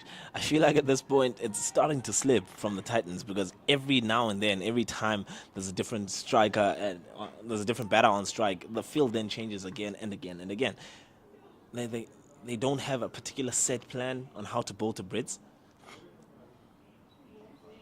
A bit too straight there from Polena Mashishi, allowing Tabete to get the bat on it down to that fine leg for 2.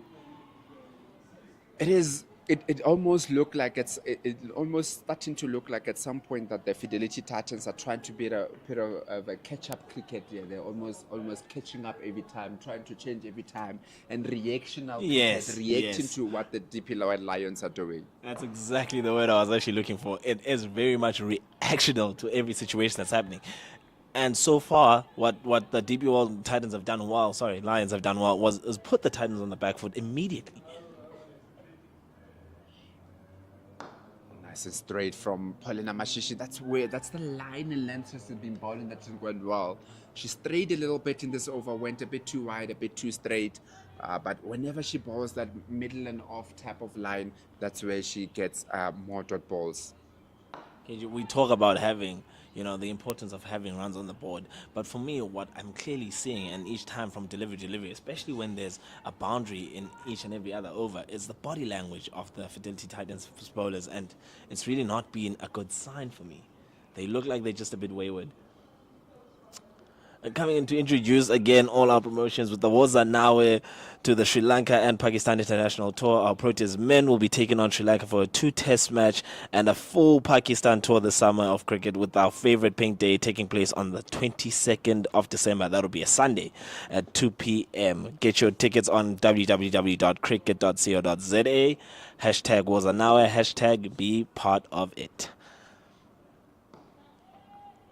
Very interesting there. Have we ever actually seen a day-night match being played on a Sunday? Actually, it is what is going to happen this year, but it's something very unusual in South African cricket, maybe because it is the festive, so. That's pretty true. But honestly, I would take a day night on a Sunday. It's actually a pretty good watch. Hopefully you don't have any work to go do on Monday. Too true.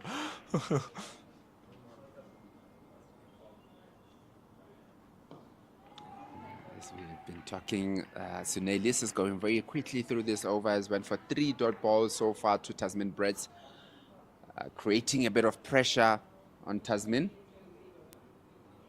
And she manages to hit one down to that long off for his single. Tasman Bred's strike rate has gone down a bit. She was going at over 140 at some point, but now it's just over 100. It's very important to bowl to your field. You look at Luz kind of marshalling the fielding positions here. She needs that one fielder behind square to be a lot finer, and she is coming across right now. She's brought in her shortish fine leg into the right in front of square this time to just offer up that shot as a release. So they're just trying to tighten things up around Tabeta. I actually like this. I like this kind of fielding positions. I've seen quite a lot of fielders do that, saying that if you want to hit it down to sweep, hit it very well. Yeah. And the one thing that's actually pretty comfortable now about this situation is that Sune Luz has her fielders offside, very much on the edge of the inner ring. But however, the 3 players on the leg side are in pretty close to try and afford them that opportunity to catch anything that's coming in that direction. So she's trying to forcing Tabeta to play across the line instead of with the line of the ball. Yeah, definitely. And we've seen a couple of times how Tabeta has just plugged it onto that leg side and set off for a single. So Sunelis is trying to stop that, trying to make sure that if she wants to get the runs, she needs to do a bit more work than what she is doing at the moment. And as we say that, 16 overs down, the DPY Lions are 80 for naught, with Paulina Mashishi still bowling from the pavilion end and Tasman Bred's on strike. It's been a really healthy partnership. Moves now to 81 with that single straight down the ground to long on, sorry. Really has been a really good partnership. 80 runs in the first 16 overs. It's been brilliant so far from the DP World Lions, and they're steadying the ship here very well. 10 wickets in hand, still require further 151 runs. I mean, there's too many balls to play with, the 203 balls left to go. I think the Fidelity Titans are in desperate need here for a wicket. As we did say that it does look like it's just getting flatter and flatter as the day is going. And as you say that, again, Paulina Mashishi bowling very steady, bowling very full and straight, not allowing Tabeta to get around. But Tabeta, I think even though she's batting slow, she's playing a very good innings here, as she is there to support Tasman Breds. This is some good pressure here. It's some good pressure. I mean, it's a combination. What is that? 3 dot balls in a row now. At this point, she's kind of putting on the pressure a little bit on Tabeta. A very good single there. The Tasman Breds was really good running. Ready to run there. Very good running. Just plugged it down, saying to Tabeta that, there's a bit of pressure that I can see on you.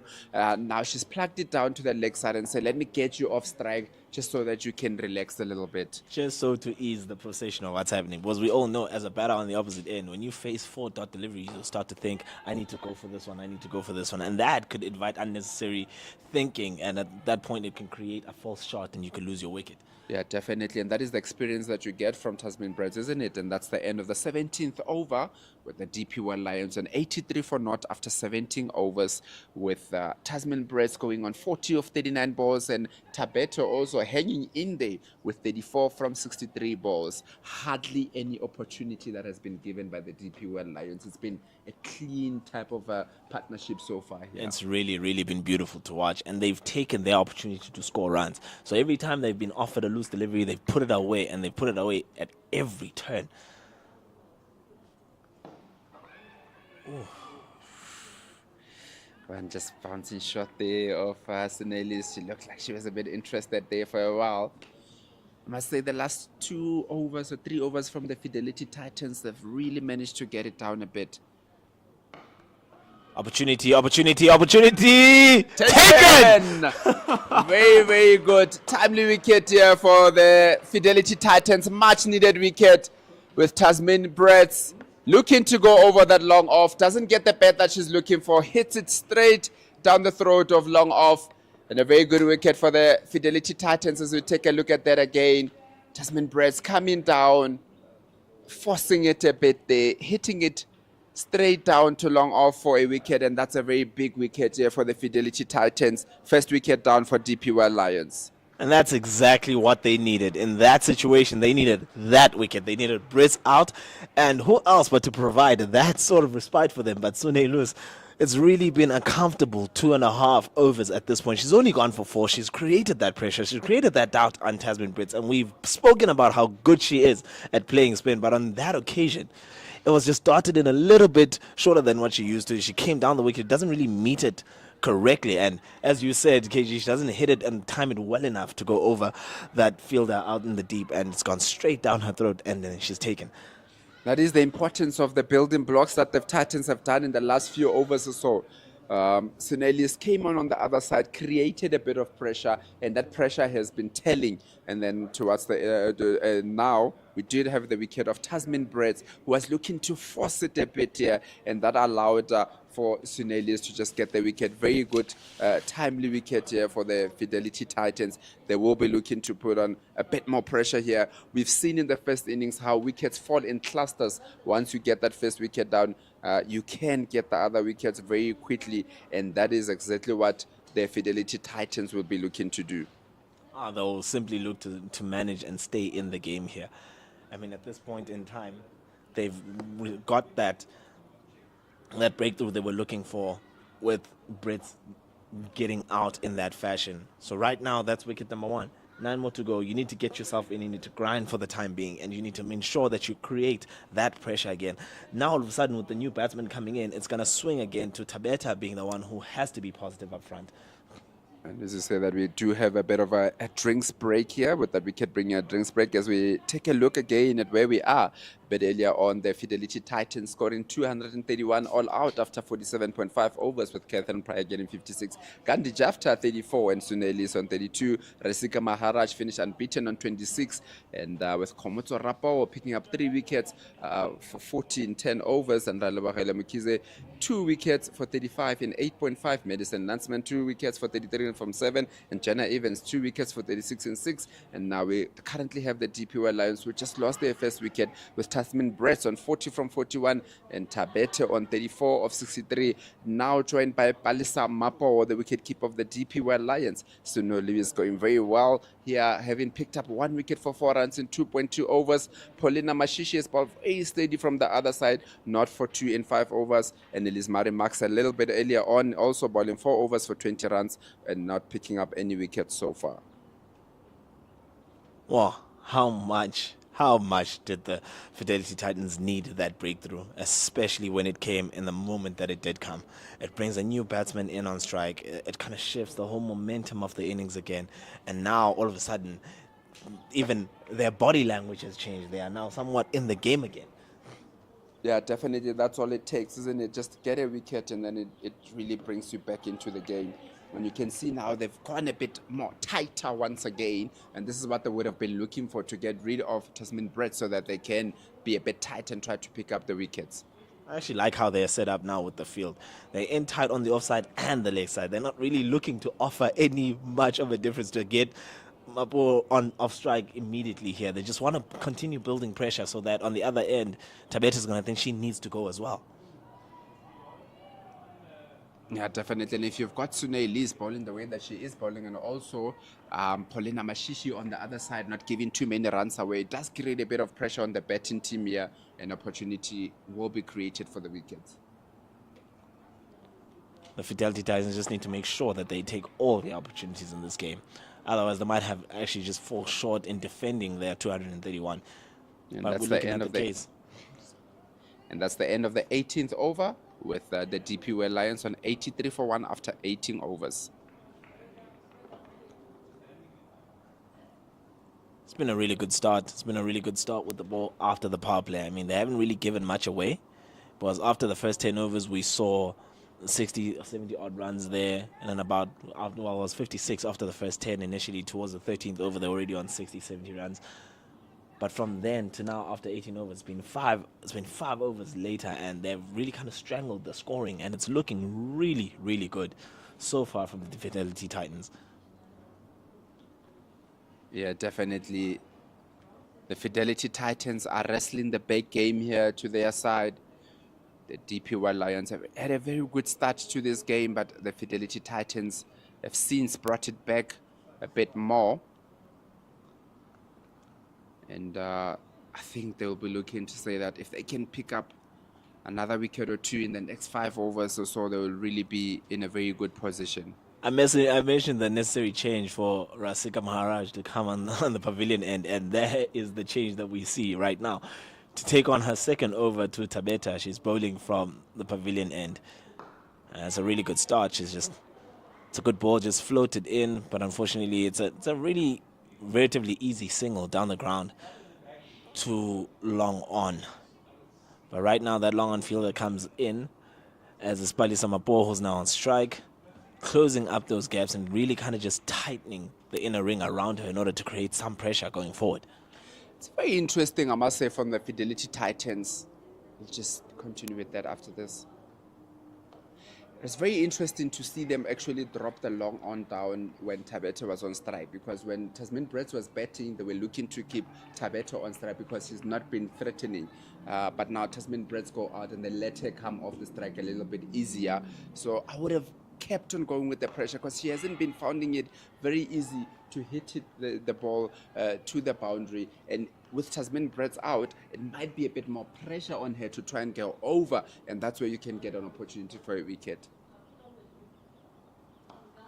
Oh, I absolutely agree with you there, KG, because now it's all going to be a procession of how many dot balls are going to go against Palisa on the other end. So now if Tabeta, the onus is on her now to go against the whole situation and try to keep the scoreboard ticking. Yeah, definitely they should look at about the pressure that has been created by the Fidelity Titans in the last 5 overs. And she would no doubt look at saying that I need to stretch the team further away from what it is happening at the moment. And that is a very good over from Rasika Maharaj on her return to end the 19th over. And that is 84 for 1 after 19 overs. Game in the balance here. All of a sudden, 1 wicket, and all of a sudden the game has changed and everything just looks to be in a balance now. Only 1 run from that 19th over. That is a good return for Maharaj after going for 11 in that initial first over that she bowled. Looking at the score now, 84 for 1 after 19 overs. It's starting to look a bit constricting, and the run rate has gone down now to 4.4, and that run rate required has kind of shot up a little bit to 4.8.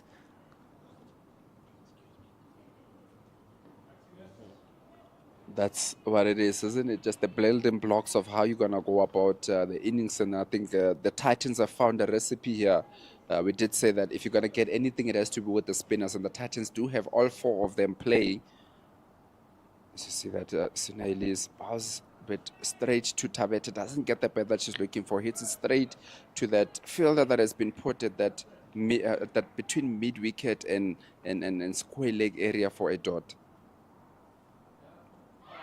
And that's ball there. Tabeta goes outside her off stumps, try to make something of it. And Sunailis hits that leg stump. That's a very good wicket. 2 set batters out here for the DP World Lions. The Fidelity Titans will be feeling very good about this game and the way that it's going at the moment. They've really wrestled it back. At some point, it looked like it was going to be an easy game for the DP World Lions, but the Fidelity Titans have wrestled it back. The experience of Suneli is coming in and picking up the wickets of the 2 openers. Got rid of Tasman Bretson over ago, and now she has gotten rid of Tabeta, who's also been here for a while. So very good bowling from Sunelis and from the Fidelity Titans. It's exactly what we spoke about. She's bringing all that experience into play here, and she's getting the wickets that the Titans sorely need. And that brings in Kirsty Thompson to the crease. with all the wealth of her experience and all the runs behind her name, it's really going to be important to see how she starts in this situation. It's two fairly new batsmen at the crease. Balisa Mapoa has already faced 9 deliveries. She's still yet to get off the mark. Kirsty Thompson just steps in right now. She's also sitting on 0. It's a really good over from Sine Lewis. 2 dot deliveries followed by a wicket delivery. 3 balls to come in this over. She's taken 2 for 4, and she's halfway into her 4th over. What a change from the Fidelity Titans. What a change this has been for them. What a change, definitely, with Sonelis really taking this game away from the DP World Lions. You would say probably that they will be tempted to get her to bowl a full 10 overs if she keeps on going the way that she's going. Oh, absolutely. And I think right now they're looking for someone who plays that same role that Khomotso Rapoa played in the first innings, where she went through her full 10 phases of overs and she got 3 very important wickets. Sunelus has started amazingly well for the Fidelity Titans here. And that's the last ball in the 20th over to finish off the 20th over, and that is 84 for 2, the DP World Lions. Very good going here from the Titans. They're really wrestling the game back into their favor here. So the next phase, I think it's going to be very important for both teams. And as we say that, we do have a change in commentary, and I'll be leaving Nswane coming back into commentary. Welcome back, Mr. Zwane. Just looking at Thompson as she's coming in, looking at her figures. She debuted in the 2006-2007 season. She's played 86 matches with 85 innings, total runs of 2,662, career best of 203 runs with 9 50s against her name. I mean, they need that wealth of experience today. What a shot that is down the leg side. And it beats the last fielder for 4. Goodness me, we spoke about how important it is to start your innings well, and Palisa doesn't really waste time against Maharaj in that situation. It's a shortish ball. It's not really that much of a good length, and she times that perfectly for 4 into the leg side. Actually, just uses the wrist very well there on that shot and guides that for leg side 4. Great start for Palisa there. She'll be just hoping to carry on with this momentum now. Just making sure ball on bat on ball, that is. Maharaj changing sides and coming around the wickets on that occasion. She floats it in just outside of off stump, and it's just a bit straight. It's straight enough to actually lure the shot for you to actually just go against the line. But that produces a dot ball, and it's a decent start following that boundary off the first delivery. I tell you what, Odwa, from over 10 until 20 for the Titans, they started getting their momentum. You could tell with the likes of Catherine Pryor just getting in their bag, making sure every ball just keeping the scoreboard ticking. With the DP, with the Lions, it's just been a bit of a contrast, as it's not been so flowy. It's just been a bit of a fight, a bit of a contrast to what we saw from the Fidelity Titans. Well, yes, and the difference being that they started well with the power play. The DP World Lions really started well with their power play. And right now, following the power opportunity, gone! Oh my goodness! Palisa she just hits this one straight back to Maharaj, and it's taken very comfortably. 4 runs from 12 balls. The Lions lose their 3rd on 88. And we are 2 balls shy of completing the 21st over. Goodness me, what do you think about that tactic? Oh, great stuff from the Fidelity Titans, and what we've talked about throughout this whole game. Once you get one, more come, and this is just more proof. This is just more proof to that. So well done to the Fidelity Titans, sticking to their guns, trusting the process, and just using their spinners to full effectiveness, actually. I mean, we were wondering why she started to come around the wicket instead of bowling over it, right? And it just looks to be that it was trying to close that angle and forcing Palisa to actually play on the leg side more. Great tactic and a good situation there to actually pick up that wicket, and that's 3 down for 88. That's definitely great bowling from the Fidelity Titans. Now they'll feel like they have momentum going with them. Now they'll feel like let's be motivated to put more pressure on the batting team, as they do have the runs on the board already. So now it's just a matter of capitalizing on this great momentum that they have currently. That brings Sune Fillion Low down to the crease. 35 matches, 32 innings. She has 5 50s and a single 100. It's actually really a decent career. And they need her to step up here today and work with Thompson in order to put on a partnership that could put them in a better position at this stage, as they've lost 3 very much quick wickets in succession to each other. This is well bowled from Rasika Maharaj. She actually went for 4 on that first delivery. It's been a lot tighter since then. It's been 2 dots, a wicket delivery, and then followed by another dot ball. You did just mention the experience of the 2 batsmen there. The DP lines will need every single set of experience of them in this game or in this chase right now, as the Fidelity Titans do have the chokehold right now on them. But things can change as we've seen in this game. A successful over from the Fidelity Titans. It's 21 done, and the score is 88 for 3. 2 new batsmen at the crease, with Kirsty Thompson still yet to get off the mark after the 3 balls that she's faced, and Phil Yoon having just joined her in the last couple of deliveries to end the 21st over. She's also just faced the 2 balls. Both batsmen currently sitting on 0, yet to be off the mark as we move into the 22nd over. Yes, Sune is just keeping on the pressure, doing what she's been doing, bowling to the stumps, just saying to the batsman, if you want to do something, you have to hit over me. But it seems like now Sune just asked one of the mid-on fielders to just go long. Wonder what's the reason behind that, because right now you have all the pressure on them. You want to just take advantage, actually. So far, this is excellent bowling. I think by alleviating that situation of pushing the mid-on fielder to long on, it's just creating that space and that uncertainty to say you can play here if you can. But that's a rankful toss on that delivery. It's just swept away for a single leg side just in front of square. And we're halfway through the 22nd over. It's 89 for 3. With Sune Lu still looking to put on the pressure here. She's bowled so well. Looking at those figures, it's 4.3 overs. She's taken 2 for 5 runs. She's giving nothing away. They can't seem to get a game plan for Sune, and she's doing a very good job for the Fidelity Titans ladies. And that's creating pressure, as they were tempted to take 1 there, but they realized that they can't. KG did mention earlier the importance of having runs on the board, and now at this moment, having taken those 3 wickets, the Fidelity Titans will look at this opportunity to think, yeah, we are well back in the game at this point. After getting rid of Tasman Brits. A bit of a misfield there, but likely to no extra run or anything like that. The calling, essentially, after Tasman Brits has been dismissed, has been a bit wayward from the DP World Lions, and I'm looking at that. Could have been a comfortable single there with that misfield in the inner ring. You should have to be on some bold shoes for that one. But that is the over. It's 89 for 3 after 22. It's been a phenomenal comeback since that power play. It's been really good. They've stepped things up. The Fidelity Titans have stepped things up a lot. And looking at the game situation now, 168 balls to go. DP World Titans still require 143 runs to win, sitting on 89 for 3 after 22 overs.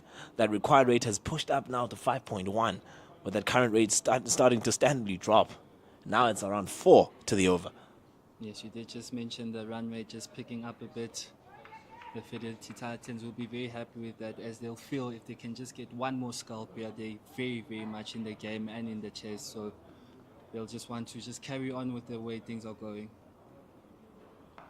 Rasika Maharaj to continue. Good delivery, still continuing to bowl around the wickets. She just pushes that one in and around that off-stump region. She's floating it up in the air to offer that opportunity. And Thompson is still sitting on 1 run from 7 deliveries. It's really been tough going so far. One thing about their spinners currently is how quick they're also going through the wickets, their overs actually. And it's actually applying more pressure to them, and as he goes over the stumps now. You would have thought with that similar change that things could be very vastly different, and we knew that the Titans needed to take wickets. Oh, opportunity there, but it's just shy. I'm not even sure if that fully carried, but we'll see that on our replay. It just looked like it might have carried all the way to Rasika Maharaj, but sadly she just puts it down, and there's an opportunity there to claim that 4th wicket. It's a very hard chance there, as Kirsty Berry smoked that one back, but it is an opportunity nonetheless. Very, very tough opportunity that indeed. Oh! Another one. Oof. Now that was a lot higher. That comfortably carried. And this time, Maharaj was late to react. It just looked like more than anything else, she was just trying to move herself out of the way. And she went with one hand to try and catch that ball. That was smoked down the ground. It came back straight at her. And goodness me, it goes down as a 2nd drop in the over. Oh, fantastic fielding. Fantastic fielding. Definitely, you can't help but feel with these shots that we're starting to see now, it's coming more from frustration, as we need to get some runs on the board, as the Titans are keeping it very tight. So they're trying to find their best ways, but the Titans are saying, no, not today. Maharaj changing sides again to come around the wickets again for this final ball in her 4th over. Well bowled this time, dot delivery, nothing to give away. 3 runs from the 23rd over, and at this point you're just starting to feel like the DP World Lions are kind of just slowing down their scoring rate, and they're kind of losing their footing in this game. I just like the way Maharaj seems to just be bowling with a plan. She'll go over and then she'll go around the wicket. It seems like she has a tactic going on, and it seems to be working for her, as clearly with those release shots there, it nearly worked, but unfortunately those shots were very, very struck hard, but they'll go down as opportunities nonetheless. Indeed. Sunelus to continue into her 6th over right now. Dot delivery to start off with, that was very full, that was very straight. Kind of just forces the situation here for Thompson to try and make the play, but she hits that straight into the cover region, and it stopped. No runs given away. Ooh. Close again, very straight again. What a bonus it must be to have a player like Sune in your team, because she's literally gone for 5 runs in 5.2 overs. That's insane stuff. That's really positive. It really is good to see. And she is one of the marquee players for the Titans here. With all that experience, having played for the Proteas, having bowled for the Proteas, I mean, it's international cricket level. It's a very different side of the game. You bring all that knowledge and all that experience back into your team when you're back in the country, and it's actually just beautiful to see how it's coming off for her today. Definitely. See, another dot ball. The pressure is definitely piling up now on the Lions. Something has to give at this point. It's make or break right now. Thompson and Fillion still comfortably sitting on single-figure scores. And again, bowling to the field, Sune Luz was a decent shot of that delivery, but straight to the fielders in the cover region. They just seem to be having a hard time just picking the gaps or trying to find a way to rotate strike. But finally, they have a release stroke there. Guides it to leg side for 1. And more than anything, that's created by Sunelus just being a 2 straight. And you mentioned it very importantly, Zwane, how quickly they're going through the overs. That's the completion of the 24th now. And the DP World Lions are sitting on 94 for 3 after 24 overs. Still need a further 138 runs to win with 156 balls remaining. I tell you what, it's been a while that I've seen a boundary from the DP World Lions team now. It's been a very long time. But the Fidelity Titans will be very happy with how proceedings are going. They want to just make sure that if they can just get one more scalp, one more, they'll feel very much in the game right now, because they are applying the pressure. Certainly, and I think to your point, the last time we saw a wicket, it was when Brits was still batting out here with Tabete in the opening partnership of this game. It really does feel like it's been forever since we've seen a boundary. 100%. Maharaj starting well again and still staying around the wicket. And that's nudged to the leg side for good 1. But it's a chase. They need to start making sure they can convert 1s into 2s sooner rather than later. That was essentially a good shot, just being pushed to the leg side like that, just to try and get off strike. Phil Yoon is just trying to rotate strike so far so that they can have a footing in this game at least. Thompson nudges that also into that vacant area of square leg just in front of the umpire there, and it's a comfortable single through. 4 from 13, well, 5 from 14 balls, Thompson, and Fillion 3 from 12 deliveries. Seems they might have a secret mic by us here as they started taking more singles, rotating more strike.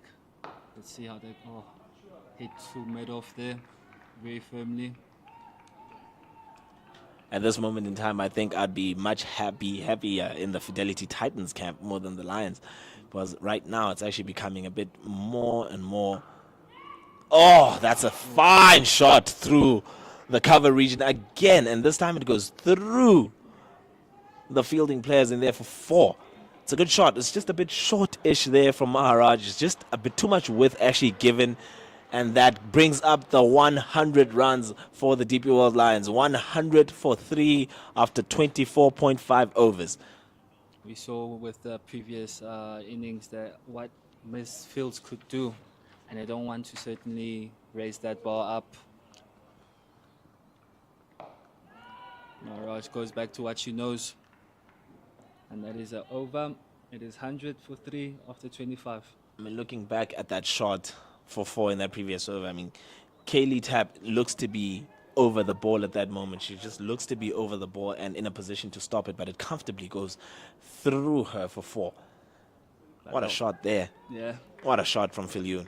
But that was also smoked. Well then, halfway through the second innings, 100 for 3 after 25 overs. Sune Lewis still to continue into her 7th over as that ball, the first ball, is pushed down all the way to long on for a single.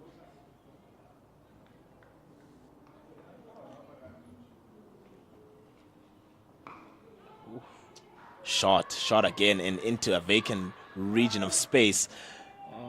That is stopped this time and keeps it down to 2. Great fielding down there by Cow Corner. I was worried about that fielding position there because you have a shortish mid-wicket in the ring, and then in and around that space behind her is very vacant. Yeah. And I just feel like the best line for her to bowl is just middle and off. Sune Lewis has really started well in this whole inning so far. We look at it where her groupings are. That's wide this time. It's a bit too full, but unfortunately for her, it's a bit too leg side-ish as well. And fortunately for her, it's stopped by her keeper, and it doesn't go through for more runs and for more extras.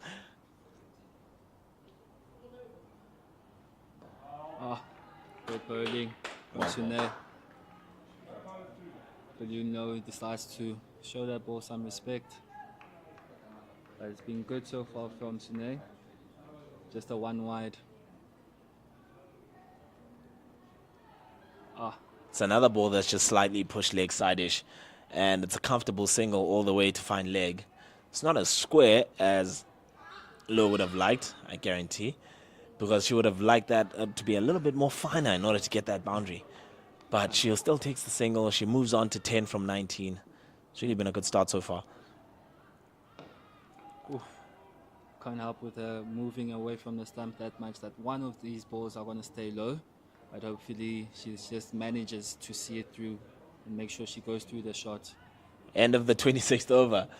DP World Lions 105 for 3. That was a good shot from Thompson in that last ball and previous over, but unfortunately it just goes straight to the fielder at mid-off.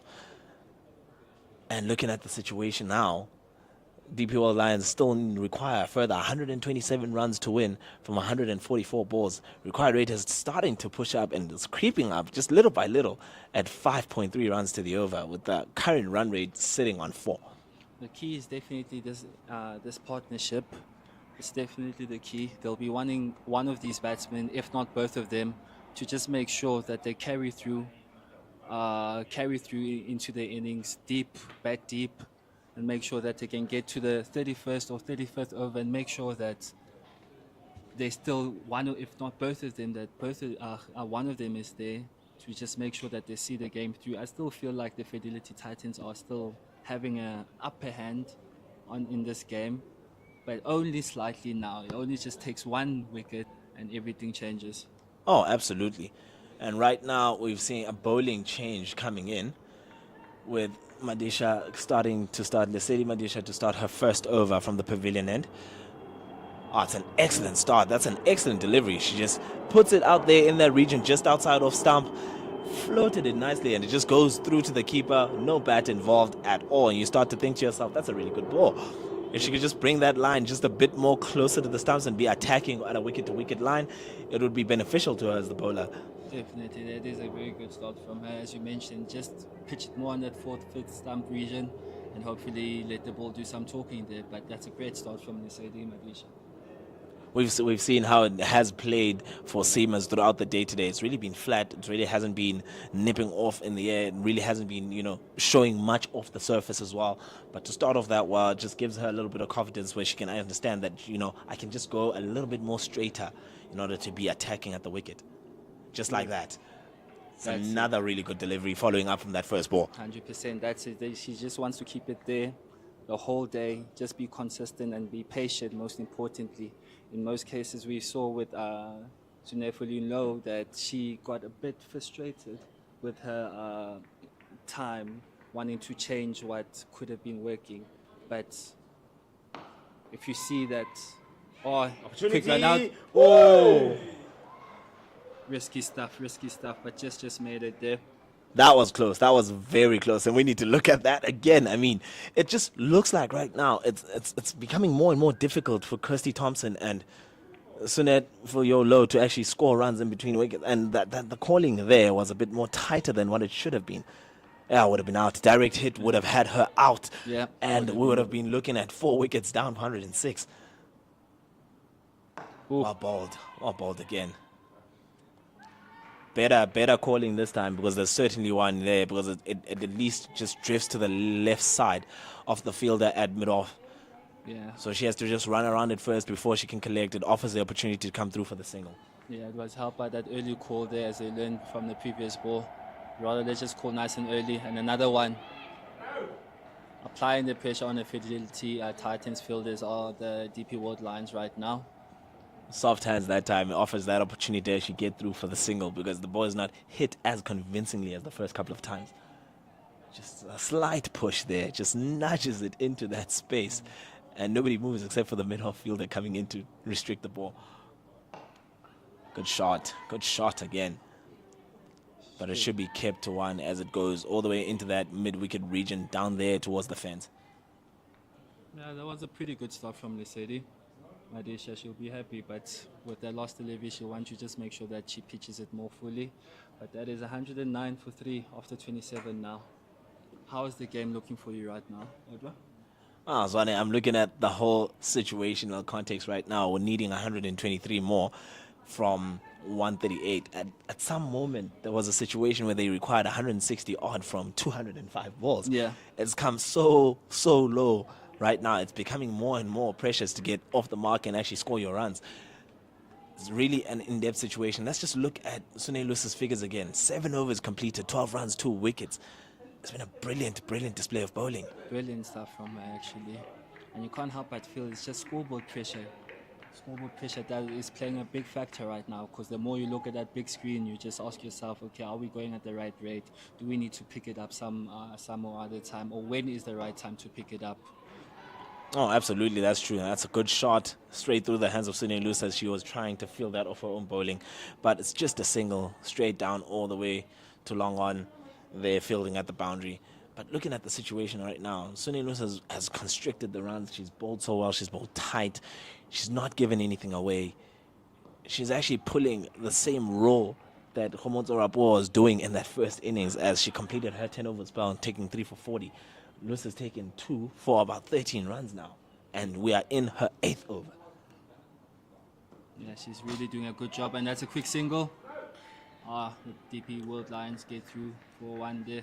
Streaky stuff. It just goes to show the desperation of trying to get those runs. And they're on Nelson for 3. 111 for 3. You believe in Nelson? I mean, for me, I feel like it just comes and goes in the situation. But honestly, it just kind of depends on the numbers. For sure. Because if you're looking at that at 1-1-1 for 1, it's a very different situation than 1-1-1 for 3. 100%. It's a good shot, but it goes through. Oh, they can't afford that at this point of time. Is that from the captain? I think that's Marks down there, or is it? Looks like her. It looks like Marks. Just a misfield there from a ball that's hit straight to her. If she gets her body straight in line and behind that ball, she keeps that down to absolutely no runs. Yeah. And instead, with the misfield, they gave away 2. And Swineless' over comes to an end with 4 runs coming from it. It's 28 overs completed, 113 for 3. 100%. Lesedi Madisha back at it now. She'll want to just be on that fourth stump, fifth stump region again, asking the question, batsman, if you want something, do something from here. She's very consistent, though. That's what I like. But on the last ball of her last over, she strayed a bit on the leg side. But let's see how she goes about proceedings now. That's so straight. It's too straight. It's too straight for my liking. And slightly just a bit leg side-ish. But the most important thing there is just how Fiyun gets down to the ball and just works her wrists around it. She put it in that square leg region all the way down the boundary for 4. I mean, look at that. It's straight in line with the umpire, and there's nobody there. No, it's an excellent shot. It's an excellent shot, and it's an excellent boundary. And we talked about how dry the boundaries have not been coming, and essentially that was much needed. Yeah, and that just comes from them rotating strike. All that pressure now that the Fidelity Titans had been mounting on the DP World Lions is starting to interchange a bit, and they're starting to lose track of all that dominance that they had with the ball in the past couple of phases. They've taken 3 quick wickets, they put them on the back foot, and now they're just easing their way back into the game. Yeah. I think they just understood that they just need to go through a bit of a rebuilding phase, accept that, okay, they might be on top of us right now, but we can get ourselves back into this game. So the best way right now is for us to just get used to the pitch again, get our eyes, the eye in, take those quick singles. If it's there to be hit, go for it.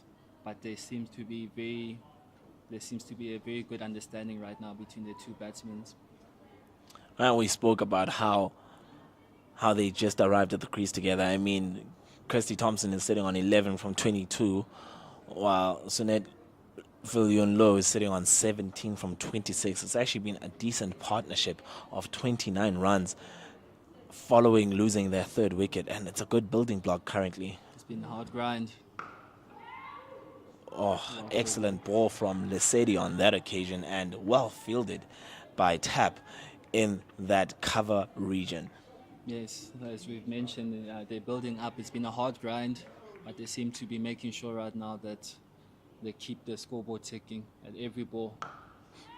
Well fielded again by Tap. She kind of just keeps it down to the single, yes, but looking at all of that definition and how far square the person is behind her in that cover point region, that would have actually gone for 4. She saves the team 3 on that occasion.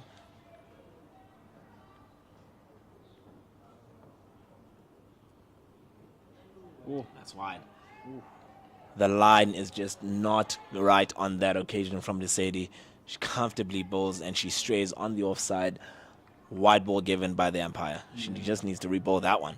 Yeah, no, that was a super wide. She just wants to make sure she goes back to what she knows. Ooh. Excellent delivery on that occasion.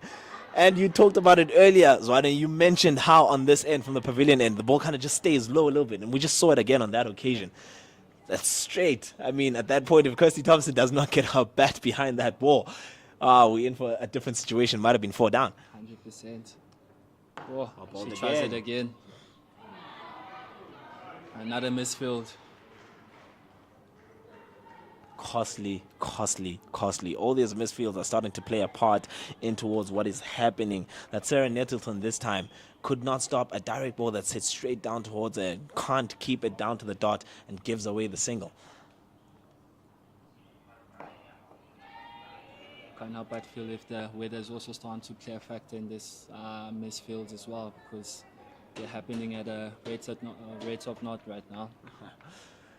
And that brings our 29th over to a close. DP World Lions 120 for 3 after 29. Still require 112 runs to win from 126 balls. This game is going thick and fast right now at this moment. I mean, they require 112 from what seems to be, it's exactly 21 overs to go. It's down to being a T20 sort of situation. 7 wickets in hand, 112 required, 126 balls to go. It's game on. It can be anybody's game at this point. But Fidelity Titans really need to start the squeeze, and they really need to get more wickets if they want to win this game. 100%. So they lose to continue. Oh, starts off with a dot ball there. As you mentioned, they need to start getting on the squeeze through the Fidelity Titans, ladies. But you just ask yourself, from which end is it going to come from? I think more than anything, it should be coming from Sune's end. She's been the dominant bowler in this whole Titans bowling inning so far. Has comfortably fielded in front of square on that occasion. Keeps it to 1. But in saying that, eventually someone from the other end has to come up to the plate as well.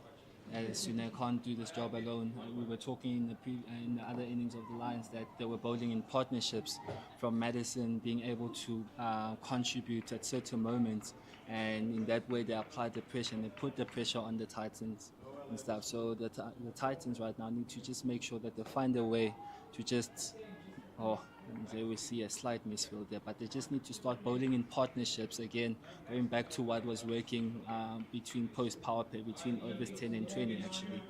Oh, definitely. And I also think maybe the bowling change of bringing Rasika Maharaj off was a bit of a questionable one for me, because she was the one who was creating the opportunity to actually get those wickets.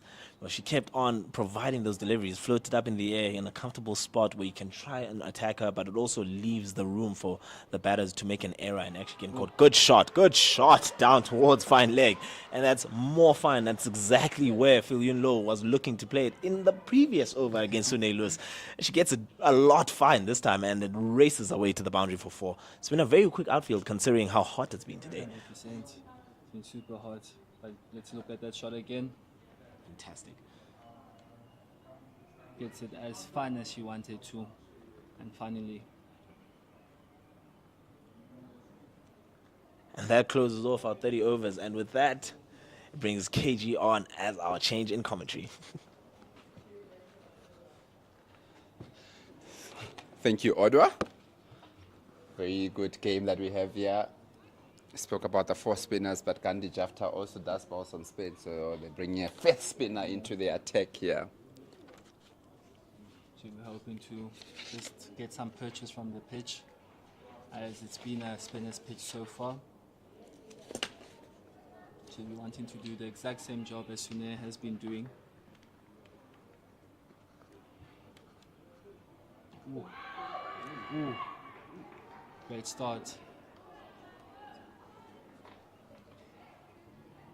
Great start there from Jafta. Absolutely great. Very good there from Jafta to start it off. She does bowl a bit more different to everybody else. She bowls a bit quicker than all the other spinners. She looks to bowl that wicket-to-wicket line. That's normally how she looks to operate here. So she will be looking to keep the pressure going as Sunelise is keeping pressure on the other side. And as you say, that Thompson just comes down, hits it straight to that mid-wicket for a dot. That's 3 dots to start the 31st over. No doubt that a bit of pressure will be transferring back again now to the DP World Lions in the middle of a very good partnership. Oh, that's the 4th one in a row. Great start from Jafta Gandhi there. A very good start there from Jafta Gandhi. 4 overs, dot balls. Run rate keeps on going up. That's what happens at the latter part of the innings. The scoreboard pressure does eventually play a factor. And let's just hit to the leg side for 1.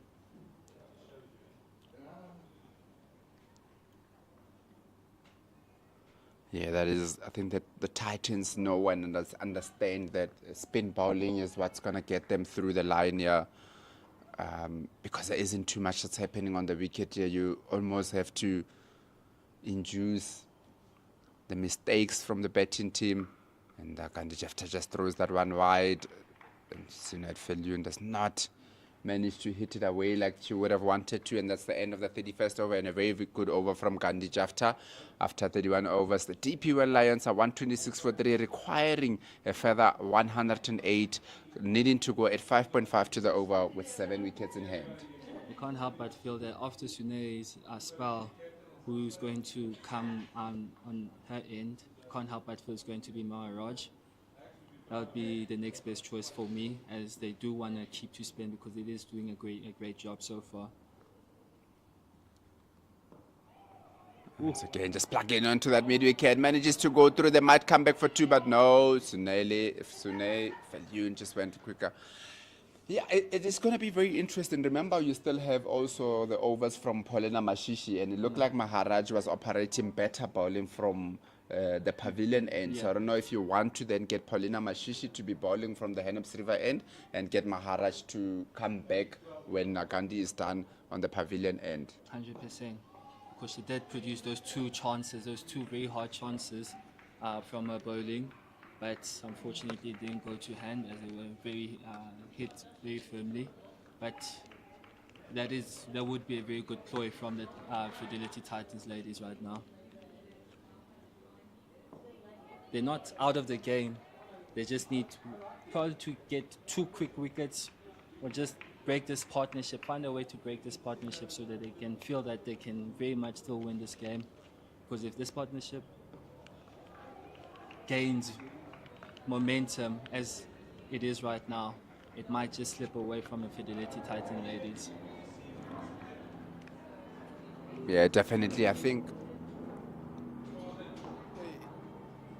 you mentioned how you say the Titans are not out of the game. In fact, you would say that at the moment they are a touch ahead, and 1 or 2 wickets will even make them further away. And as you say, that Sune Felyun just gets one down, that finally gets another boundary. She did this in the previous over, and she manages to do that once again. Very good, much needed boundary from Sune Felyun. And that is the end of the spell from Sune Lees, who's bowled very well, bowled 10 overs, 2 for 26 in that spell. Very good bowling, bowled 10 overs on the trot, picking up very important wickets there for the Fidelity Titans. Very good spell from her. Yes, now she'll be happy with the way she went about proceedings today, putting her team very much back from a position where they were, the DP World ladies, they were running away with it a bit. But like since Sune has been brought onto spell, she's slowed things down and picked up those 2 important wickets for her team. So well done to her. Yeah, definitely. You would say that the 2 teams, in terms of the face of the game, they're going through a bit of the same patch. We saw how the Titans struggled in this patch, in this time of the innings, to get the impetus on the innings, and the same thing is happening to the DP World Lions. And Gandhi Jefta just floats that one up, lucky to get away with it. The difference so far in this match, and why the biggest difference in so far in the match, is probably the power play, that the Lions were a bit ahead of where the Titans were. That's where the difference is. But then the Titans also do have 5 spinners in their armour, so that might work in their favour. That is true. Well, oh! And that is another wicket down. Very good bowling here from Gandhi Jefta. Got it nice and quick. Thompson just came down, completely missed that one. Keeper just grabs it, and a stamping, very good wicket. Big wicket needed here by the Fidelity Titans. As we take a look at that again. Just a bit wider. Thompson just comes down, not in line with the ball. Tebogo Macheke gets very cleanly in her hands, and that's the end of Thompson. Very big wicket to break that partnership that was growing between Felyun here and Thompson. Yes, no, that was a very crucial wicket, and I was about to just say they might just need a deep cover, but having the field as close just brought in that pressure, or that confidence to feel maybe I can go over the top, and that produced a wicket there. Great bowling from Jefta Gandhi there, understanding her field placements and understanding what to do.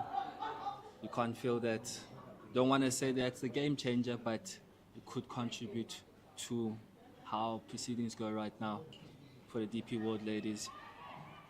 Yeah, definitely. And that brings the captain, Khomotso Rapo, onto the wicket here. She did very good with the bowling a little bit earlier, and she will be looking to continue that with her batting. The team does need her to do well for them here. Rapo, of course, having played 39 matches.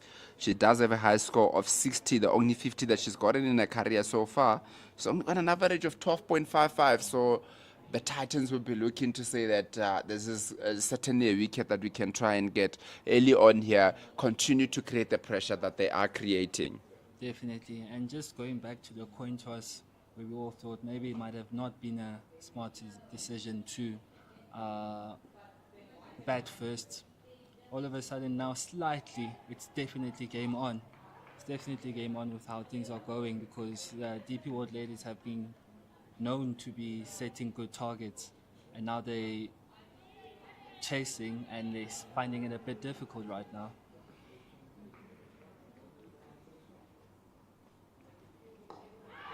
Oh, another opportunity created and just didn't stick with Pura Andrea there looking to get her hand. She did get a hand on it, but it just didn't stick, and that goes down to that cover boundary just for the 2 runs. Another opportunity there that was created from the bowling of Gandhi Jafta, proving to have a bit of a golden arm so far. A bit too straight at that time around. That looks like it's going down. Too straight from Gandhi Jafta. Definitely going down that time around. We nearly saw another one-hander from Pura there. It's unfortunate that it didn't go to hand. But Jafta just creating that pressure. That's put some impetus in the Titans fielding and some excitement. Very good shot, and a bit of a misfield there at extra cover, allows the ball to go through for 4. It was a very good shot, but that was straight at Lisedi Madisha at extra cover, but she just lets it go through there.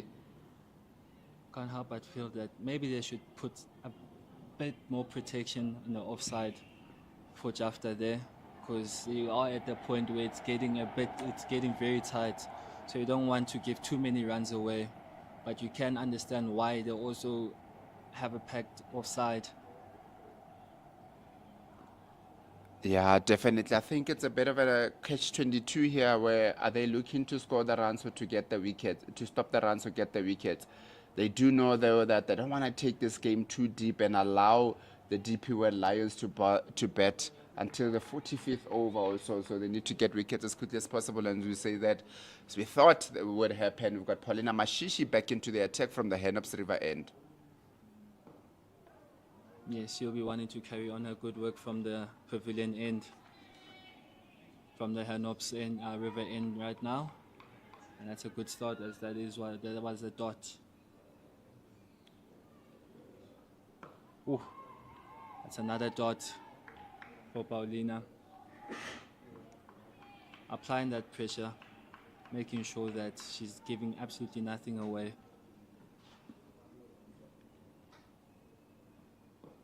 Once again from Paulina Mashishi, bowling the tight line. But you can see the experience that has been brought into the team by the likes of Sunailis, with the way that the field is also set now with the Paulina Mashishi. Previously, they would rather have a deep square leg, or somebody at the deep square leg and a 45, but then they've actually went the other way, which is what we started seeing with Sunailis. And Sunay Yun Low just hits down one to mid-off. But that is exactly what you're looking for your internationals. When they come in, they change the way that you guys do things. And this is one of those where it was easy runs there at that mid-wicket, they've tried to plug it and not make it too easy for the DP World Lions. Definitely. The international experience is coming in handy. They're very much in handy. Oh. And it's a bit too straight that time around. And Rapao just gets good bat on it, down to that fine leg for 2 runs. A bit of a loosey there from Paulina Mashishi, allowing Rapao just to get bat on it around for 2 runs. She just wants to keep her lining length very tight and not give anything away, as she started off very well right now in her over. But just is starting to stray to the leg side a bit now. Nicely ball from Paulina Mashishi. Drapo just gets that gap in between that straight mid wicket and a very straight square leg. Gandhi Jaftas is definitely looking to take over from where Sunailis left off on the other side. Has bowled 2 overs, 1 for 7 so far.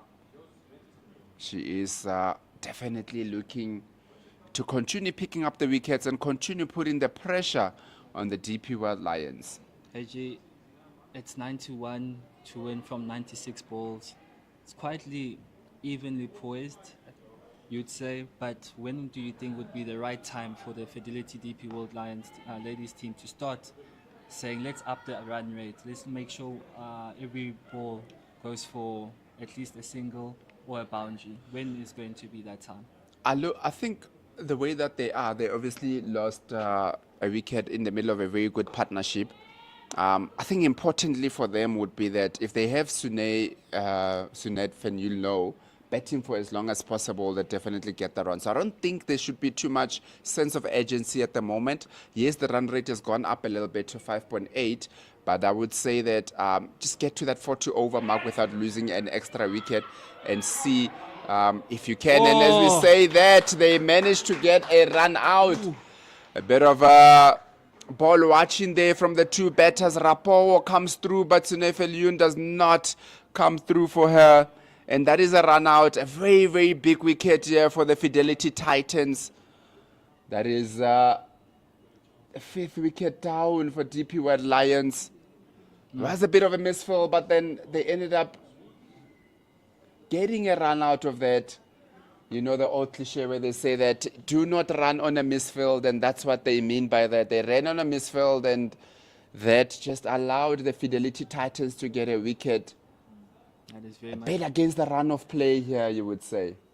Yeah, definitely. They wouldn't have wanted that at that particular stage, but that just came from the previous 2 balls of Jafta, just bowling dot balls, and Khomoto Rapu just feeling the need to just rotate strike, and unfortunately it led to a run out.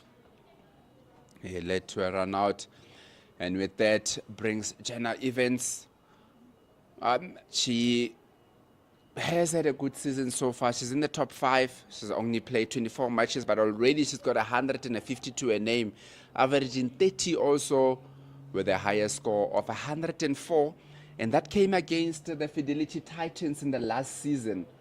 So she's definitely a confident batter against a team that she's confident to score runs against. Yeah, definitely. Her psyche will be very much high up, knowing what she's done against this team. But now, in this pressure moment, she'll have to pay and make sure it comes through. Yeah, definitely. She has to almost try to close down a little bit here because the Fidelity Titans are really have edged ahead here in this game. And that is a wonderful ball from Gandhi Jafta. Gets the 1 to 10. That 10 miles outside the off stump into that middle stump. A very big wicket. Good bowling here from Gandhi Jafta. Oh, what a ball. What a stunning ball. Let's just look at the highlights on that ball. That spanned a country mile nearly. Oh, that must have hit a spot there. Because wow, wow, what a delivery. Yeah, that definitely looked like it must have hit something there. Turned sharply in there to Jenna Evans. And that is another wicket, the 6th wicket down for the DP World Lions. And that's 2 wickets in this over with 1 ball to go. She's having a great over in this one. She'll be wanting to finish off on a high, or better yet, a maiden, or even better, another wicket. That brings Madison Landsman to the pitch with Jafta Gandhi with a tail up right now. She'll be saying, let me hit that spot again. Yeah, very good here from the Fidelity Titans. Really starting to squeeze the DP World Lions, putting them under a lot of pressure. As Landsman, she has played 25 matches, 23 innings, He has scored 418 runs with the highest score 52 and that 150 in her career, averaging 19.9 currently.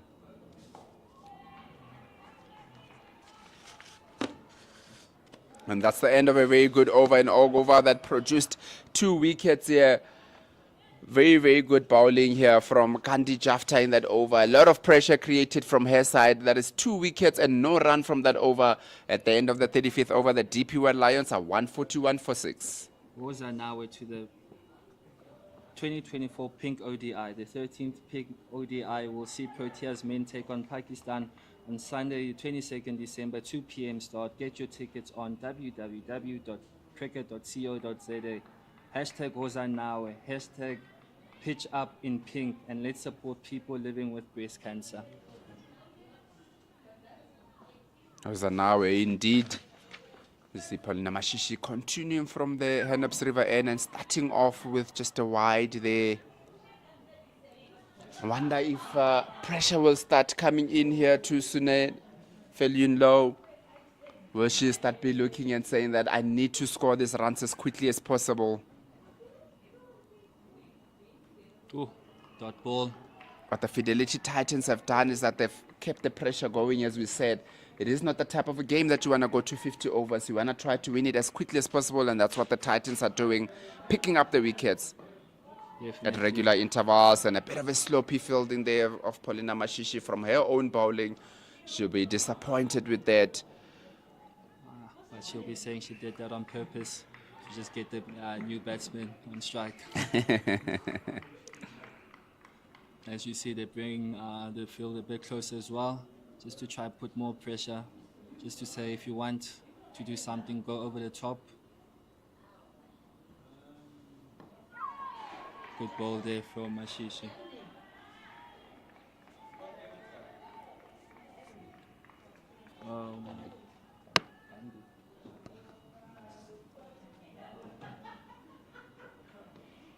Very good here from Paulina Mashishi. Very nice and tight here.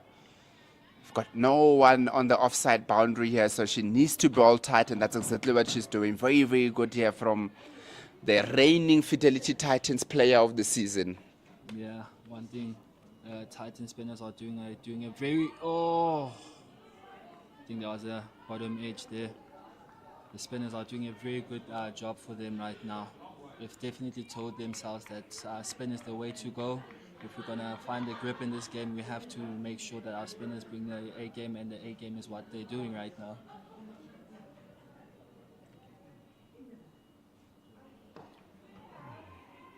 Just another dot ball there from the bowling of Paulina Mashishi. Bowling very well here, Paulina Mashishi.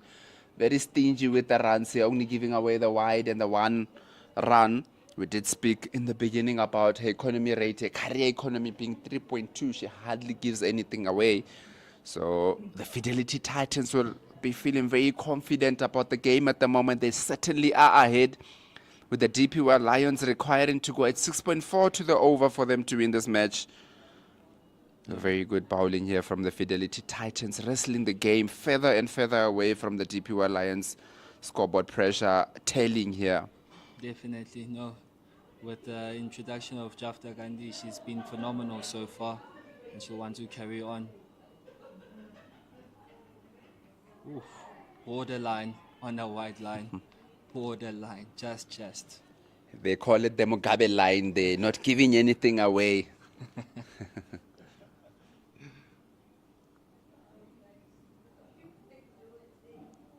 A bit too full there from Gandhi Jafta, and allows Sunelis to hit it past that point for 4.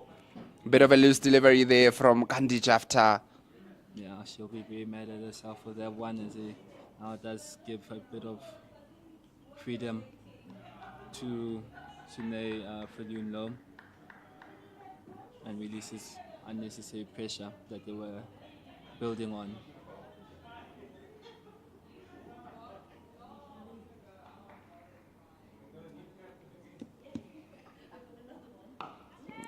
Gets back into it there from Gandhi Jafta. Bowling it nice and fully, a tight line there, not allowing any room for Sunette Felyun to do what she would like to do. Very good shot there from Sunil Felyun. Hits it in between that extra cover and mid-off. Good over so far from Sunil Felyun. Getting the much-needed boundaries that the DP World Lions really do need after losing wickets in clusters here. Very good batting from the experienced Sunil Felyun. And that is the 150 up for the DP World Lions. They are 151 for 6 after 36.4 overs. Oi. Yes, Jafta will be saying, yeah, I need to stick there. Keep it tight. Maybe not give anything away. But as I wanted to say, they just need to just add a bit more protection in the offside. And as I've said that, they've taken long off down. Ahmedov, that is. Sunil Felyun, she doesn't mind betting for long, does she? We mentioned about how fit she is a little bit earlier on. Can you imagine that she's actually 41 years old? Like, she's been around for quite some time, but she's still one of the fittest player that you can get on the field because she works really hard in making sure that she can stay fit. Yeah, no. A very fit athlete. She is a whole complete athlete, doing what she's doing at her age. Some Ronaldo motivation there.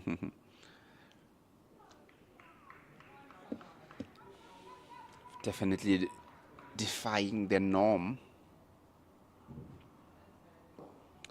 Very good bowling from Paulina Mashishi. They do say life starts at 40, don't they? So this is what they mean when they say life starts at 40. No, I wish I could relate. Very good bowling once again from Paulina Mashishi. She is really keeping the pressure on. The previous over went for 2 boundaries. But in this over so far, 2 dot balls from Paulina Mashishi.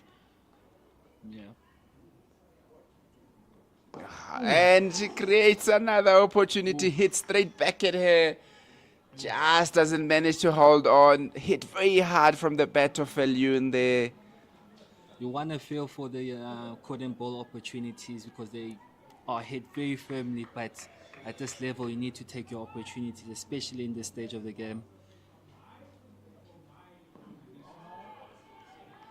Once again from Paulina Mashishi, bowling very tight here. Not allowing Sunil Felyun to free her arms at any time, at any given time here.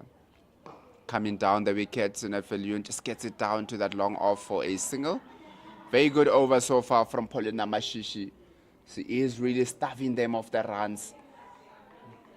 Can't help but feel that now Sunil Felyun wants to just put the squeeze back onto the Fidelity Titan ladies. Yeah, definitely. There's a lot of pressure also that's created on the other side because there isn't any runs that's happening. We have Madison Landsman that's been there for 7 balls and hasn't gotten a single run so far. And as we just look a bit of at the where we are at the moment with the DP World Lions, and it is a drinks break at the moment with the DP World Lions on 153 for 6. The bowling card, Elise Marie Marks bowled a bit earlier. 4 overs, not for 20. Kaylee Tapp, 4 overs, not for 20 as well. Paulina Mashishi, 8 overs, not for 27. Alicia Rudolph, 1 over, just the 1 over going for 8 runs. Rasika Maharaj, 5 overs, 1 for 25. Suneli is bowled very well in this match. 10 overs, 2 for 26. Lisedi Madisha just bowling the 2 overs for 11 runs. And Gandhi Jafta currently operating from the pavilion end with 4 overs, 2 for 16. Yes, definitely. As you can tell there, the spinners seem to be doing the job there.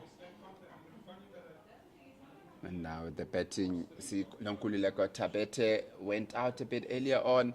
Bowled by Sunelis for 36 from 6-7 balls. Tasman Brett went out 40 from 41. And Palisa Mapo just got the 4 runs from 13 balls. Kirsty Thompson went 15 for 34. Sunil Felyun currently not out on 38 from 56. And Khomotso Rapo, the captain, ran out 9 from 9. Jenna Evans didn't trouble the scorers and she went out for naught. Yes, definitely. The key in this run chase right now is Sunet just making sure she keeps her wicket. As we see there's 12 overs left. And the DP World Lions women team needs just 79 to get their W.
Welcome back here after the drinks break with the last session of the day. 12 overs to go with Gandhi Jafta continuing to operate well here from the pavilion and going to Sunet Felyun, who most of the hopes of the DP World Lions will be resting on at the moment. Yeah, definitely. They'll be hoping she plays deep into the innings. Hopefully, definitely being there at the end as well.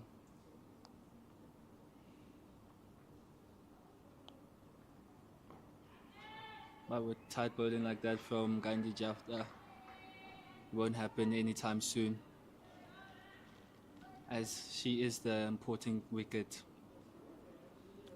Yeah, definitely.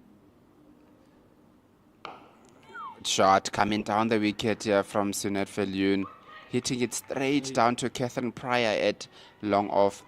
You can certainly see that Felyun is caught up here, Felyun low, as to does she go for it or does she go deep? But then when she's trying to go deep, there's a bit of pressure that's created on the other side, and then run rate keeps on going up. 100%.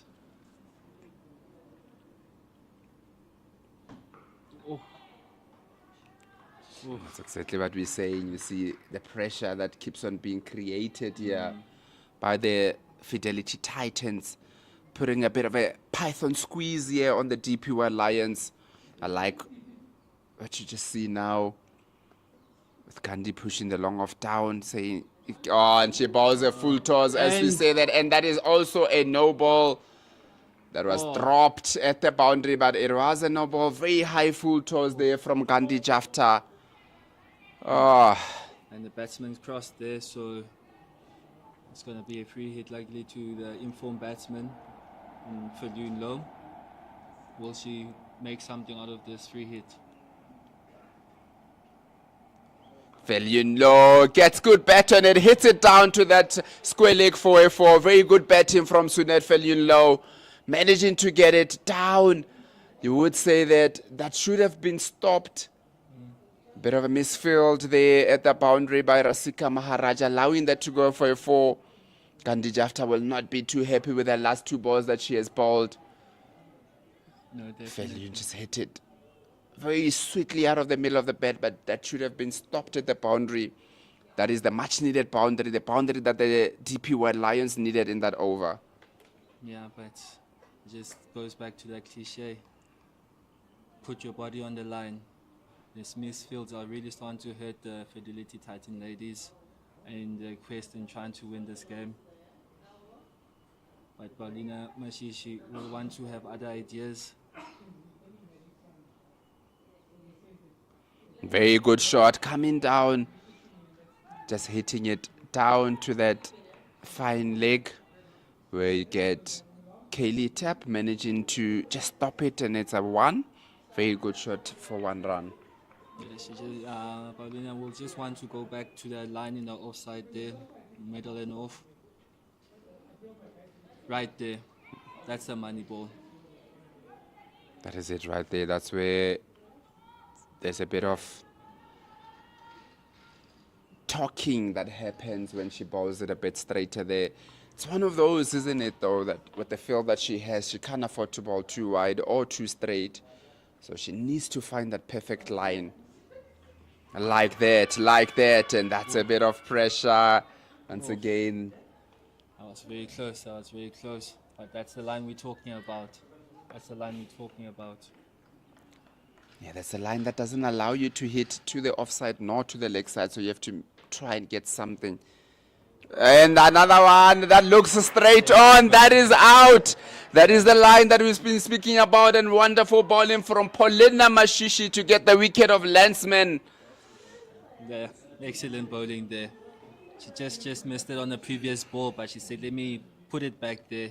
And this time it was more straighter, and hence why the umpire gave it out. Great wicket from Paulina Mashish.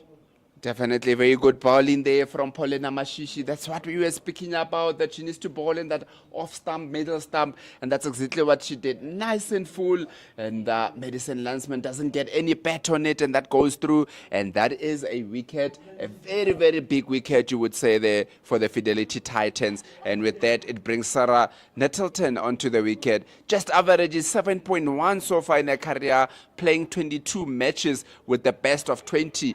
That is exactly what they will be needing from her today, that 20 runs. 100%. But the Fidelity Titan ladies will be very happy with how they are operating on the other end of Sunette, because she seems to have a wicket very safely intact, but it's the non-strikers end most of the time that are letting the wickets fall.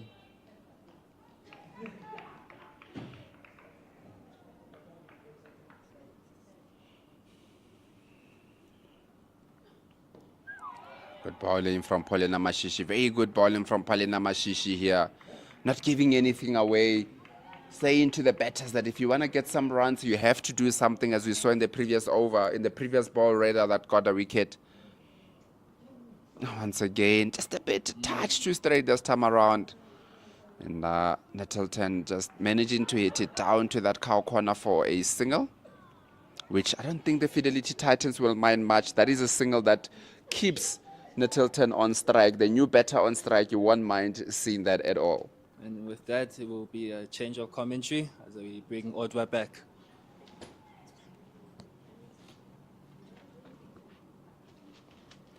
Odwa, back in commentary here. KG, we're down to the final 10. And so far, it's really been a very good performance from the Titans. I mean, they've done so well considering where they've been after the power play, well, during the power play, and then a couple overs after the power play. From that first wicket to now 7 wickets, it's really been a hell of a job. Yeah, and there is a change of bowling from the pavilion, and I must say, a bit of a surprise. I would have thought that Gandhi Jafta would go on and bowl her full 10 overs with the way that she's been bowling. But Alicia Rudolph will come into the attack from the pavilion end. And first up, bit of a slow really good ball. field in the... That was a good ball, but considering what just happened, I'm thinking to myself, how is that through her legs? But Alicia Rudolph, I mean, I see the idea of bringing her back on to actually bowl here. It seems as if the part-timers of Jafta and herself are working well in this lower order of the Lions batting lineup. Yeah, definitely. This is going to be a very good phase of the game here for the Titans. Last 10 overs in. The DPY Lions under pressure here. Oh, that was almost another one. There seems to be something there from the pavilion end. There's a lot of 10. The ball is really, really coming in. We saw in the previous over from Gandhi Jafta getting a wicket, and now Alicia's also finding something out there. It's very strange that this amount of turn is actually coming this late in the day. So late in the game, overs-wise, and it's so late in the day, given everything else and how well the pitch has played today. Now all of a sudden there's a bit of uncertainty out there. 165 for 7 with 2 balls left in the 41st. And wow, how things change. Yeah, definitely. We had said earlier that it was a bit of a surprise to see the Titans batting first.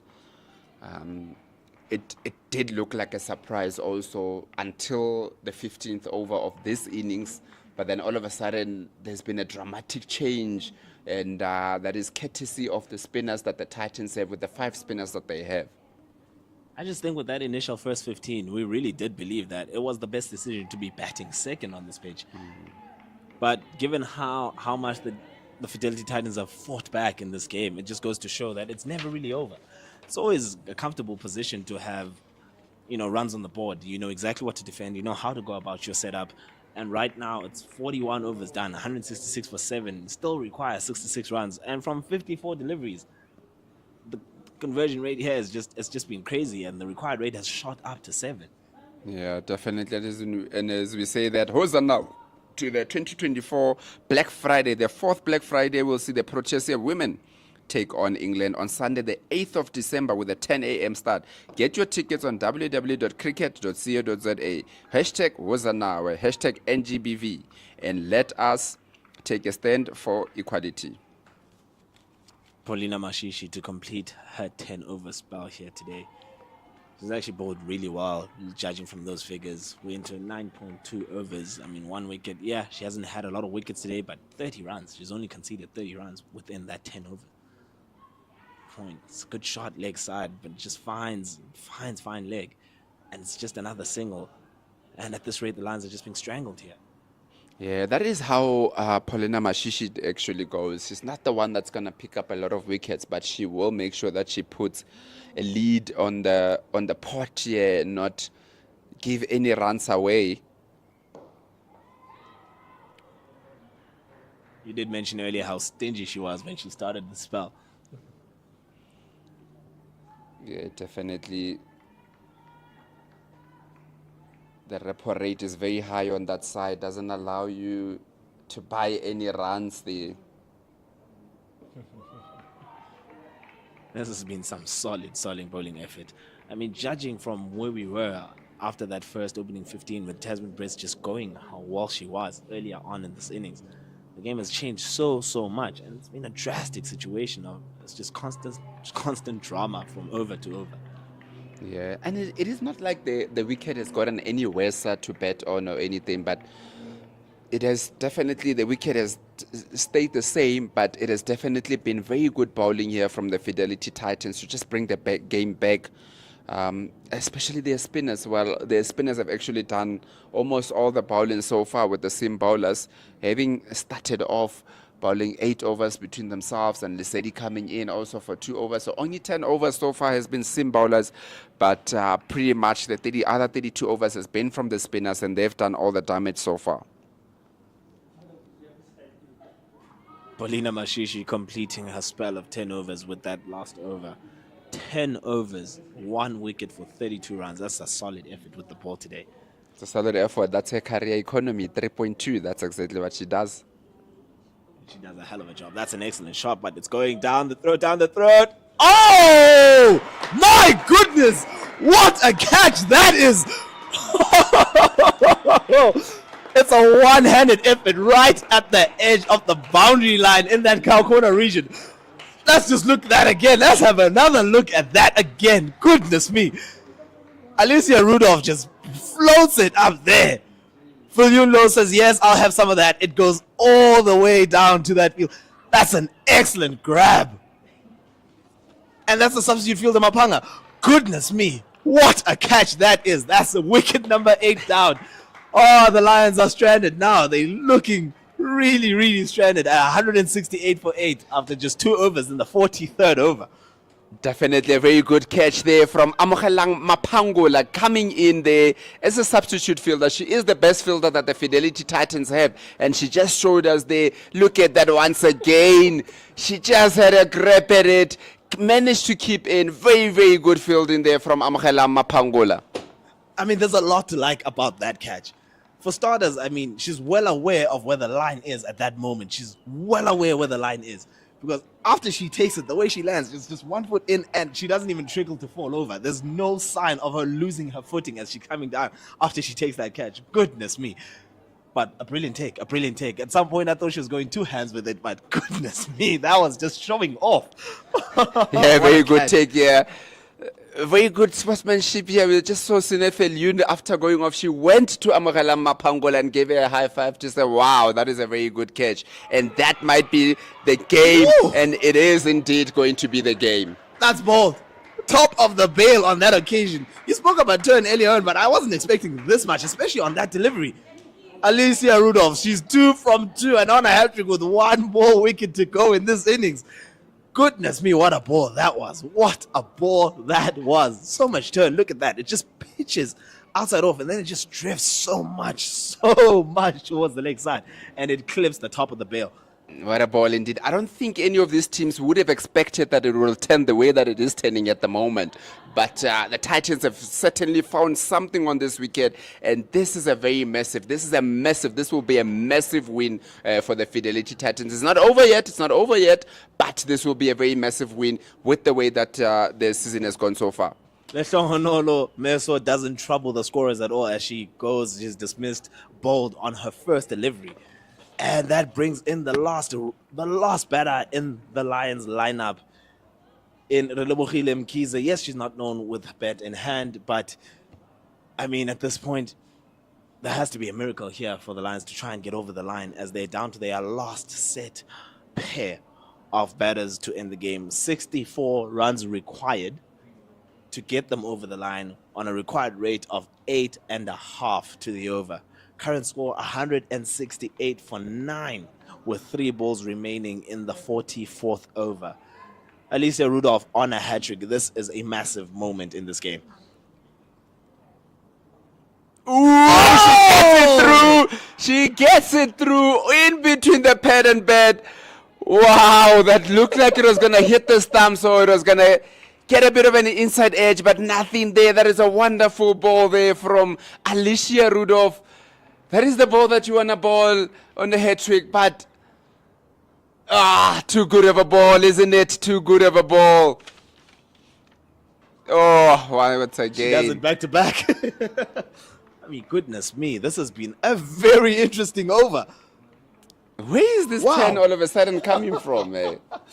We've been talking about it just around the last couple of hours left in the game, and only now do we have that much purchase from the spinners. I mean, goodness me. Alicia Rudolph, where has the bowling been the whole game today? Wow, very good bowling here from the Fidelity Titans. Put their Python squeeze on after that first wicket, getting the 1 wicket, and then they haven't looked back since then. And we've got the DP World Lions in all sorts of trouble here on 168 for 9 after 43 overs, still requiring a further 64, and they only have 42 balls to score those runs. It's a mammoth task here. You would say that the Fidelity Titans will walk away with this one. Oh, definitely is looking that way now at this point. And with that over, last over, it was a double wicket maiden. My goodness. Those are very rare in one-day cricket, and absolutely at this level. Opportunity there. But it falls right into space between the 3 deep fielders. Coming in for 2, and it's a comfortable 2. Rasika Maharaj coming in for her 6th over. She's taken 1 wicket for 25, and she's looking to end this innings at this moment in time. DP lines are still require a further 62 runs to win. And KG, I mentioned it to Zwane earlier on that there was a point when the required runs here were 150 odd with 200 balls left to go. How that has changed so much in this game with 62 now from 39 balls.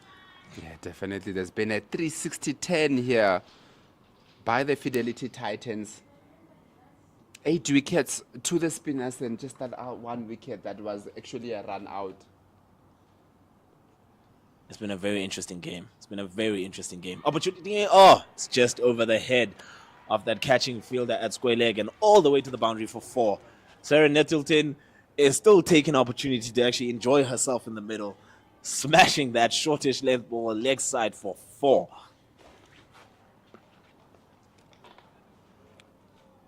It's not that short, but she picks it up well, and she hits it just over the head of the square leg fielder, and it flies to the fence for 4. Would you say too little, too late here for the DP World Lions? Well, looking at that required rate, I would think so, because now they have to play with a little element of risk, and they can't afford to lose 1 wicket. Because after that, then the whole innings is over. So there's just too much risk now to be going against the grain, because you require 57 from 37. You need to absolutely be going for it. But in that alone, it's going to create opportunities to get out.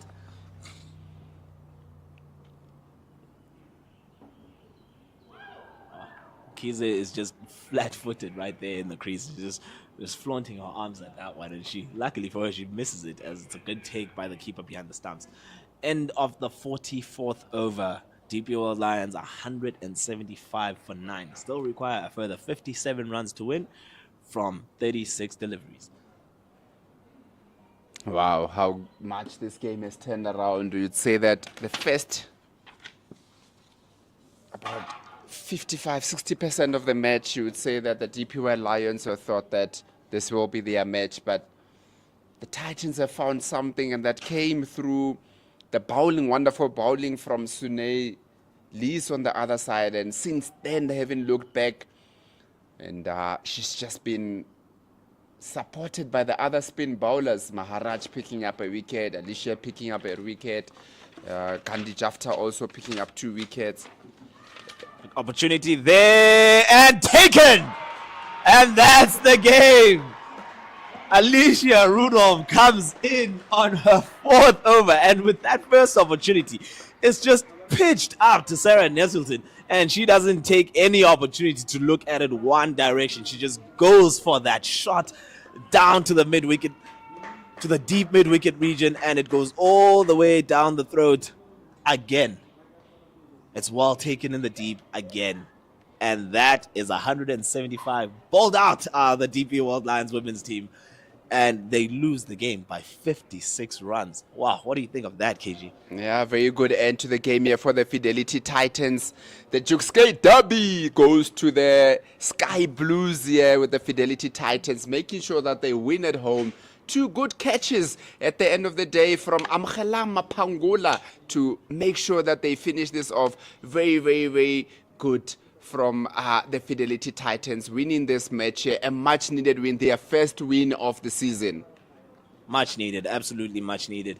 And thank you again to all of us for joining us at home today. And thank you for being with us this whole game. We are looking at how things have gone today, having the DP World Lions win bowled out for 175 runs in their chase of 232 for victory. What a game it's been.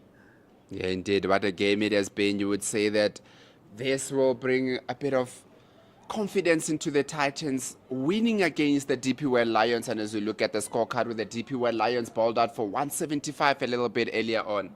Elise Murray Marks bowling her 4 overs, no wickets there for 20 runs. That was accompanied by Kaylee Tabb's actual effort of also 4 overs, not for 20 there. It actually all changed as the spinners came into the attack, with Sune Lewis completing her quota of 10 overs, taking 2 wickets for 26 runs. That was brilliant. Rasika Maharaj also supported the effort there, 1 for 32 in 6 overs. Alicia Rudolph, 3.1 overs completed, 3 wickets for 11. That was the killer blow there to end off the innings. Lesedi Madisha bowled 2 overs, no wickets for 11 runs. Gandhi Jafta was the game changer in the middle of that period, bowling 5 overs, 2 for 23. It's been a perfect effort all round from the bowling unit of the Fidelity Titans women today. Looking at the scorecard from the DP World Lions women, Filiolo was struggling alone out in the middle today, 46 of 69. It actually came down to her after Tasman Brits was dismissed for 40 of 41. Tabeto also joined the scoring at 35 from 67. Christy Thompson tried her best in support of Filiolo with 15 runs of 34 balls. But as we said earlier today, the game goes to the Fidelity Titans for 56 runs in this. What an encounter, what a game today. As we thank you again for joining us, and thank you for being with us throughout this match today. We all hope we enjoyed it here in the Combox. It's been a phenomenal day of cricket, and the Fidelity Titans women deserve this win as they bowled out of their skin. Join us for the post-match later on as we speak to the players.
Yeah, we had a very good game here at SuperSport Park today, with the Fidelity Titans getting that win over the DP World Lions here, and what has been a very good game of cricket here today, which saw the Fidelity Titans getting their first win of the season and dethroning the Lions, who've won 2 matches so far. And just to get it off, we'll start with the player of the match, and the umpires say that the player of the match will be Catherine Pryor for her 56 of 51 balls.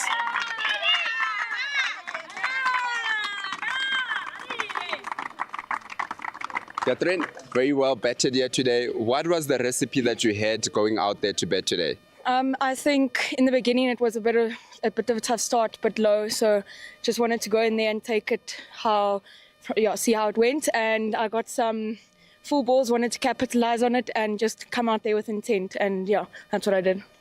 So what is it that got you to bat the way that you batted today in these innings? Knowing that you guys coming off 2 losses, you knew that you had to come in and win the match here today. What was going through your mind in those innings? I think it's just coming here with that intent and putting those losses behind, staying in the present, and yeah, coming out with that intent and having the same mindset as always. And what has it done for you guys to have the experience that the international in Suneli is coming in? What has it done for the team, the whole morale of the team? Yeah, it just lifts the spirits, and yeah, it's incredible to have her around and really nice to learn and grow with her. I love batting with her. Thank you very much, Catherine Pryor, for that. And now we'll call up the captain of the away team, the losing team in Khomotso Rapo.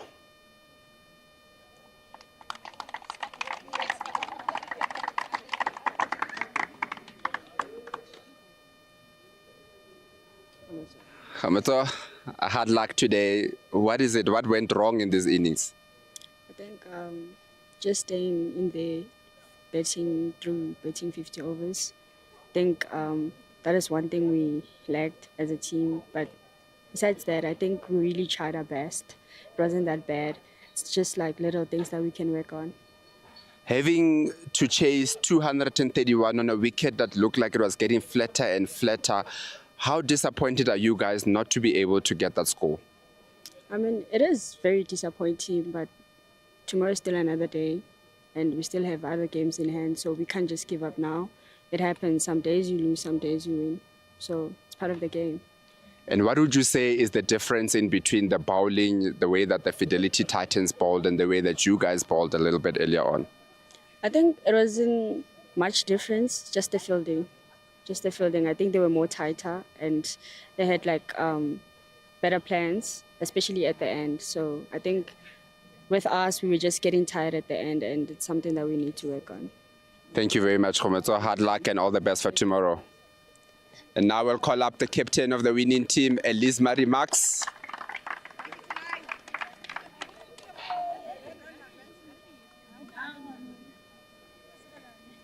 I wasn't the captain, so I was. No.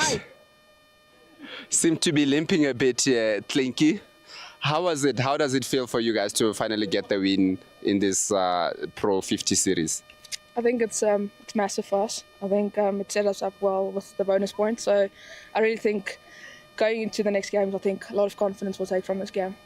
And how chuffed are you? I mean, we had a chat a bit earlier when you were doing the postman to say that, was it a good decision for you guys to bat first? It came up to be a good decision. How chuffed are you guys to have made the right decision? I think whether we were going to bowl first or bat first, I think the plan was just to keep it simple. I think we gave the batter some license just to go out there, express themselves, and I think they did it well. And how is the mood like now? Obviously, you guys still have to go back and come back tomorrow, but this will obviously provide a lot of confidence. How is the mood like with the players? I saw how you guys were going after Amogela Mapangwala took a bit of a stunner here at Cow Corner, going to it to congratulate her. What does this do for the team?